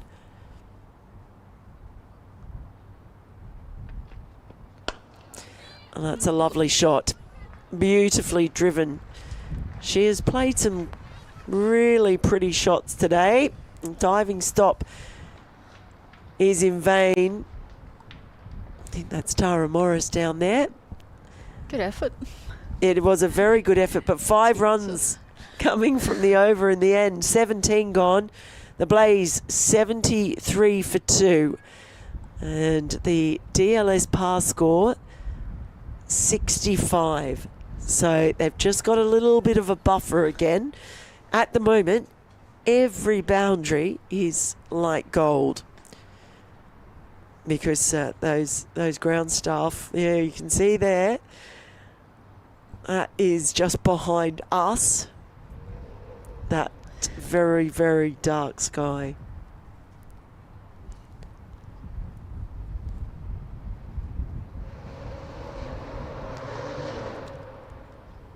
You'll know better than me. Is this getting to a point where light might become an issue?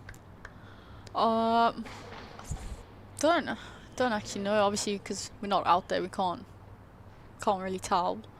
But I think they should be alright. Like, I think the lights would come on if it was needed. Yeah, I'm just a bit surprised we haven't seen any lights.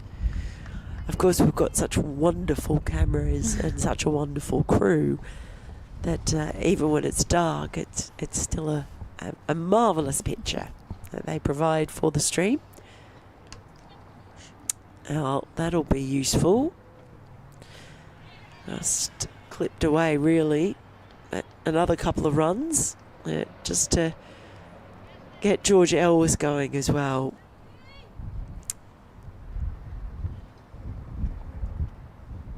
So 73 for 2. DLS pass score 65. So they are 8 runs ahead at the moment. I think the rain has started. If I'm just looking very carefully. Just a little bit out there. A little drizzle, yeah. Maybe that was, I think I can see a little bit of drizzle. Maybe that's why Georgia Elvis just went for a more aggressive shot there. Perhaps realising that they might not have too long here before they come off. Yeah, it does look like there are just a couple of drops at the moment. That previous one was actually a wide.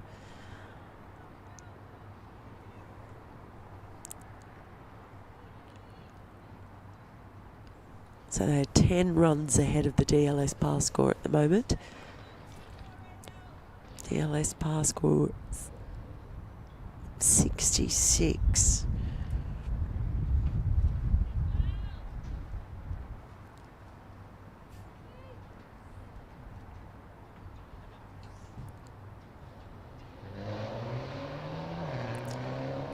I wonder what's going on.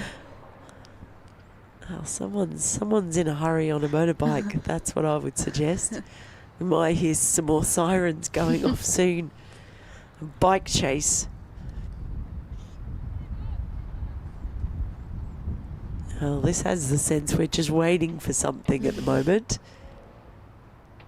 It's either going to be rain, a wicket, run, something's coming.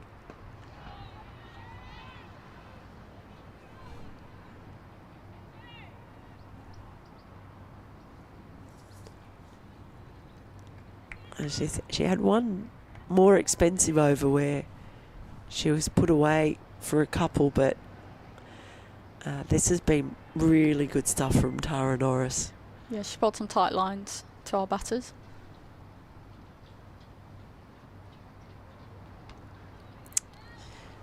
And so that's an example of it not being commentator's curse, because just because you said that has nothing to do with the fact that she then bowls a leg side wide.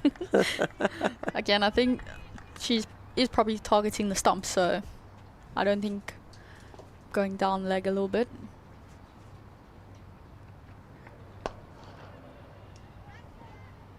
Because as everyone is up in the inner ring on the offside, so it looks like she is trying to target those stumps and bring them into play, whether it be Albi or bowled.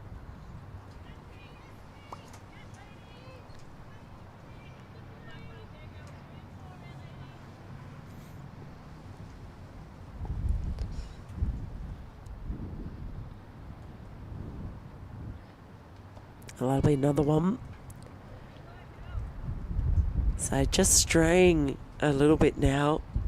The third wide of the over.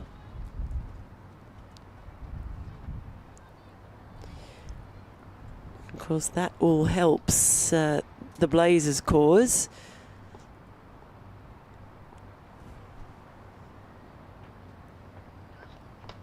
Oh, that doesn't though. That's one for Tara Norris. She's been targeting the stumps.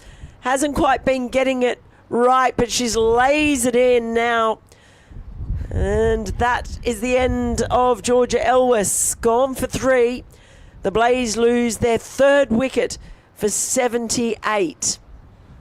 And obviously that does not help us with the DLS, which I saw just before the scoreboard change was now sitting on 85. Oh, it was a terrific ball. Nip back in, takes the top of off. And it changes very quickly. Now this is a crucial moment in this game because that wind is whipping up. There is a little bit of rain falling now as Orla Prendergast walks out to the middle.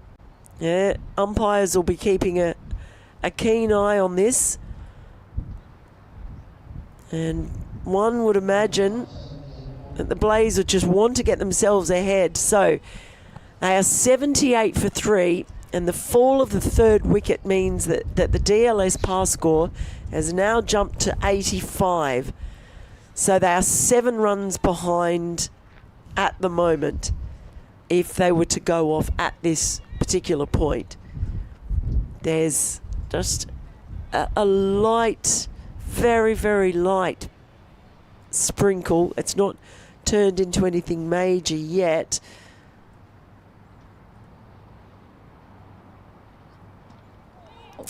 Well, just helped on its way. It's gone very fine. They think about a second. They're going to come back for it, and it's good running in the end. Prendergast wanted it. She was running to the danger end. And it's going to be 2 leg byes. So 18 overs gone, 80 for 3. And the Blaze are 6 runs behind where they need to be on the DLS pass score. I mean, this rain might not actually come. We don't know. But it certainly is making all of this feel a little bit fraught.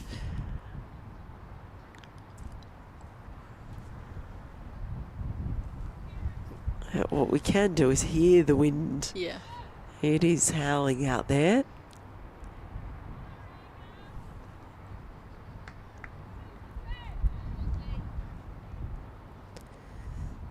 So Prendergast is another one who has bags of international experience playing for Ireland.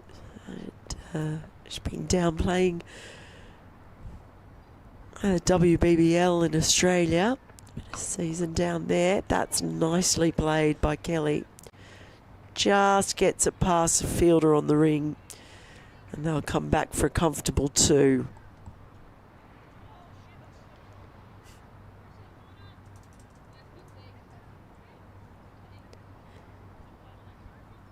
So while Kelly took a little while to get going, she's now sort of playing the role that we saw Emma Lamb play in anchoring this innings. Same way Lamb did for Lancashire.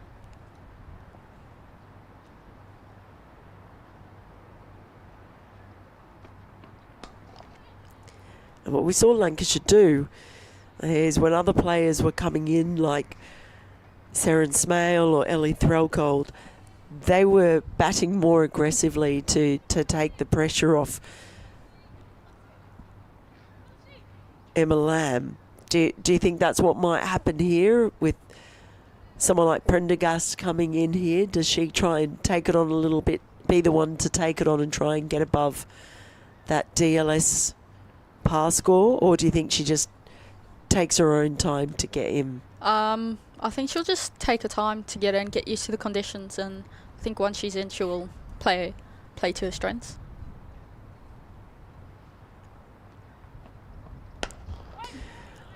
And Potts bowling right up in the block hole. Very full. So 83 for 3. They're now just 3 runs behind at this point in the over. 3 runs. 86 is DLS par score. You know what, this is right on a knife edge here. Can't get it through.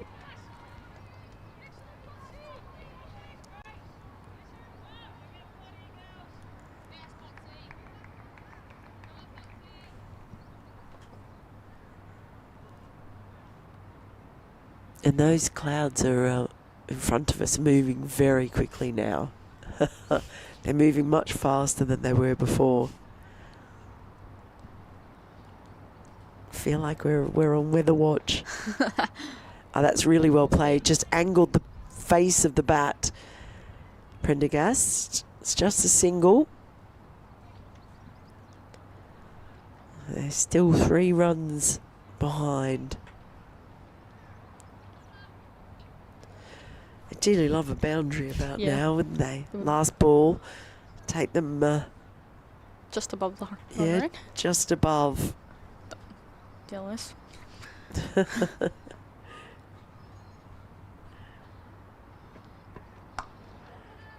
Instead it's a dot. So they finished the 19th over 84 for 3, and the DLS par score at the moment is 87, so they are 3 runs behind right now.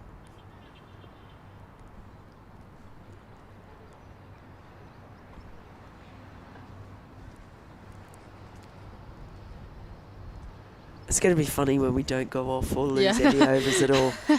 I was thinking that. Just looks like it's holding, which is ideal. Oh, but there was just a little sprinkle. Just looks very dark. It does look really, really dark out there. Emma Lamb's coming into the attack now.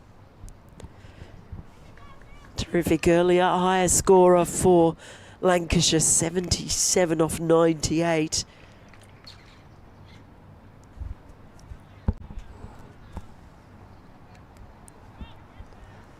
So she's already had a major impact on the game.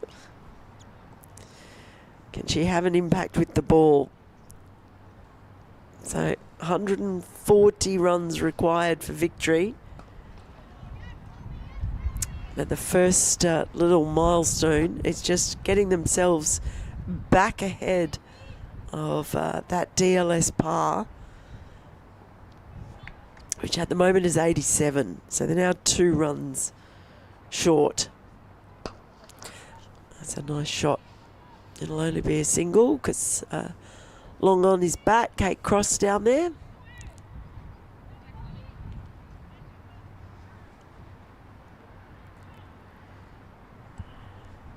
Just 1 run behind DLS par score now. Tries to play that delicately. It completely misses.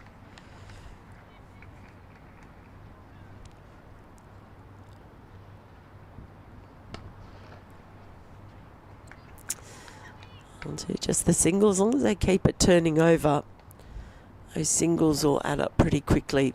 Just as long as they don't get stuck, as they were doing earlier. I think as we keep the run rate similar to the run rate required, will be good. And again, just a nice placement for the single.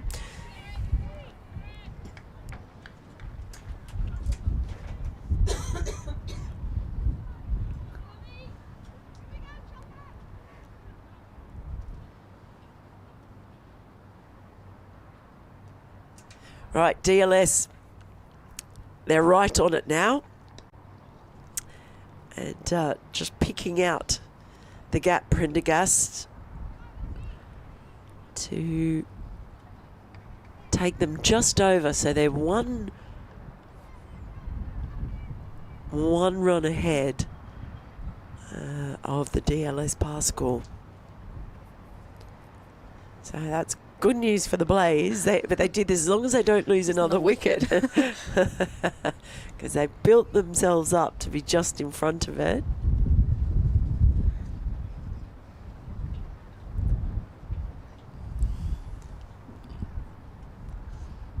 The slip has come up now to Ola.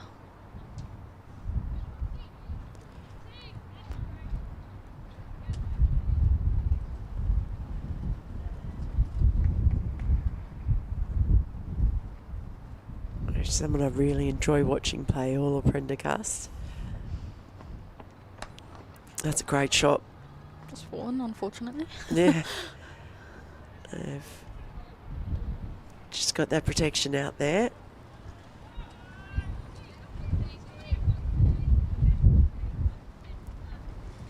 The rain has come again. Yep, it's just starting again, my goodness. Right, they are ahead. Just by 1 run.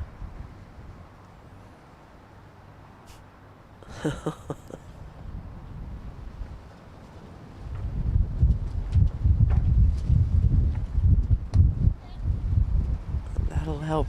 It must be quite unpleasant out there at the moment because I'm sure people at home can hear how strong that wind is. It's dark. There's just a hint of moisture in the air. The umpire's just having a look. Yeah, have a look. They're, in fact, having a chat. Bit of, what are they deciding? We haven't had a light meter out yet, I don't think. Groundsman looks like he wants to come on. He must know something. Oh, they've called them on. Oh my goodness, they're calling them in. Well, wow. The Wow. Lancashire don't seem too happy about that. Well, I'm not surprised. So the current state of play is that the Blaze are 91 for 3, chasing 224. But the DLS par score right now is 89. So they are 2 runs ahead of it, which is why Lancashire are a bit unhappy that the umpires have called them in. But there is rain falling now. It is clear from where we're sitting. The ground staff are pretty keen to get out there, I think, because they feel there might be something a bit heavier, or quite a bit heavier, on its way. You can see there the rain now falling on your vision as well. There we are, we're up here. I don't know if you can see us. Give them a wave, Michaela. That we're on those very, very black areas on the stand. Anyway, so that is the state of play. If they don't get back on, a Blaze will have picked up an incredible victory. Oh, the wind must. Oh my gosh, that wind is strong. And the hover cover, they're having trouble controlling it. But it's a strange feeling now. So what do you do as a player? You just go and sit inside. Go and sit inside. And if you wait. if you're the Blaze and you're ahead, are you quite happy to just sit there? I think so. Obviously, I think we would be a bit happier sitting there knowing that we are ahead. But again, anything could happen. The rain could stop and we have to go back out there. But at the moment, I think out of the two teams, we are probably a bit happier. Oh my goodness, I don't think there's any question about that.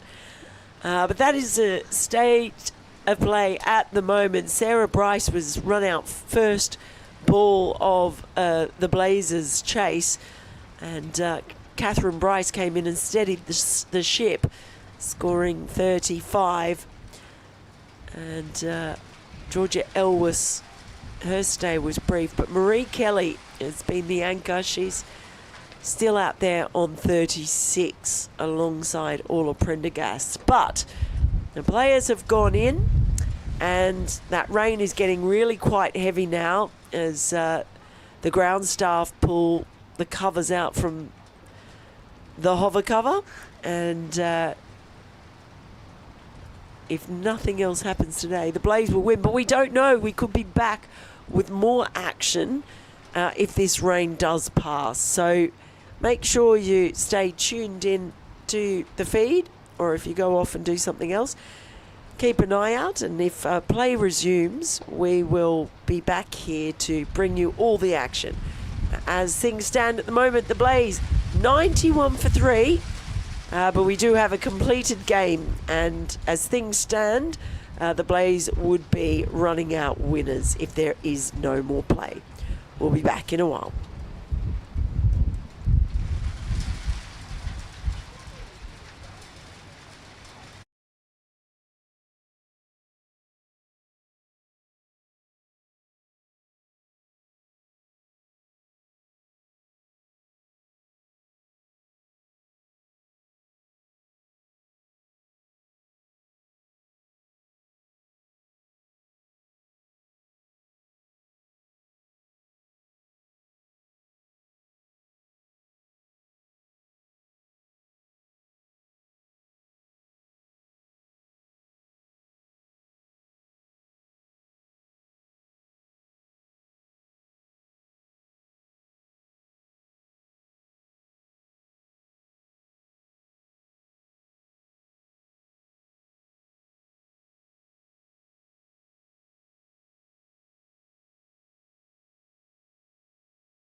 Well, hello and welcome back to Trent Bridge, where we have some good news if you want to see some more cricket after about an hour of rain and a couple of inspections. We are going to see some more play in this match between the Blaze and Lancashire. So just to bring you up to date, the Blaze were 91 for 3 when play was called off, suspended for rain at the 20.2 over mark. And they were chasing a target of 224 for victory. After Lancashire scored 223, they were bowled out earlier. The revised target is 171 with a total of 32 overs to be bowled. So that means we've got 11.4 overs remaining, or 70 balls, and the Blaze need to chase down 80 runs for victory. So around about 7 and over. They did get themselves ahead of the DLS pass score when play was called off, but they now find themselves in the middle of what could be a ding-dong chase. They have 7 wickets remaining. Earlier with Sarah Bryce, Catherine Bryce and Georgia Elwes all out before rain suspended play.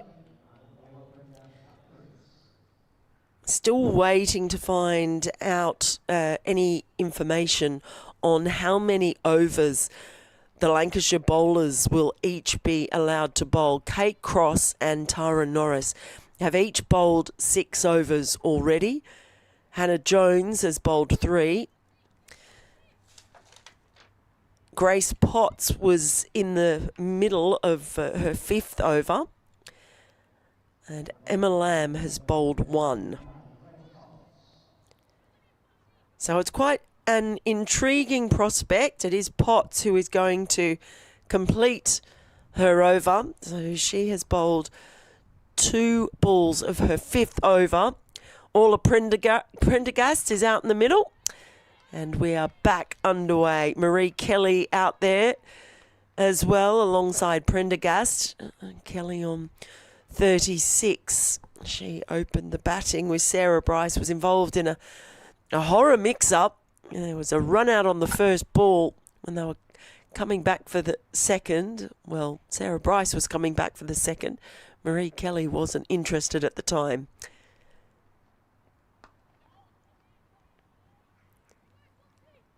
But after trying to get themselves ahead of the DLS pass score, the Blaze may have thought that they'd done enough to get the victory. They would have won the game had play not resumed. Now, things not so certain.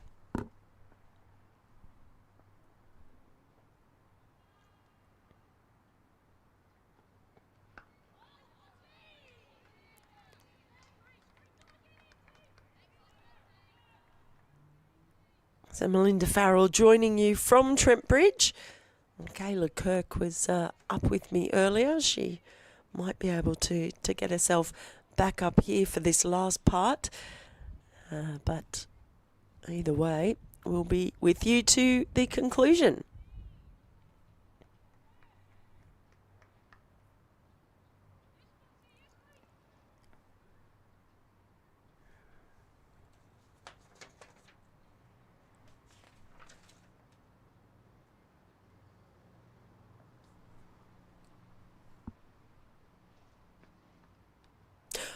Big outside edge, and they don't have a slip in.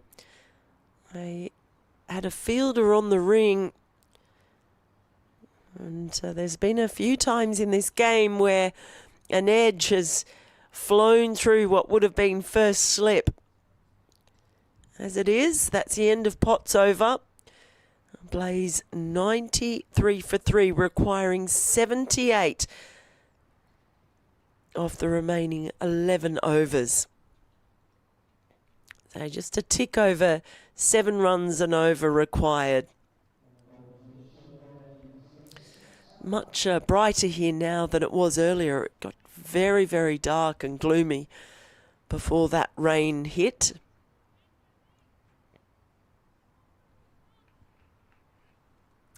Emma Lamb is going to come on to bowl her second over.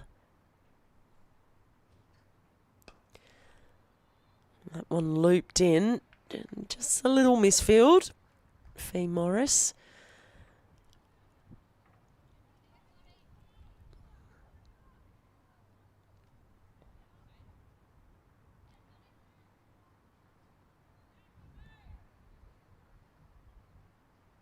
Lancashire, as you can imagine, were very keen to get this game restarted.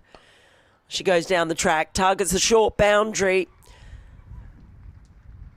And that will settle nerves a little bit for the Blaze. Very much needed any boundaries. And, well, Prendergast is very strong driving. And once she manages to get it past that infield, it's a short boundary. Follows up with a little bit of guile.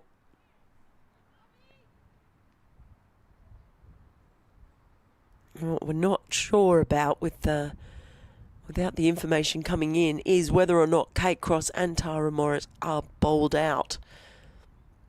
That one tossed up, goodness gracious, that's come off the inside edge. And well, Marie Kelly can smile about it. A little bit of fortune.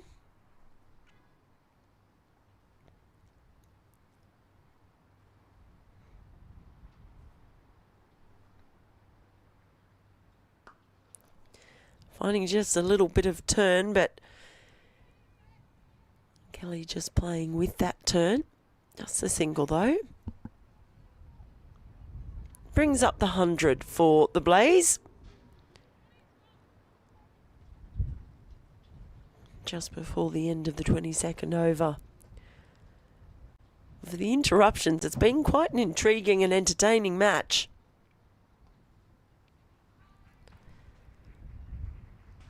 And just keeps that ticking over. So job done for that over. 8 runs coming from it. And the Blaze requiring 70 runs now off the remaining 10 overs.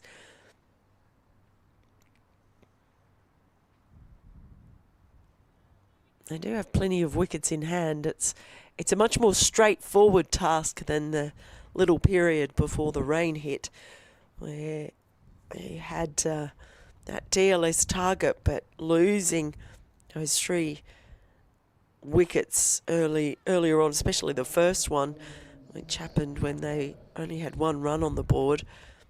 Each time the DLS pass score would jump quite significantly, and they would find themselves behind after just getting in front.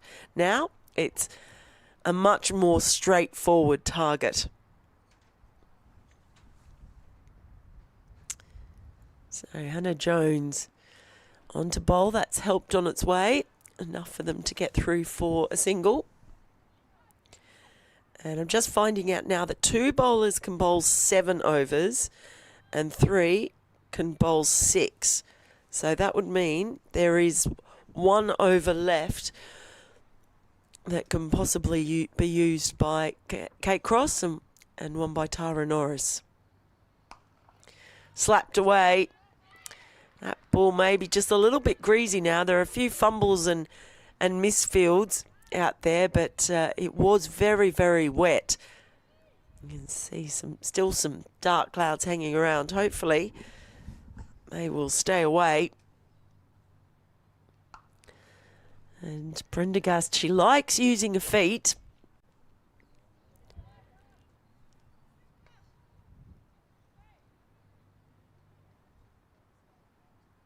Also has the ability to accelerate. So if they can get that target to within reach. Now it's Kelly using her feet. That's a great bit of fielding. Direct hit It's Tara Norris with the throw. She was safe, but still a nice bit of work by Norris. May yet see her again with the ball in hand. She and Kate Cross were a real handful early on.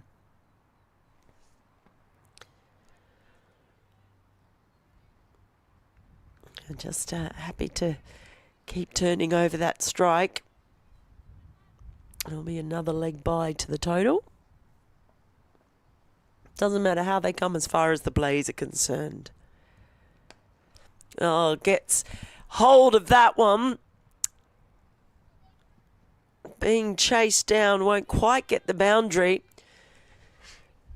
But it was a calculated risk with mid-off up. And Kelly moves on to 43. The Blaze, after 23 overs, 108 for 3. So 63 off 54. They're doing just the required amount at the moment. And Lancashire, well, they need to find a way to make some more inroads, take a couple more wickets.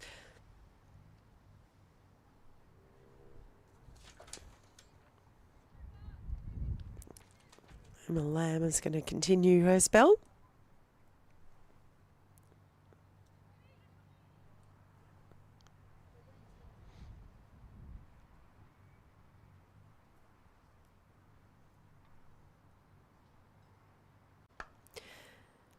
And once more we see the Blaze batters just willing to come down the track to the spinners. Try to get to the pitch of that ball. It was turning a little bit earlier on in the day, particularly when Lucy Hyam was bowling. Found some good turn.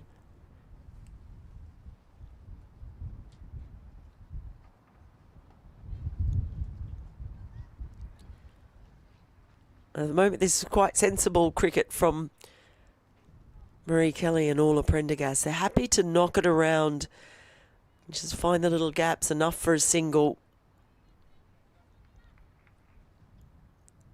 Try and wait for the bad ball to put away.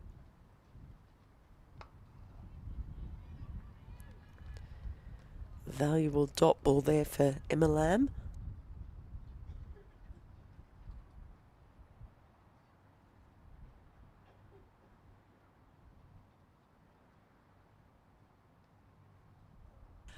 Oh, and that is a mis-stumping opportunity. We've been observing how Orla Prendergast in particular is quite happy to come out of a crease. Ellie Threlkeld unable to hold on to that one. And now she goes for the big sweep. Gets right in between the two fielders. That's a terrific shot. Just how costly.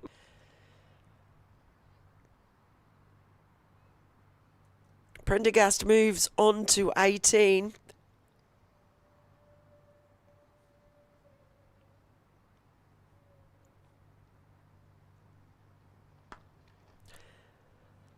Happy to go aerial once more, just for the single this time.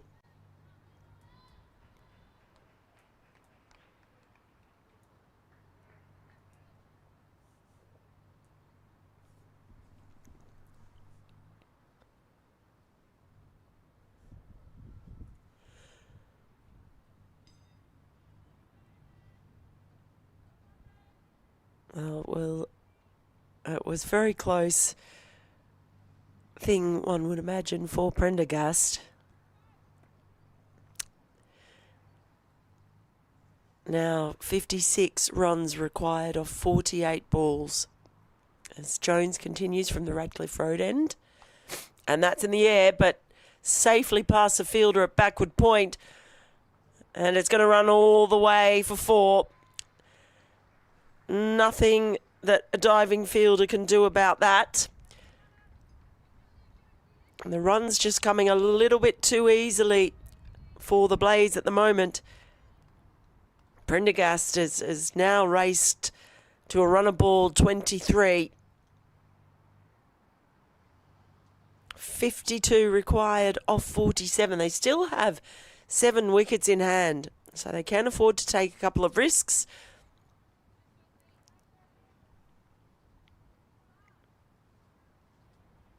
And 5 already off the first 2 balls of Hannah Jones over.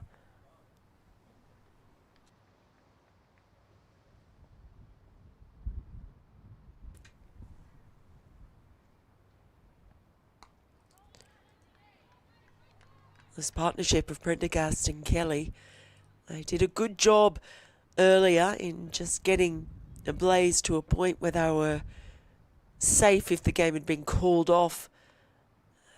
Once 10 overs had been bowled, that one is a mighty swing in the air, could be out, and it's taken safely. It's Kate Cross, safe pair of hands in the outfield. So Marie Kelly falls for 44. And could there be another twist here? 4th wicket falls for 120. And well, Lancashire, they haven't given up on this yet.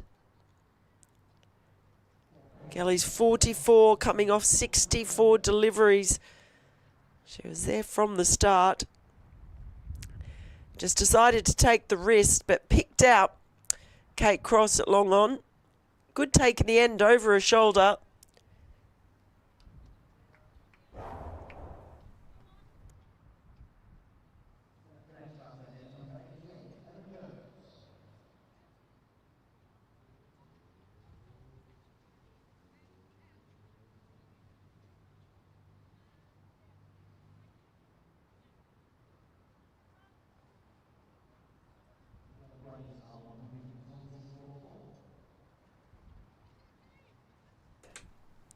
So Emma Jones, new batter at the crease after the 4th wicket falls for the Blaze.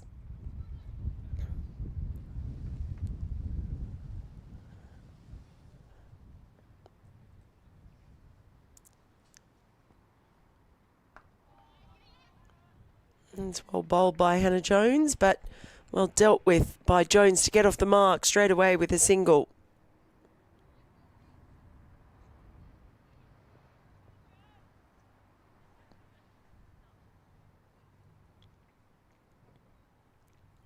We might be setting ourselves up for quite a tight finish as well. It's been a very entertaining match. But Prendergast looks particularly dangerous, has to be said. 25 overs gone. A Blaze at 122 for 4. Reminder that revised target is 171. With the play resuming, 49 runs now required of 42 deliveries. Yeah, we know the clouds are still there. They're not going to bring any more rain, we hope. Certainly brighter than it was. The rain got quite heavy for a period of time. The wonderful ground staff here at Trent Bridge, very quick to get things back in order.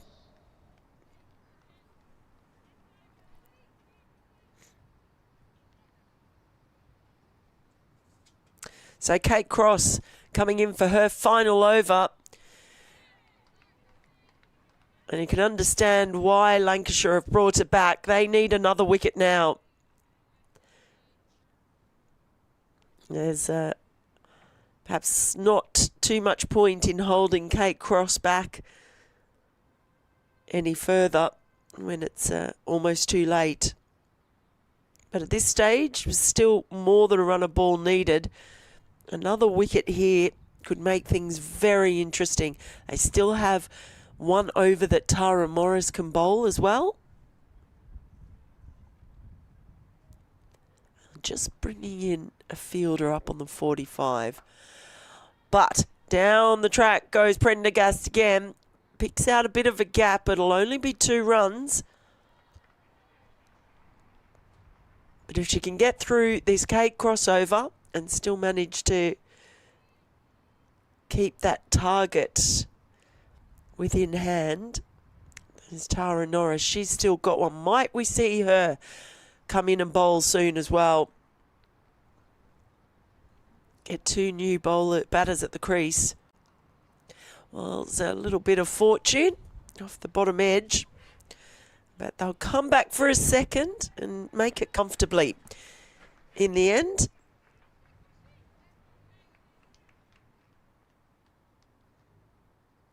Kate Cross bowled 6 overs in her opening spell. Started with a new ball, bowled 5 overs.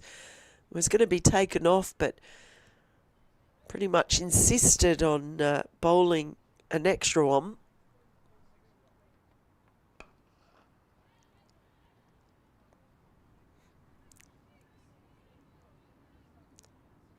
At the moment, with the field still spread there are quite a few gaps out there for the singles.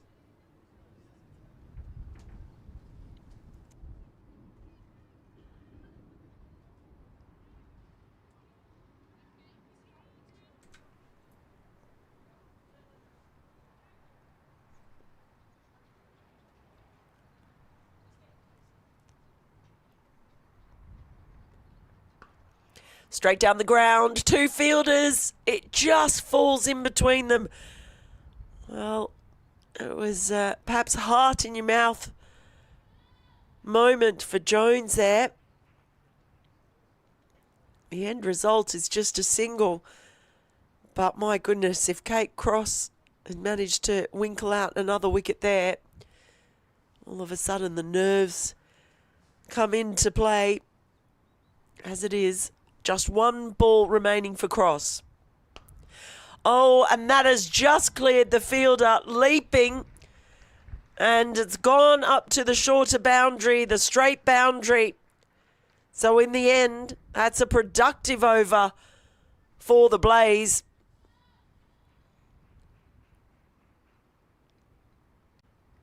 After 26, they are 132 for 4. Needing 39 runs off 36 balls. And with all Prendergast still out there, I certainly would fancy their chances. A couple of wickets might change that equation dramatically.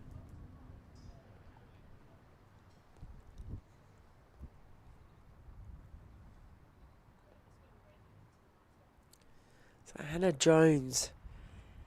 Oh my goodness, she's lost a bat. Well, one Jones to another. And the result is a thrown bat and 1 run.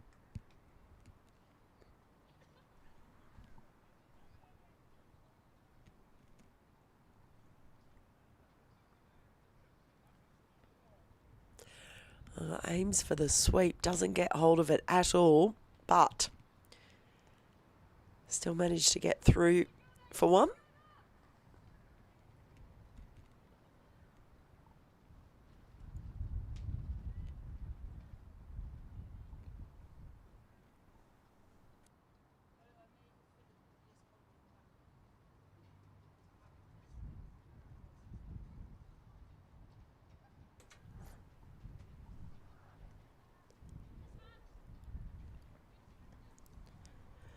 Fielding change. They've just brought another fielder in to save the single on the offside. And that's exactly what's happened.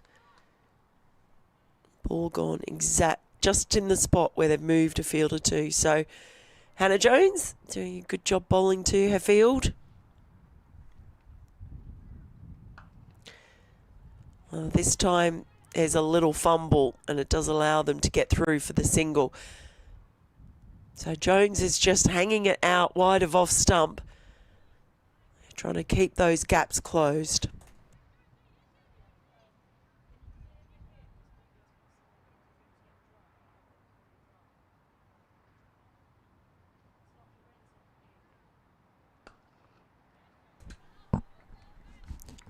Good use of the feet again. She's quite confident and comfortable in doing so. It's a real feature of Prendergast's play. She uses the whole crease. Tries to manoeuvre that ball around. Now, it's a bit of a shout here, but it looked like on first viewing it was going down leg side. So just 4 runs off that Hannah Jones. Over 27 gone, 5 remaining. The Blaze 136 for 4. They need 35 runs. There's another look at that. Tell you what, she got some good elevation on that bat. It went quite a long way.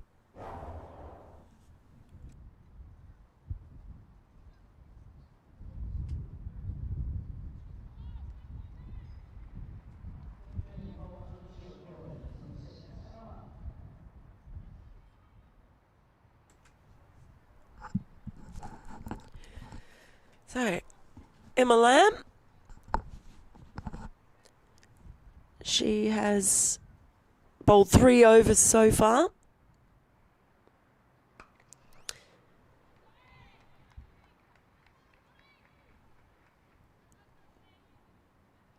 She's none for 20.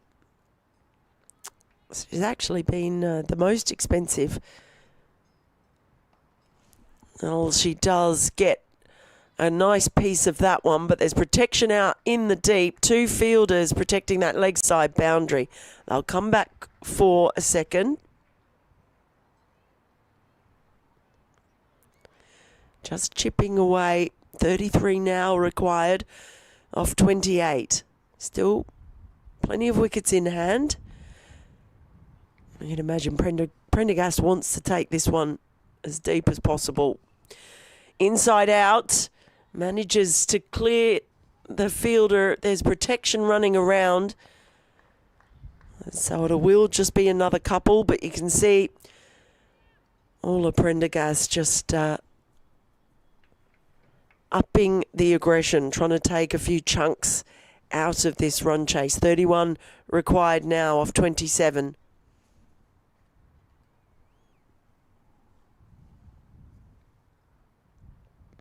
Oh, and this time she pays the price. She's been coming down the track time and time again.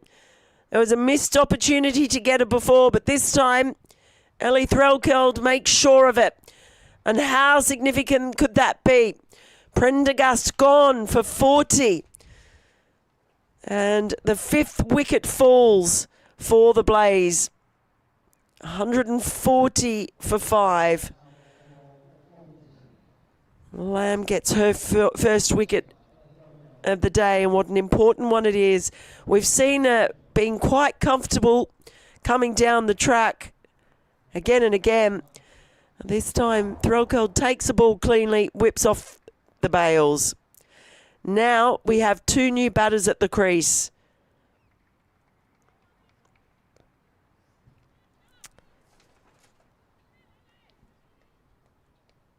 Ella Claridge is the new batter in to join Emma Jones. Big task ahead of them now.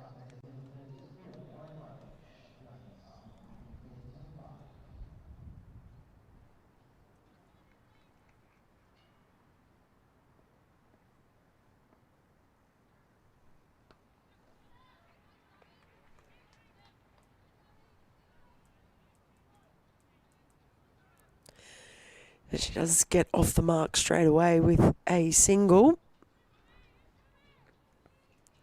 So 30 required off 25.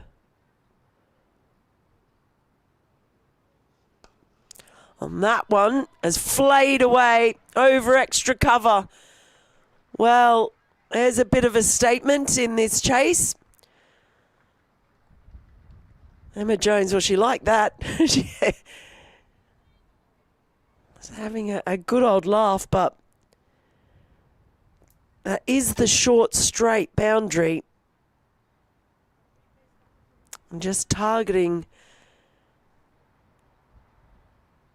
that boundary is probably a good way for her to go. There's easy runs down there if you can clear the infield. No one out there on the boundary.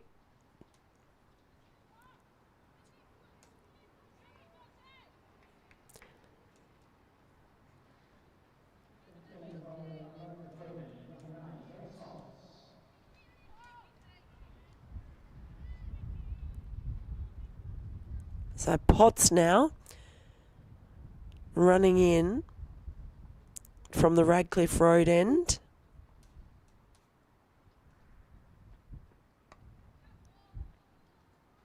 Neat little drop and run.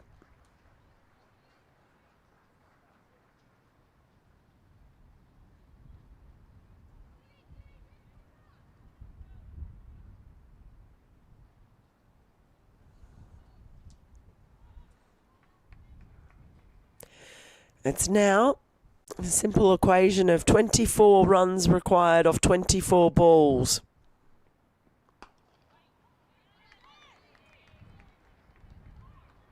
So I suspect this might get very tight. That was the first 6 that we have seen in this game. Last ball of the last over. So Jones clearing the rope for the first time in this match. There's a swing at this one. The lights are coming on, by the way, here at Trent Bridge. It's getting very dark. You can see the shadows of the players splaying out in all directions now. And in fact, the rain has started falling again. So that has come quite quickly, almost out of nowhere. And it's blowing across quite heavily at the moment as the players sprint off. In fact, this is as heavy as we have seen all day.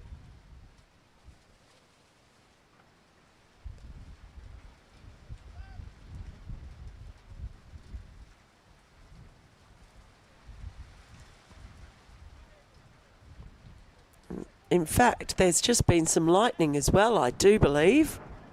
Yeah, and some thunder as well.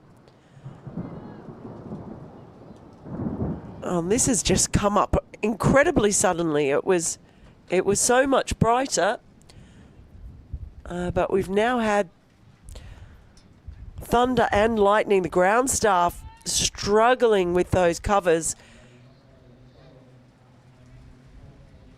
and well, play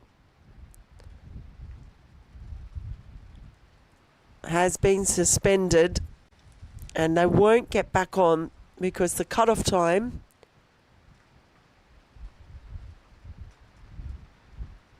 I think for them to get out there originally before was at 5:55, and they've not been able to cover the pitch. We've got thunder and lightning as well as the rain hovering around Trent Bridge.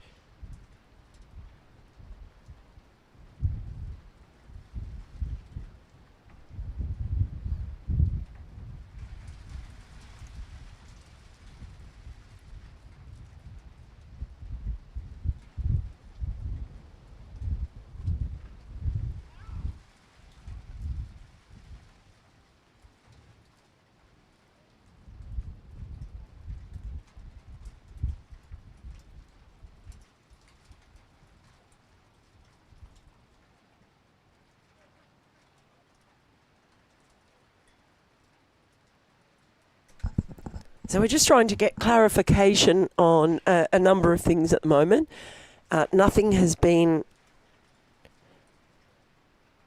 said officially right now, I think because of the suddenness of events here, where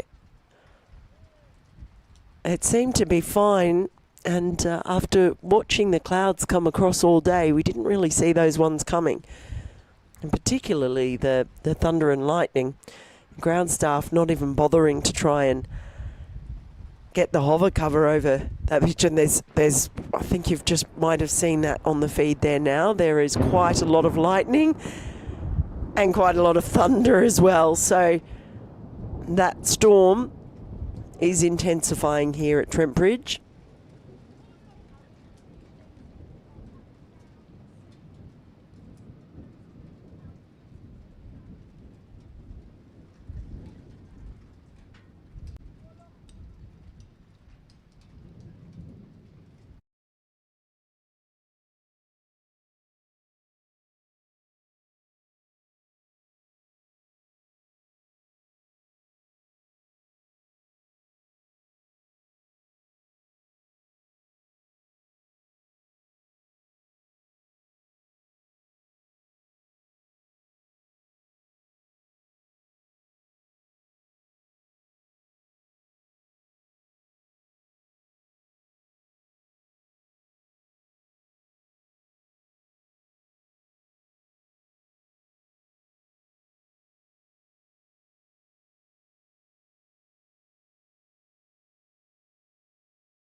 much for your patience and understanding in coming back to us.